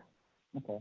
And maybe we'll do one more thing, and Mr. Ortiz, if you could put up slide number 5. Dr. Rubin, you've said the word security a couple of times already. For the purpose of your work in this case, what do you mean when you say security? In this case, I took a broad look at security, and I look at security as dealing with an adversary. That means there's somebody bad who wishes to cause harm. And there are many different things that can cause security issues. One of the big security issues is safety. Safety has to do with making sure that malicious code isn't running on a device and isn't able to do any harm to a device if it does run on the device. Privacy is a term that we're all familiar with. It has to do with protecting confidential information such as your medical records and your location and all of the information that really belongs only to you. Reliability has to do with knowing that your device will work when you need it. For example, if you have an emergency and you need to call 911, you don't want an app with malware to prevent you from being able to do that.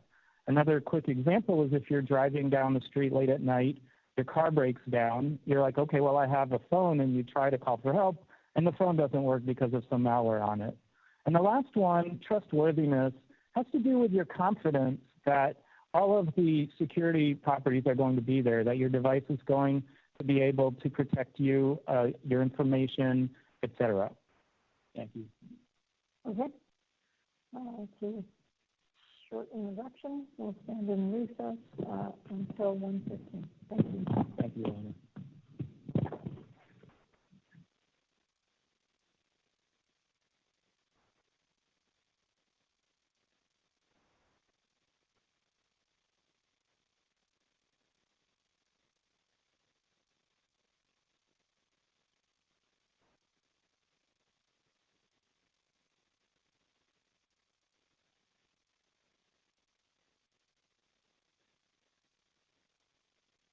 Podium, Mr. Dorn. Thank you, Your Honor.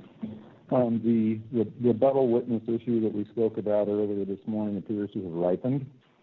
At 10:34 a.m., as I was standing at the podium preparing to resume my examination of Mr. Malachowski, Ms. Forrest orally informed me that Epic intended to call Sean Cruden, a current Apple employee, tomorrow, and at 11:16 we received, or 10:45, we received an email with that notice. At 11:16, an emailed a trial subpoena, which we have not accepted service of. We were told this morning at 8 a.m. that the rebuttal witness would be a third party, that we would have a chance to depose them, that it would depend on what happened today with the witnesses, that it was based in part on a redlining in our findings of fact, and it does not appear that any of that has come to pass. Your Honor, our agreement was that notice of rebuttal witnesses would be provided by 7:30 a.m. the day before. This is intentionally and provocatively several hours late after misleading statements made after the deadline had already been blown. And, Your Honor, no rebuttal witness for which we received notice after 7:30 a.m. this morning should be permitted. Well, Your Honor, I'm sorry that we are at a point where words like misleading and intentionally misleading are now being used. I would have hoped that we would have been at a different point. Let me just start by saying that the information this morning related about whether or not the current witnesses who are going on today would impact the rebuttal witnesses had to do with two previously noticed rebuttal witnesses, Dr. Lee and Ms. Mathewitz. Dr. Lee is somebody who's a security expert, and he would directly respond to Dr. Rubin. Hence, that's why that was the witness to which I was referring. Apple has long been on notice of him. Ms. Mathewitz related to Mr. Hanson. So I was not in any... This morning you talked about what you told me specifically related to a striking or something that Apple had done in its findings of fact. And now I wanted to now get to that, because what I first wanted to do was address the idea that somehow it related to the witnesses of today. That had to do with Mathewitz and Lee, not with this other person. What happened was in Apple's findings of fact, number 53. Right, what docket number? Put on the docket. I don't know the docket number of their findings of fact. Oh, well, I can tell you, actually, I got them this morning. Hold on.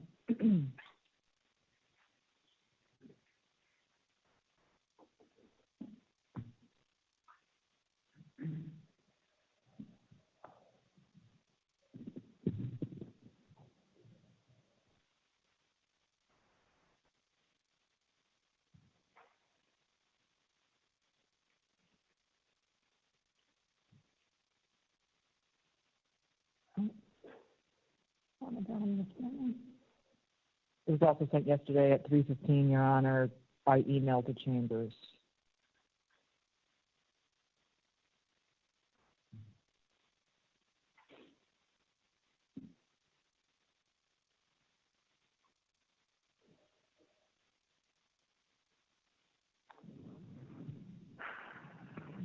And I can describe the issue, Your Honor. All right, go ahead. I'm in a quick one. Your Honor, the issue has to do with IAP, and there had previously been in the findings of fact of Apple that IAP was introduced in 2009, a fact which no one really contested. What was new was, as you may have seen, there was back and forth with Mr. Schiller as to whether or not there was the ability for in-app commerce opportunities prior to the launch of the IAP functionality. The importance of that is if there was an opportunity for developers to have had the ability to have offered in-commerce opportunities before IAP launched, then the launch of IAP would have effectively increased the cost to the developers of those in-commerce opportunities. We introduced a number of documents which we believed showed that IAP, after Mr. Schiller for the first time testified that IAP had not been possible, an in-commerce opportunity had not been possible prior to 2009. I introduced several documents to try and refresh his recollection that, in fact, a number of entities had utilized in-commerce opportunities prior to the launch of IAP. He then disagreed also with Mr. Forstall's testimony, which we then played in court, who said that IAP in Commerce had been available. Ms. Pruden, we've pulled up now, we've got 20 documents, and if they want to stipulate to the documents, we don't have to call the witness. They're business records. We'd be perfectly happy to have the documents simply come in. Are dated in the prior to the launch of IAP in November of 2009, or whatever the date is, March of 2009, and we just want her to authenticate those documents to demonstrate the in-commerce use by developers prior to the launch of the functionality of IAP, that they were doing that. That's the only purpose for Ms. Pruden. It would be 15 minutes. If they will stipulate to those documents coming in, Your Honor, we need not call her. Your Honor, in the original draft findings of fact, we stated in September 2009, Apple introduced in-app purchase IAP functionality which had not previously been available. And Mr. Schiller was off the stand 2 days ago. So he was crossed. He was crossed on documents related to this issue. The court can evaluate this issue. This is the first time I'm hearing any justification or explanation for the notice that we received at 10:30 this morning regarding Ms. Pruden. And I would suggest that I at least was misled to think that any discussion about taking depositions of third-party rebuttal witnesses this morning had anything to do with the two previously deposed experts. This is sandbagging, pure and simple. They've had a chance to cross-examine the witness that testified that way. They had a chance to put their documents in the record. They had a chance to put those documents in on their exhibit list. They had a chance to use Ms. Pruden's deposition designations, which they did use for other purposes, in putting the record before this court. Now is not the time for them to be attempting to kick this door open. It's not rebuttal. Notice is late. It shouldn't be allowed. Your Honor, this is absolutely not misleading. And but it may be late. So this is what we're going to do. This is what we're going to do. You're going to give me the documents, and I'm going to go back, and I'm going to look at the proposed findings of fact, and you can give me one page about where to look for things. So tell me what finding of fact you think was misleading and on which you were not on notice. Mr. Schiller testified for multiple days, the last of which was May 17th, which was 3 days ago. Your Honor, in the meantime, may I just sort of I want to clear up something. We were actively interviewing third-party developers in different parts of the country who had, in fact, offered in-commerce opportunities. That was the issue about whether or not they were going to depose somebody. We thought we had located one. We realized we could do it through the documents and not inconvenience somebody flying during a pandemic across the country. That was what I was referring to this morning. This was not sandbagging. It was not misleading. All I'm hearing, Your Honor, is they could have told us this morning or last night or 2 days ago that they may want to call Ms. Pruden, and we should be prepared for that, and they didn't. Your Honor, these are all business records. The reason that there is such vehemence is because this is a critical issue in this case. It is so critical, right? If it was so critical, you should have been prepared for it. Hold on. And I think that there was some preparation. What I haven't seen is what you claim the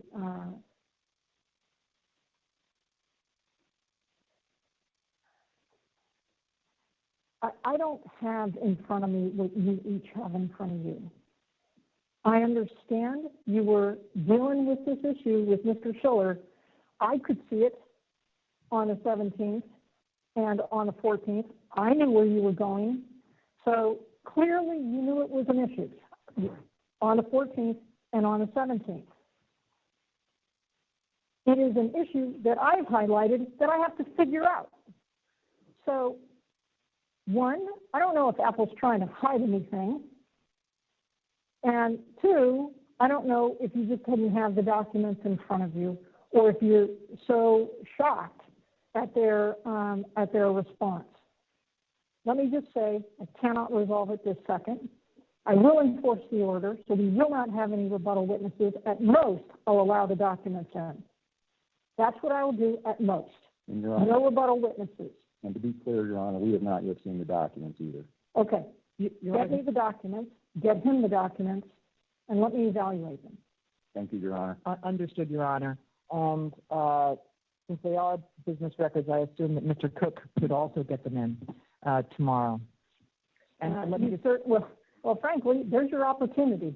And one other thing, Your Honor, I just so that, because my credibility is very important to me, I want to make it clear that when Mr. Schiller was testifying and denied what we thought was an obvious point where Mr. Forstall had actually obviously testified affirmatively to it, I had people running to the other room to grab the documents, which was why they were not in the binder. It wasn't something that was planned and in binders and all there. We were in real time grabbing those documents to try to cross Mr. Schiller. So I just want to assure Your Honor that it was not as if I'd been preparing for 2 days for that cross-examination module. It came as a surprise to me that he would deny it so vehemently. Okay. And just one closing note, Your Honor, Mr. Schiller said the exact same thing in his deposition. All right, well.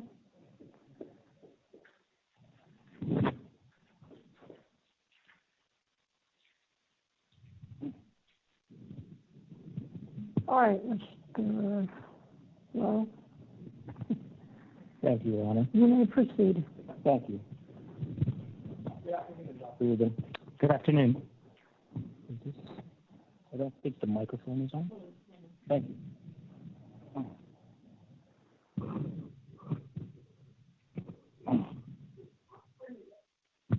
Testing. Is it on now? Okay, that's on. Thank you. Dr. Rubin, before the lunch, you mentioned that some of your work in this case related to app distribution methods. Can you explain what you mean by that phrase? Yes, so app distribution method is the way in which that apps get from developers who make the apps to the users' devices who are using them. And are you familiar with some of the main ways in which developers can distribute apps or software to potential users? Yes, I am. Okay. And let me ask Mr. O'Keefe to bring up slide number 6. So let's start here. What information are we looking at here, sir? This is the first method of app distribution that I'm going to talk about. What we call this one is direct distribution. And this is the case where developers create apps. They're programmers, so they write the program, they create the app, and then the users get the app directly from the developers. So if a user wants an app like this, they have to find the developer who made that app and get it directly from them and then install it on their phone. Okay. And Mr. Altuse, if you could bring up the next slide. And this one is titled Multiple App Store Distribution. Can you describe what we're looking at here, Dr. Rubin? Yes. So this is another model of app store distribution, or app distribution, I should say. And here we have developers who are building apps. And there are multiple app stores. They're numbered 1 through 5. And so the developer can choose to send their app to App Store number 1 and App Store number 3, whatever app stores they want to send them to publish them. And then users have a choice of which app store to go to download the app. So they could get it from App Store 1, they could get another app from App Store 3. Occasionally there may be an app that is only available, say, on App Store 4. And so the user would need to go to App Store 4 to get that app. Are the first two models that we've been talking about mutually exclusive? They are not. Okay. There's been some discussion of the Android system in this case. Do you know how apps are distributed in the Android system? Yes. In fact, the Android system uses a combination of the two app distribution methods that I've been talking about. So it uses multiple app stores, and it also uses direct distribution. Okay.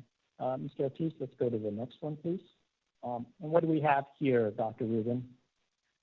So here we see another model of app distribution. This is the central model where there's only one app store. So in this case, the developers send their apps to this app store, the only one. There are no other app stores. And the users, if they want to get apps to put onto their phones, they go to that app store and then they get their apps. And relevant to this case, are there any popular platforms that use the centralized model of app distribution? Yes, the iOS App Store uses this model. Okay. Mr. Ortiz, let's go to slide number 9, please. So what we've been talking about this from the perspective of developers getting apps or software to users. Let's talk about it from in terms of device configuration. Does the choice of distribution method affect how user devices need to be configured? Yes. Okay. And how so? So let's say that you're in the centralized app distribution model, then the phones need to be set up so that they can only accept apps from one app store, the centralized app store. And if you're in a different model, say a non-centralized, remember we talked about the direct distribution model where the phones get the apps directly from the developer. Well, those phones have to be set up to receive apps directly. And if you took a phone that was set up to only get apps directly and tried to get it from a central store, that wouldn't work because the phone has to be configured and set up with respect to the type of app distribution system that it's participating in. Okay. And we've been going through the main distribution methods. Let's talk a little bit about the security implications of each one. And Mr. Ortiz, if you could put up slide 11. So slide 10, I'm sorry. All right, let's talk about direct distribution. What are some of the security implications of allowing developers to distribute apps directly to users? So in this model, there's no app store, and the developers can send their apps directly to the users. So let's say that one of the developers, the one on the bottom in this picture, is a bad developer, meaning that they have written a malicious app that does something that it shouldn't do.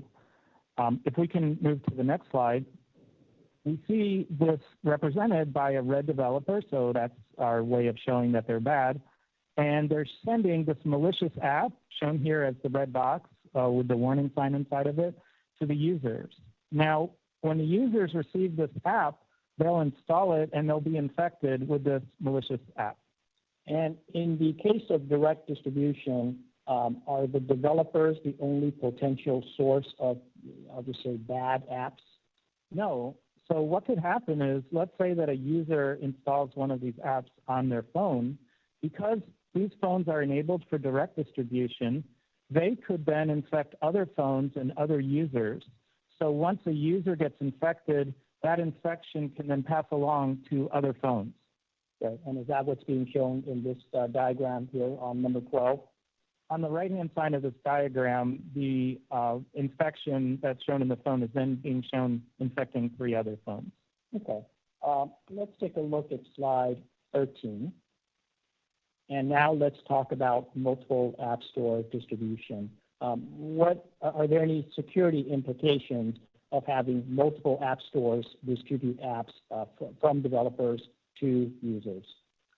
Yes, I want to give you a similar kind of explanation to this as I gave for direct distribution. So when you have multiple app stores, let's look at the case where one of the developers is bad, meaning that they create a malicious app. So if we can move ahead in the presentation, here we see again a malicious developer, and a malicious developer creates a malicious app. And we're no longer directly communicating with the users. We have app stores. And this developer sends the malicious app to 4 different app stores, the ones labeled 2, 3, 5, and 6. Okay. And then so what happens after that? Well, let's move to the next slide, and we can see that app store number 2 sends out that malicious app to phones. App store number 3 also receives the malicious app, but that malicious app is not available on App Store number 3. And the reason for that could be that App Store number 3 might have some more strict security policy than App Store number 2. So they may scan the apps or do some other type of analysis and determine that this app is inappropriate or malicious or in some way not going to fit in with that App Store's policies. And so that App Store blocks that app. And we see 2 more examples of that where App Store number 5 does distribute the app, but App Store number 6 does not for similar reasons. And are you familiar with some of the tools that attackers may use when they are in a system with multiple app stores that are available for distribution? Yes, let me talk about that. So let's go to number 16, Mr. Eltiste. What's the information on here, Dr. Rubin? This is a list of different tools and techniques that the malicious app developers are using today to get apps onto users' devices. All right, let's take these one at a time. The first on the list is multiple listings. What does that mean? Right. Well, we're familiar with the term multiple listings from the real estate context very often, and it's the same idea here that the malicious app developer will submit an app to more than one app store, and what they're thinking is not all the app stores have the same security criteria, and so by sending it to more than one, they increase the chance of spreading the malicious app. Okay. Second one looks similar, but it's multiple listings with different variations. What do you mean by that as a tool? Sure, and this is sometimes referred to as the good-bad distribution. And so the idea here is that what the developer does is creates two versions of their app. One of them is benign, it's a good app, and the other one is malicious.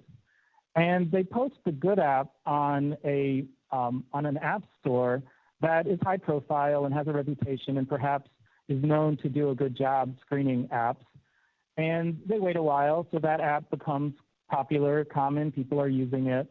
And then they distribute a bad version of the app that's actually malicious, but it looks exactly the same as the good app. It has the same icon, the same name. And what happens is now you have an app that has a good reputation and that is known by people, but it's actually malicious if they get the one from the wrong store. Okay. And next one is listing in one and updating another. What is that tool? Yes. So this one is kind of a similar one, slightly different flavor of that same attack. So what they do is they'll post an app in multiple app stores and wait until that app, and the app is benign at this point, wait until the app is downloaded by people and people start using it. And then what they'll do is they'll, for the app stores that are perhaps a little less known for not being as secure, they will provide updates to the app, and the updates will turn the app into being malicious. Okay. The next two here are both relating to imposters. What do you mean by that? So an imposter app is an app that borrows from a well-known app. So, for example, let's say the well-known Evernote program, it's an app that I use. It has a reputation of being a useful app and a safe app. And an imposter app is a developer creates a malicious app that does something bad, and it calls it Evernote, and it makes it look like Evernote. And in fact, sometimes they go so far as to create an experience in the app that looks just like Evernote, so you think you're running Evernote, but behind the scenes, something bad is happening. Okay. And then what about an imposter store? Imposter store is taking imposter app to the next level. So what the attackers do is, let's say that there's a store that's popular for having productivity apps, and it's well known. They'll create an entire store that has the same look and feel and a very similar name, and put very similar apps there. And maybe at first they'll just put good apps there until the traffic starts to show up. People start using that app store, and then they're malicious, so they can start replacing the apps on there with imposter apps and malicious apps. Okay. And then finally, what does user infection mean in this context? So we've heard about sideloading in this case, and sideloading is when there's direct distribution from the app developer to a user. And once a user is infected, that user can then infect other users with the app. There's been some testimony by witnesses that if App Store distribution were to be opened up, there might be some competition, and as a result of that, some of the stores might actually increase their security level. Have you given thought to that as a possibility? I have considered that, but that's not what we observe when we look at the data. We see that, in fact, the weakest link is really the problem, because if you have multiple app stores, some of them will want to host certain kinds of apps, and other stores will have different levels of security.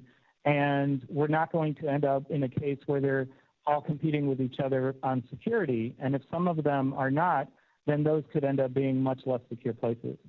Mr. Ortiz, let's pull up number 17. Dr. Rubin, we've been talking about security implications of the direct distribution, then multiple app distribution. What, if any, are the security implications of a centralized app distribution model?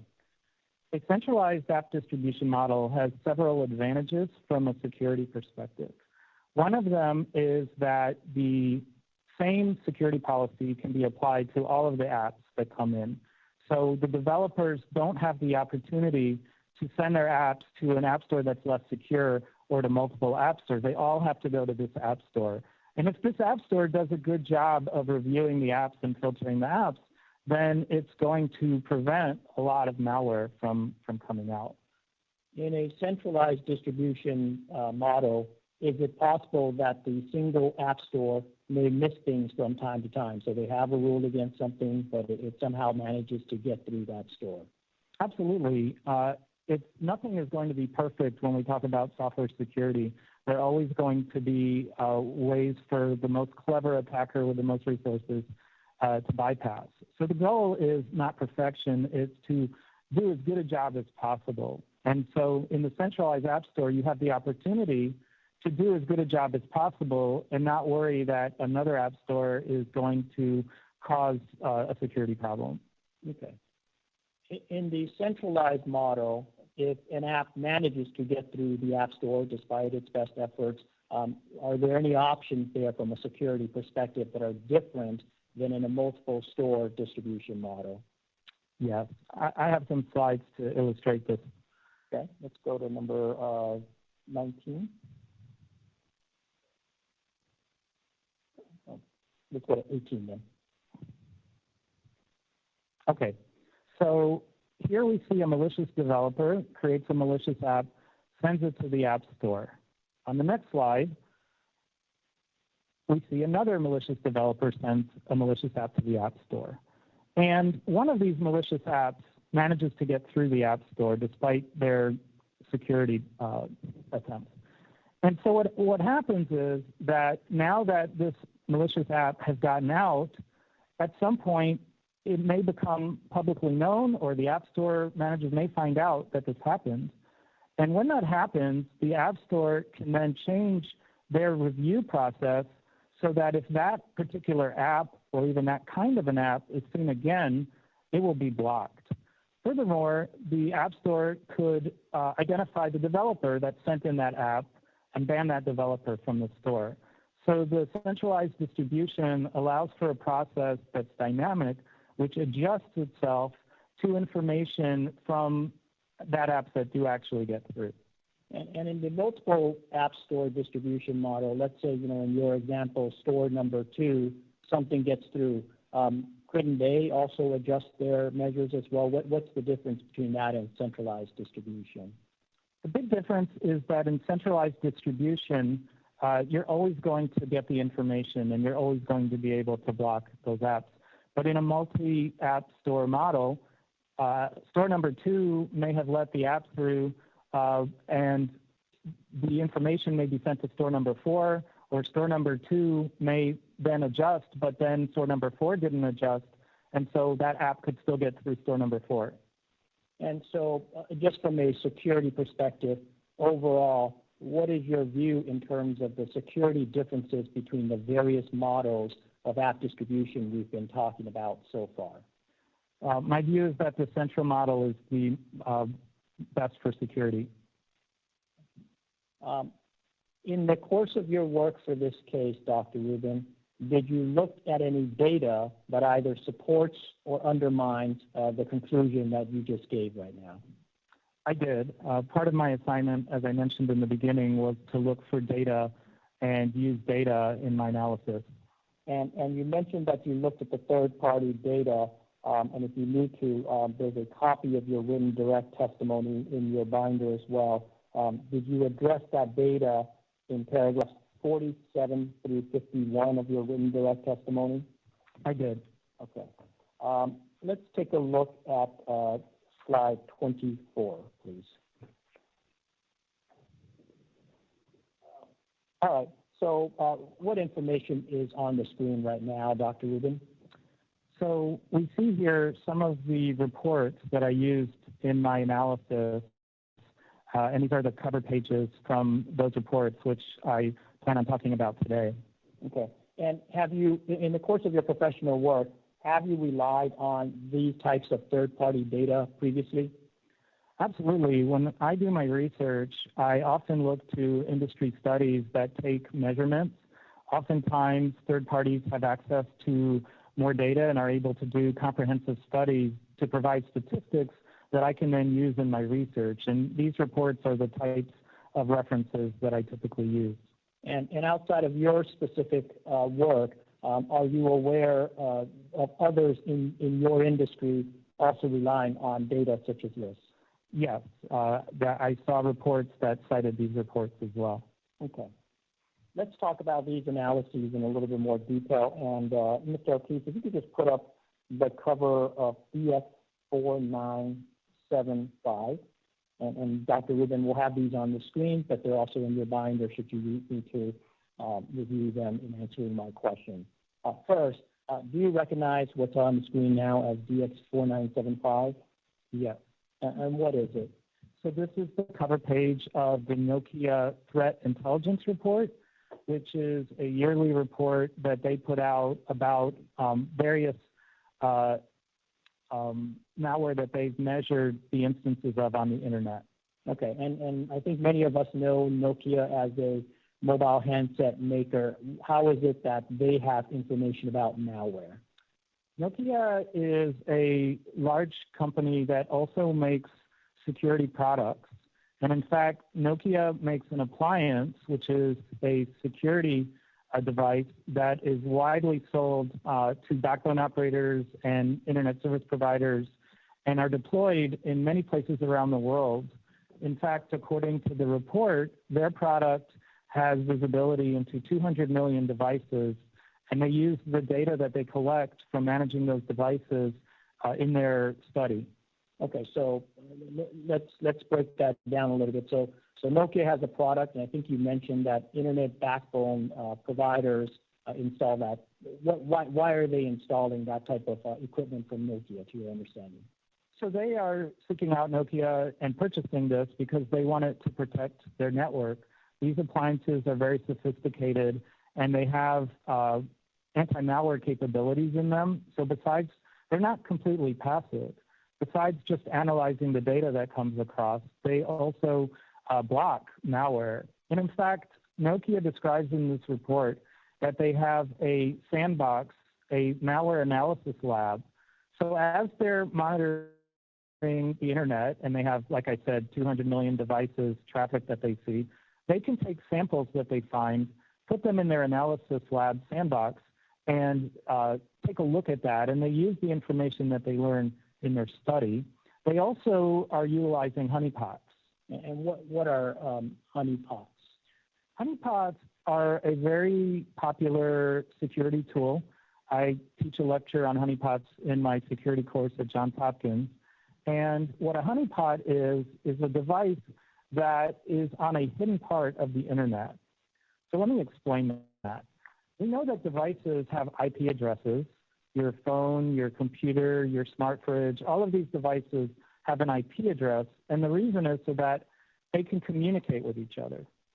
And what Nokia does with their honeypot is not all of the IP addresses that are possible have been assigned. And we know that because when a new device comes up, it will get a new IP address, and so there has to be a space of unused IP addresses. So Nokia puts their honeypot computer, which is a server, into an unused area of the internet by giving it an unassigned random IP address. Now, what's really interesting about this is that any traffic that arrives at that honeypot computer is by definition going to be malicious traffic. And the reason is no legitimate computer is trying to communicate with this because it has an unassigned IP address. And so what happens is that attackers are constantly generating random IP addresses and sending attack traffic to those addresses. When the honeypot collects malware that it receives, it's malware that may not have ever been seen in the wild before. They may get the fastest way to see new malware maybe through a honeypot. And so the malware that's collected in the honeypot is then taken into the sandbox analysis lab and analyzed. Okay. Let's take a look at slide 25 then.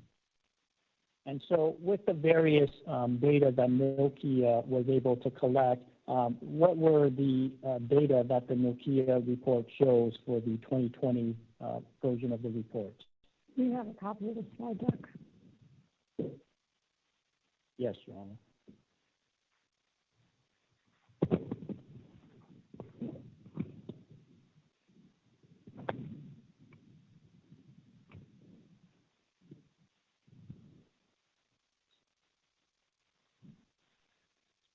Your Honor, may I hand one to the clerks?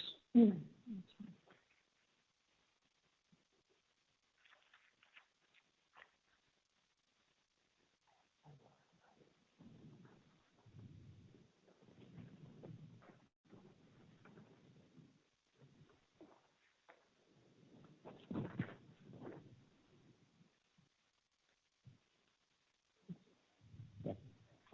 Looking at slide 25, Dr. Rubin, what information is shown on here? So this is information that appears in the Nokia report, and this is some of their conclusions and some of their measurements. And what they showed is that on the iOS platform, around 1.7% of the infections that they observed on the internet were from the iOS platform. And at the Android platform had 26.6% of the infections on the devices that they measured. Isn't that just a function of the fact that there are more Androids? Well, the truth of the matter is that in the studies that I read, the indications were that globally there are about 3 times as many Android devices as iOS devices. But here we see that the ratio is much bigger for the infections on Android. So did you do the numbers based in terms of percentage of devices? I did not do that calculation, but if it's 3 times, then we would expect about 5% Android if we had 1.7% and not 26.6. Okay. And Mr. Altiste, let's turn to DX4975 and go to page 8, please. And let's just focus in on the right-hand side with these 2 pie charts. Sure. And Dr. Rubin, do you recognize the information that's on the screen now, which comes from page 8 of the Nokia report? Yes.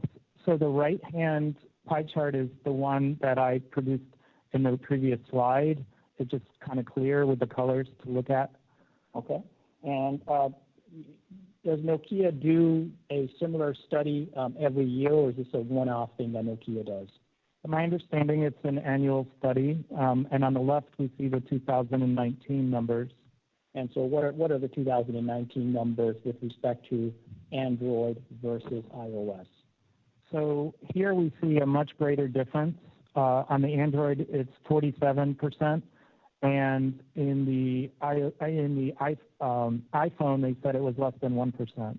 Okay, and again, recognizing that you may not be able to do the math on the spot, what does that tell you, even if you take into account the assumption that there are about 3 times as many Android devices as there are iOS devices? Right, then 3 times the iOS number would be less than 3, and we have 47% for Android. So in IoT, the Internet of Things, what do you understand that to be? So IoT is actually the primary area of my research these days, is IoT security. And the Internet of Things has to do with like your smart thermostat, your refrigerator, your toaster, all of these things that if you go into Best Buy and there's a section on smart home, these devices are proliferating very, very rapidly. Okay, thank you. And Dr. Rubin, with respect to the IoT devices, those are relatively high numbers relative to iOS. Have you done any study or analysis as to why that might be? Yeah, so the IoT devices are based on Linux, the Linux operating system. The software is not very well controlled. Every one of the devices does its own update from their manufacturer or from some app store that they choose. Okay.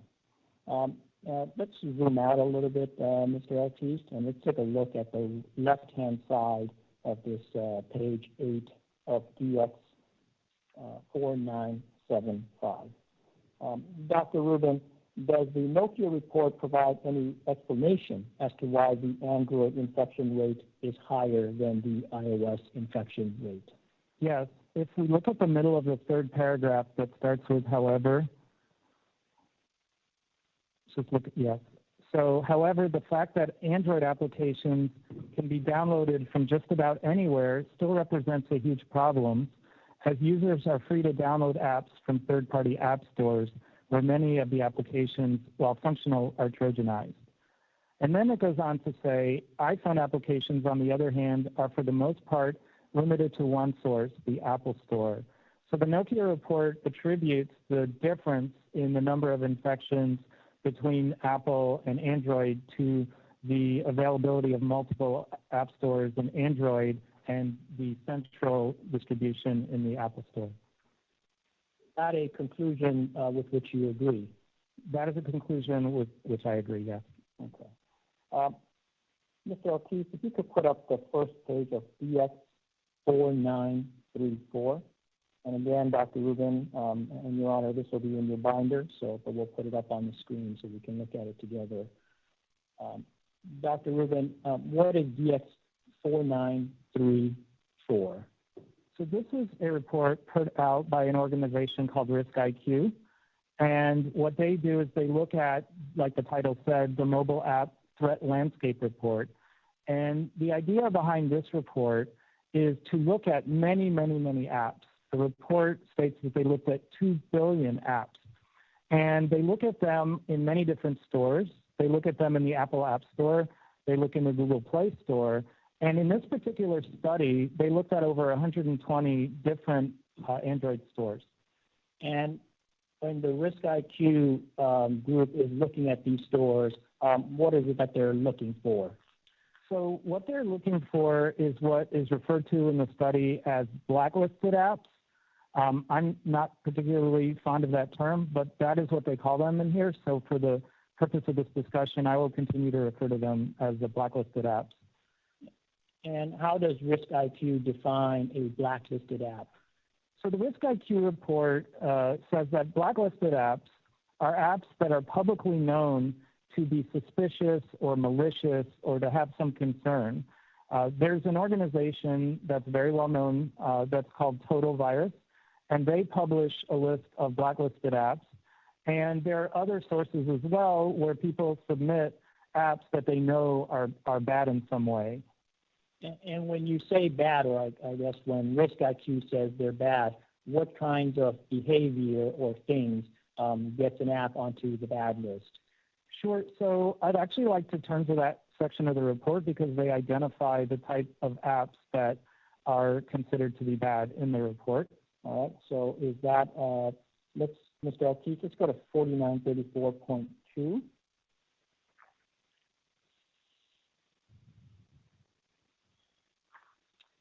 It's the last paragraph on this page. And it talks about the threat actors taking advantage of myopia, and I believe that refers to of users, and produce rogue apps that mimic well-known brands or otherwise purport to be something they're not. If you recall, when I talked about attacker tools, I mentioned the idea of imposter apps, and that's what this is referring to. And it says that once an unsuspecting user downloads these malicious apps, threat actors can have their way phishing them for sensitive information or uploading malware to their devices. And what is phishing with a P?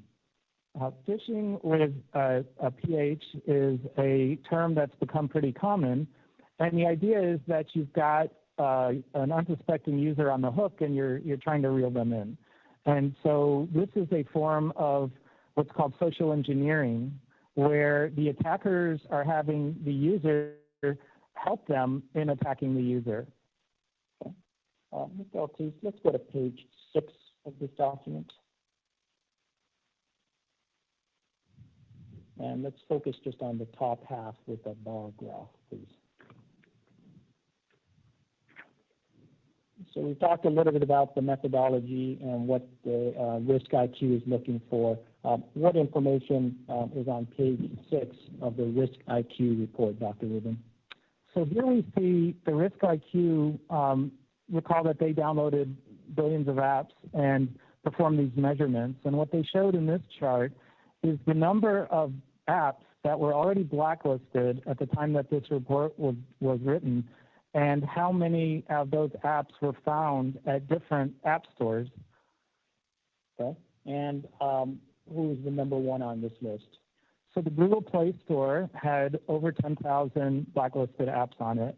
Okay. And then number 2 is Xiaomi. Are you familiar with them? Yes, I am. And what is Xiaomi? Xiaomi is a device manufacturer. They build a smartphone that runs the Android operating system, their version of it, and they also have an app store. Okay. And then number 5 on this list is Tencent. Are you familiar with Tencent? Yes. And what is Tencent? Tencent is a large company that also has an app store. Okay. And where did Apple fall on the list of blacklisted app offenders? Apple didn't make the list. Okay. And why is that? Because they didn't have enough blacklisted apps to register. Is it clear that the methodology of risk IQ considered Apple, or was this perhaps an Android-only study?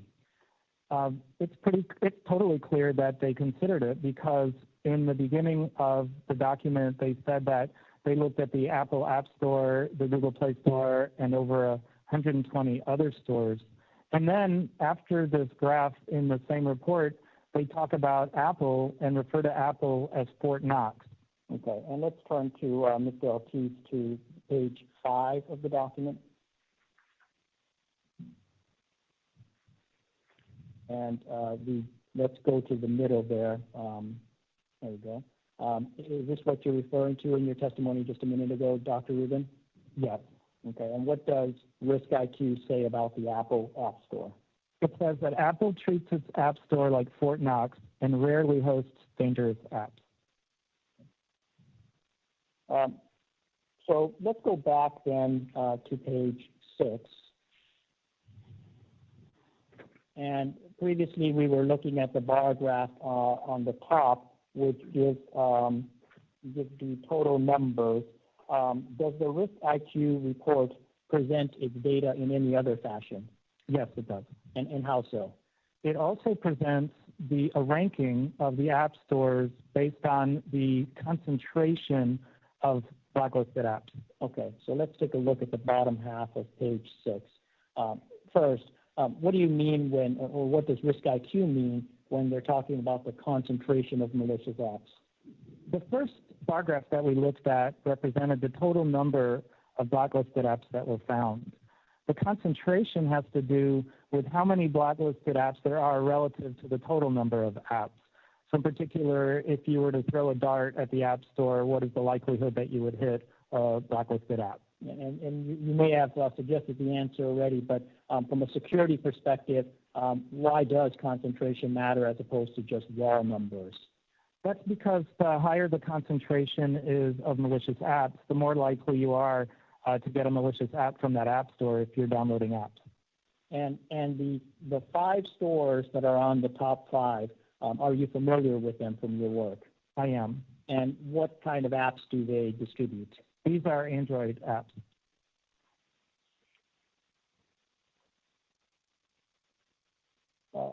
Let's turn to DX4956 and Mr. Ortiz. Can we first, before you move? Yes. Can you tell me anything about this company, Risk IQ? Is it, how can I be sure it's not biased? Risk IQ Well, risk IQ is pretty well known, and when I was doing my research, I found other sources that I cited in my report that cited risk IQ. I think it's a pretty widely cited source. Do you know if it has any funding by Apple?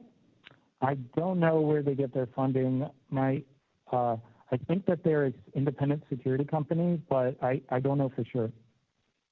Okay. Proceed. Thank you. Let's then turn to DX4956. And Dr. Rubin, what is DX4956? This is the study done by PurpleSec, which I do know is a computer security company run by several security experts, and they produced a study of statistics, data, and trends in computer security. And what does the PurpleSec report tell you, or what did it tell you in connection with your work in this case? So the statistic that I found the most interesting in this report was that they say that 98% of malicious attacks on the internet are related to social engineering. What are social engineering attacks?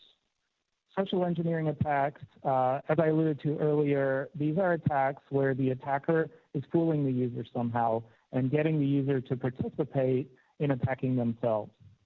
Okay, and do you have an example of one? Yes. So let me give you an example from just a couple of months ago of a high-profile social engineering attack that happened with an Android app. We all know that security experts are always telling us to update our devices, right? It's important from a security standpoint if your phone needs to be updated to update it and get the latest security patches. Well, there was a malware on Android that disguised itself as a systems update. So what would happen is the user would be looking at their phone and a window would pop up and say, you need to update your system. And then it would tell the user, as part of this update process, I'm going to need you to enable your phone, your GPS, all of the different things that normally you need, entitlements in iOS for, those type of things. And the user would then, unsuspecting user would be, well, I'm doing a system update, it must be true. And they would click enable, enable, enable, enable. Then what happened is the phone, basically, there was malware in the payload of this app, which would connect it to what's called a botnet. A botnet is a network of compromised devices that are controlled by some malicious party. In this case, it was called Firebase, the Firebase Command and Control botnet. And the way this worked was that when the command and control commands would come to the iPhone, I'm sorry, it wasn't an iPhone, it was an Android phone. When the commands would come to the compromised phone, it would then listen to things like turn on the camera and take a picture and send me the picture.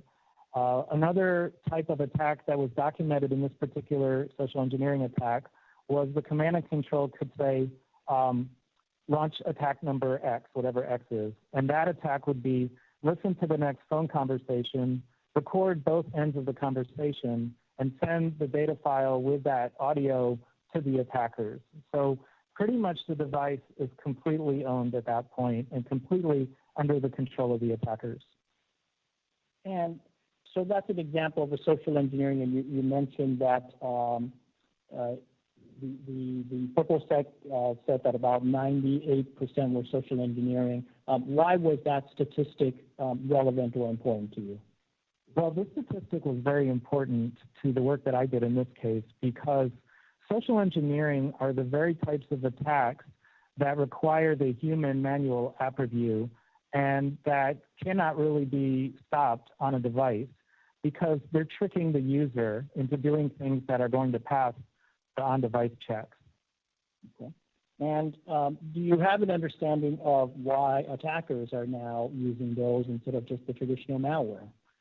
Yeah, there are several reasons. One is that social engineering is very effective, and those attacks are working. And by employing the help of the user who is authorized to do all kinds of things, the attackers are able to get the attacks to be more successful. And did you have an understanding of the methodology that Purple Sec used to put together the information that's in the report? Yeah, so in their report, they have a companion website that lists all of their sources. They read all the industry studies they can get their hands on, and they interview security experts in the field. Thank you. And before we move on, I'm going to ask Mr. Altiste to put up the website of Risk IQ and just ask you to take a look at it in response to the judge's question. Dr. Rubin, do you recognize this as the website of Risk IQ? I do. And does this refresh your recollection as to whether Apple has any involvement with the funding of Risk IQ? I see a bunch of well-known venture capital firms here. I don't want to comment on relationships they might have with Apple, so I'm going to say that I just don't know. Thank you. Let's go back to Mr. Altiste to slide number 4. All right. So we've put up here your conclusions, and what I want to ask you, Dr. Rubin, is the various studies that you looked at, what impact, if any, did they have on the conclusions you reached in this case? The studies that I looked at reinforced the conclusions that I came to in this case, that the app review process, along with central distribution, is going to result in lower infection rates on devices and a lower volume of malicious and untrustworthy apps. And we've been looking at 3 reports today. Did you choose these reports because they had numbers that are favorable to Apple? How did you choose these reports? I chose these reports because I felt they had solid and sound methodologies. The reports that I looked at, other reports were consistent with this. I didn't see a single report that showed the opposite of that. And so that was the method that I used to pick these reports. Okay. In your written direct testimony, you make reference to some stores that are ad-based. Do you recall that? Yes. And can you describe what it means for a store to be ad-based? It means that a store shows ads, and so that they make money by getting a lot of eyeballs on the site. Okay. And in the context of evaluating security, why are you discussing stores that show ads? Because the goal of those stores is to get people to look at ads. Your Honor, speaking to incentives, if Your Honor struck someone's written direct testimony. Your Honor, it's paragraph 84 of the written direct, and it's in the binder that I handed up in this first tab.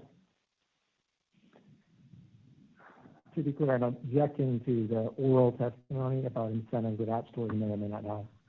I struck some things and not others. 84? Yes, Your Honor.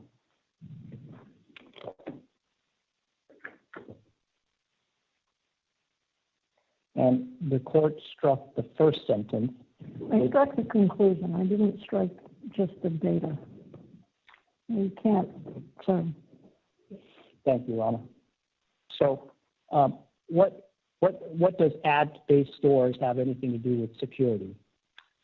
It's related to security because an app store that is based on getting eyeballs to see ads is not likely to devote as much time to security as they are to other things. How do ad-based stores make money? You know, they make money by people looking at their site and getting eyes on the ads. Do you have personal experience looking at some of these stores? Yes, I do. And what kind of apps are they selling or providing to the public? Well, a lot of the stores have these imposter apps on the stores or adult content, things like that.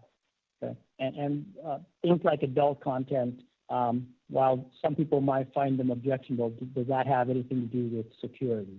It does, because there's a study I cite in my report that shows a correlation between the type of content that's shown in an app store and that can be downloaded and malware. It seems to be much more prevalent when there's adult and other inappropriate content. Mr. Ortiz, if you could put up slide number 3, please. Dr. Rubin, we've been looking at App Store distribution, and we've talked a little bit about the real-world data that you looked at. You mentioned earlier that part of your assignment related to evaluating Apple's app review, and I now want to turn to that. What, if anything, did you do to evaluate Apple's app review? So what I did was I spoke several times at some length to Mr. Kuzminka, who heads Apple's app review process. I also looked at internal documents of theirs, and I looked at the app review guidelines and other public documents as well. Did you conduct any comparative analysis between Apple's process and the process of anyone else? I did. And what did you do? I looked at Google's process in the Google Play Store. Okay, and Dr. Rubin, I'll remind you that that information is confidential, so I'm just going to ask you some questions and ask you to answer at a high level without giving any detailed information, if you could. Sure. At a high level, what types of, how is it that you had access to Google internal materials? I signed a protective order in this case, and I got access because of that. Okay. And at a high level, what types of information was included in the Google internal information? I saw statistics about the human app review process and some internal evaluations. Okay. And did you analyze the Google documents in your written direct testimony? I do. That can be found in paragraph 57. And again, without citing to any specific details, what did you draw any overall conclusions in comparing Google's review process and Apple's review process? I did. I found that Apple's app review process looked at far more apps in human review. In fact, Apple looks at all of the apps. And I found their process to be more effective. Thank you, Dr. Rubin. Your Honor, I pass the witness. Cross.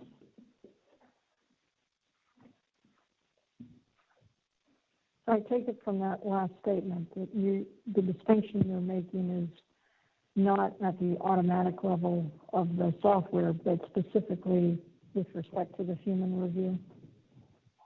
There is information that I saw that I believe is protected that was broader than that and was relating to the entire app review process.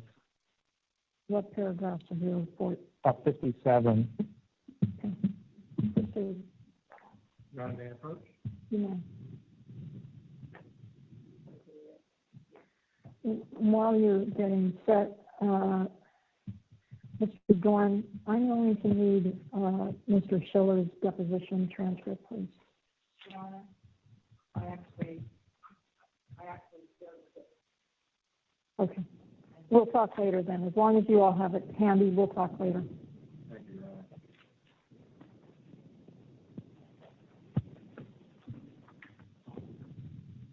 Honor. Proceed. Thank you, Your Honor.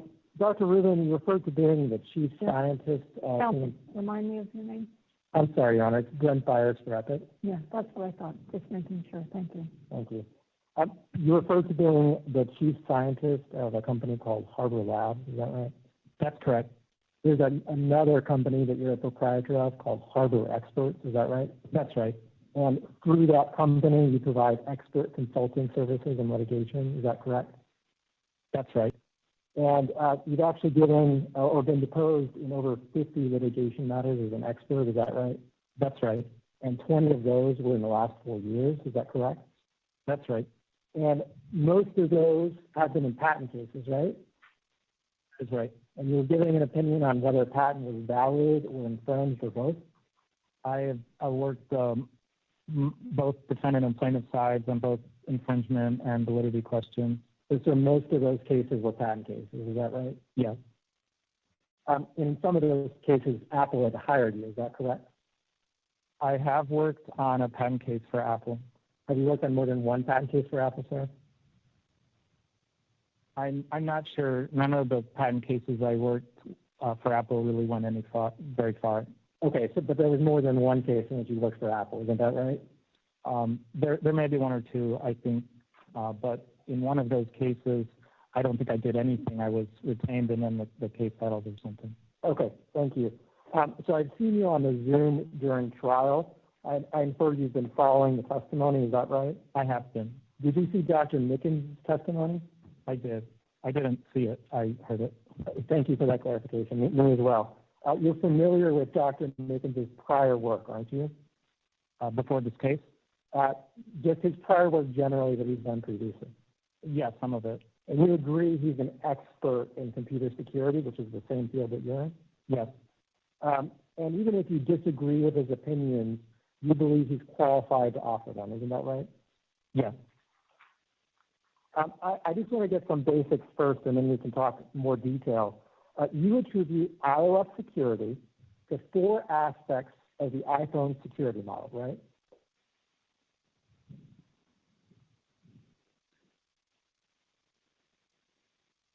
I'm not sure which 4 specifically you're referring to, but that sounds like I might have written that in my report. Okay, let's go through the 4. The first is identity verification of developers, right? Yes. The second is a manual and automated app review process, right? That sounds right.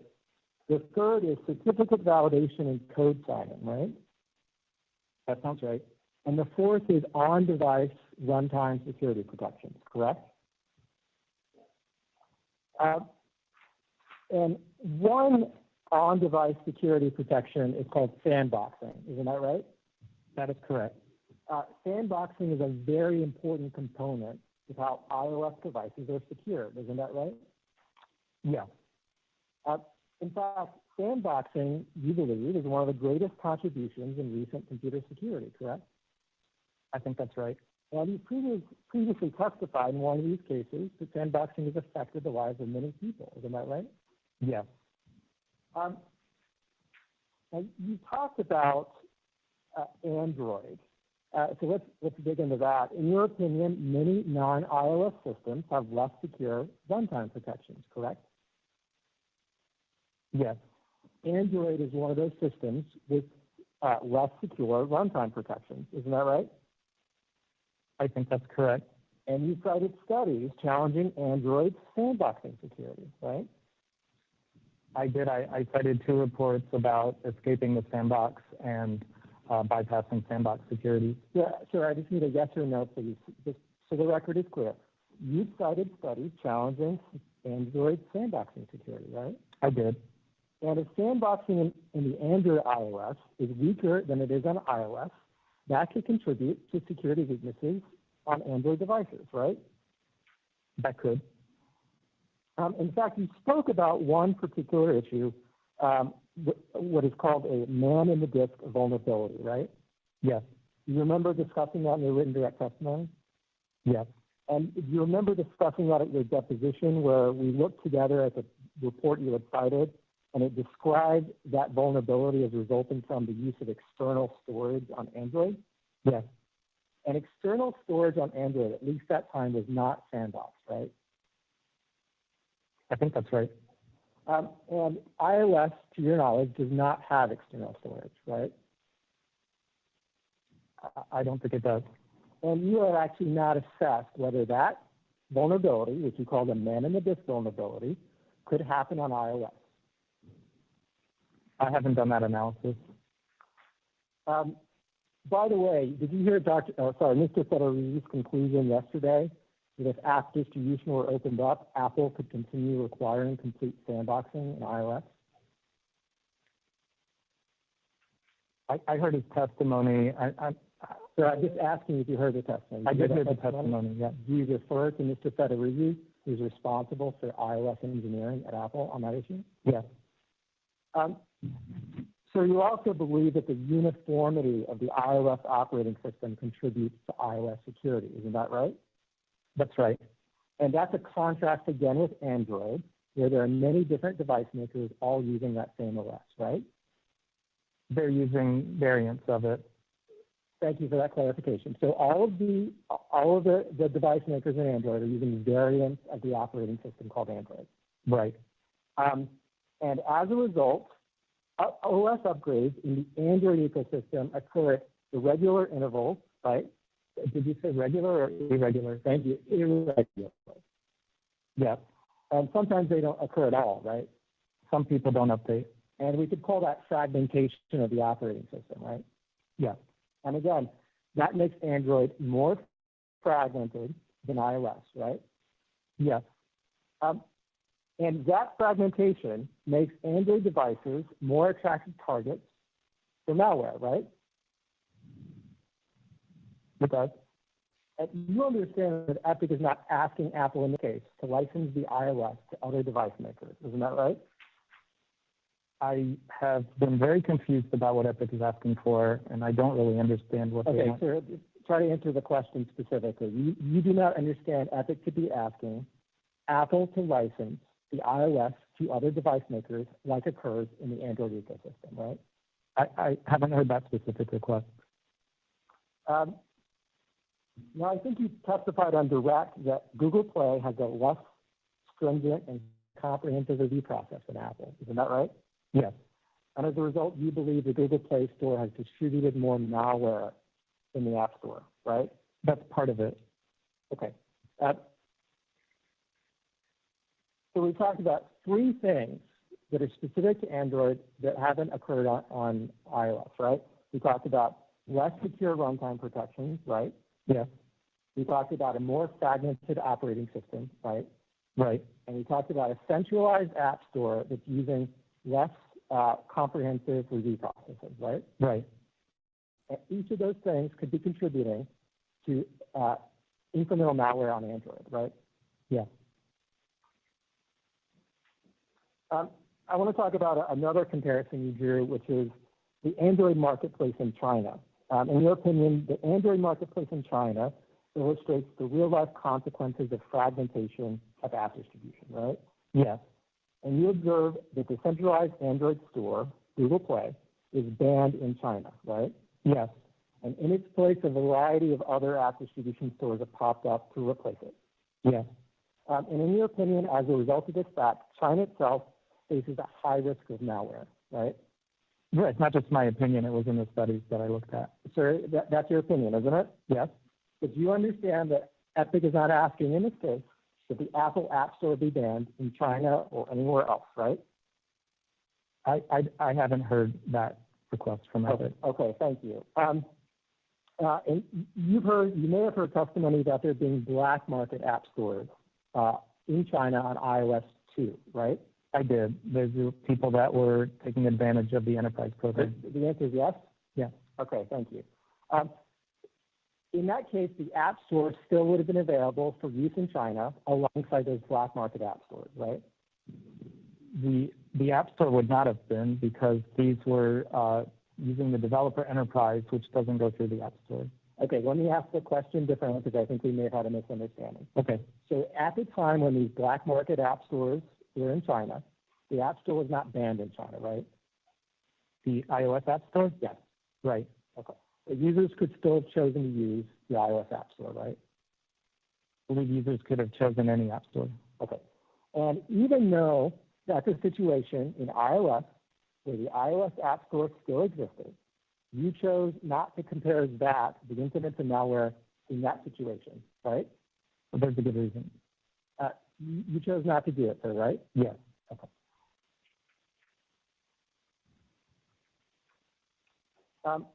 Another metric you've used to compare Android to iOS is called common vulnerabilities and exposure, right? Yes. Those are called CVEs in the trade? Yes. Thank you. And CVE is a broad term, right? Well, it's actually a specific type of. Or is it a broad term? I can't just say yes or no there. Okay. Is it a broad term that can include flaws in software, hardware, or computer components? Yes. Okay. So the term is broader than apps, right? It's uncomparable. It's a very different type of term, I think. Okay. The term does not only include problems with apps. Isn't that right? Yes. Okay. And you didn't in your testimony addressed the proportion of CVEs that might be assigned to apps, right? I didn't look directly at that. Okay. And these CVEs are collected in what I'll call a national database, isn't that right? Yes. And members of the public can submit CVEs, right? That's right. In fact, anyone can, right? Yes. And the database only includes vulnerabilities that have been reported by somebody, including a member of the public, right? That's right. The Android OS is open source, right? That's right. And the iOS is mainly closed source, right? The iOS kernel is open source. The rest of it, I believe, is closed. So there is iOS code that is closed source, right? There is. Okay. And the fact that Android OS is mostly public and available to the public makes it easier for members of the public to identify CVEs, right? Well, I'm not sure I agree with that. Okay. Let me say it again. The fact that Android OS's code is openly available to the public might make it easier for members of the public to identify CVEs, correct? I think the answer would be nuanced. I can't just say yes or no. Okay, so could I refer you, Your Honor, could I refer him to his deposition?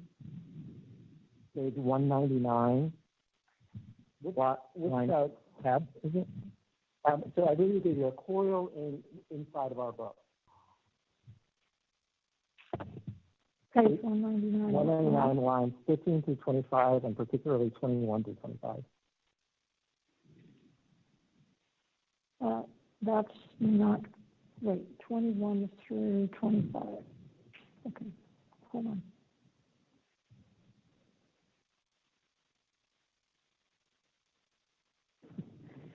Well, he didn't answer yes or no.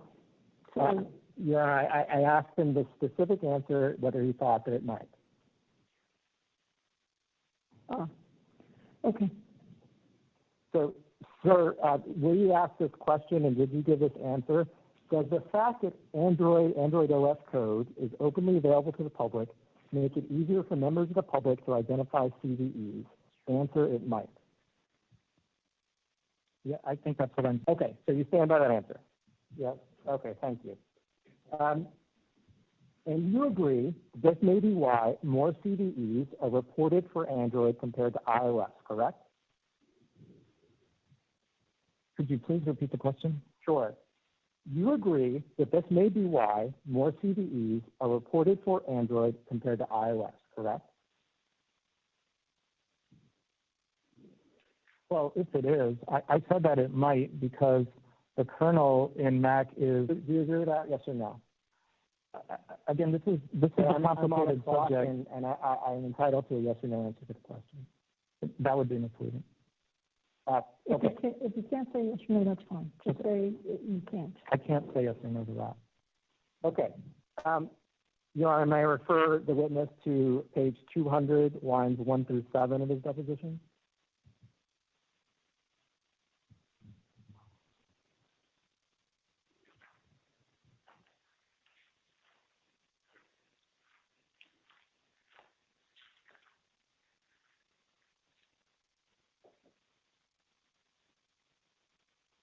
There you go. Under. Question? Sir, were you asked this question, and did you give this answer? Question. In that case, there might be more CVEs reported for Android because more members of the public are able to identify and submit them than, for example, in iOS. Is that right? Answer.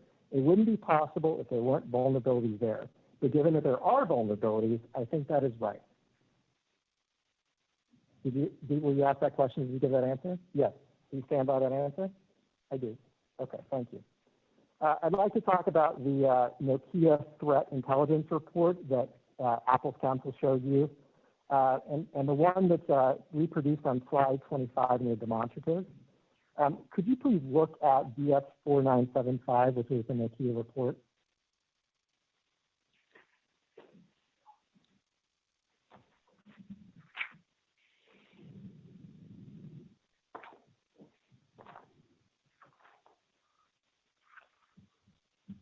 Okay, I found it. Okay. So I know you were using this slide to compare Android and iOS, but I'm interested in a different question. Does this slide, I'm sorry, which slide? I'm sorry, I think I skipped ahead. It's 4975.8. Okay. Okay, that's the slide that was translated into a demonstrative, right? Right. Okay. And you were using this to compare Android and iOS, right? I did make that comparison based on this slide. Okay, it's not possible to compare using this slide iOS to Mac, is it? No. Mac is not represented on this slide, is it? When I read this, I assumed it was built into the Windows PC section. Do you know that for sure, sir? They don't say that, but it does make sense considering they have iPhone, IoT, Windows/PC, and Android, but they don't say. Okay, so are you prepared to testify under oath that you know Mac is included in Windows PC? No. Okay. I'd like you to flip the page immediately prior, slide 7. This one is titled Malware and Mobile Networks. Do you see that? Yes. And it says Figure 2, monthly mobile infection rate since January 2019. Do you see that figure? Yes. And I'm actually a little confused. Maybe you can help me. The time scale on the bottom actually goes back to October 2017, right? Right.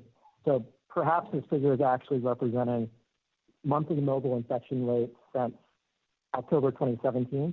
Is that right?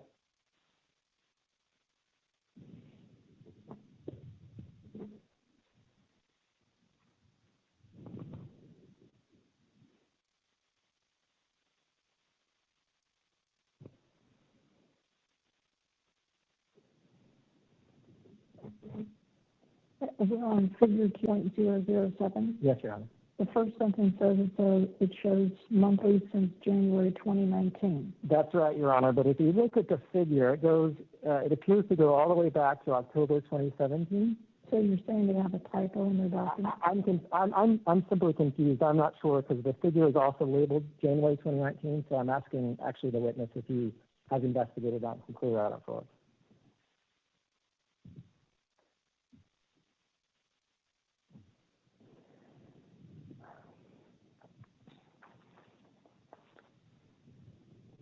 I mean, it is showing it from October 17th, but the rest of the document is about 2019. So perhaps they're just including what led up to that for context. Okay, so it's not clear, right? There's something going on here with the dates. Okay, and I take it you had an investigating resolve this with Nokia and anybody else before you testified today? I didn't notice that till you just now pointed it out. Okay, thank you. Am I right, though, that right about 0.20%? I'm sorry, I'm not sure what you just said. Sure. If you look at figure 2, Okay. the red line, Right. which represents monthly mobile infection rates since January 2019, is that right? That's what it says. And it's hovering at the end of the time scale around 0.20%. Is that right? You're saying that the red line at the end is around 0.2 I am. on the y-axis? Yes. Okay. And the text actually says in the second paragraph on the left column, in 2020, the average percent of devices infected each month was 0.23%. Yes. See that? Yes. And the red line never went over 0.5% during whatever time scale the graph is meant to represent. Is that right? That's what it looks like. And your understanding of this slide is that it would include all of the infections and malware on Android that you described previously, right?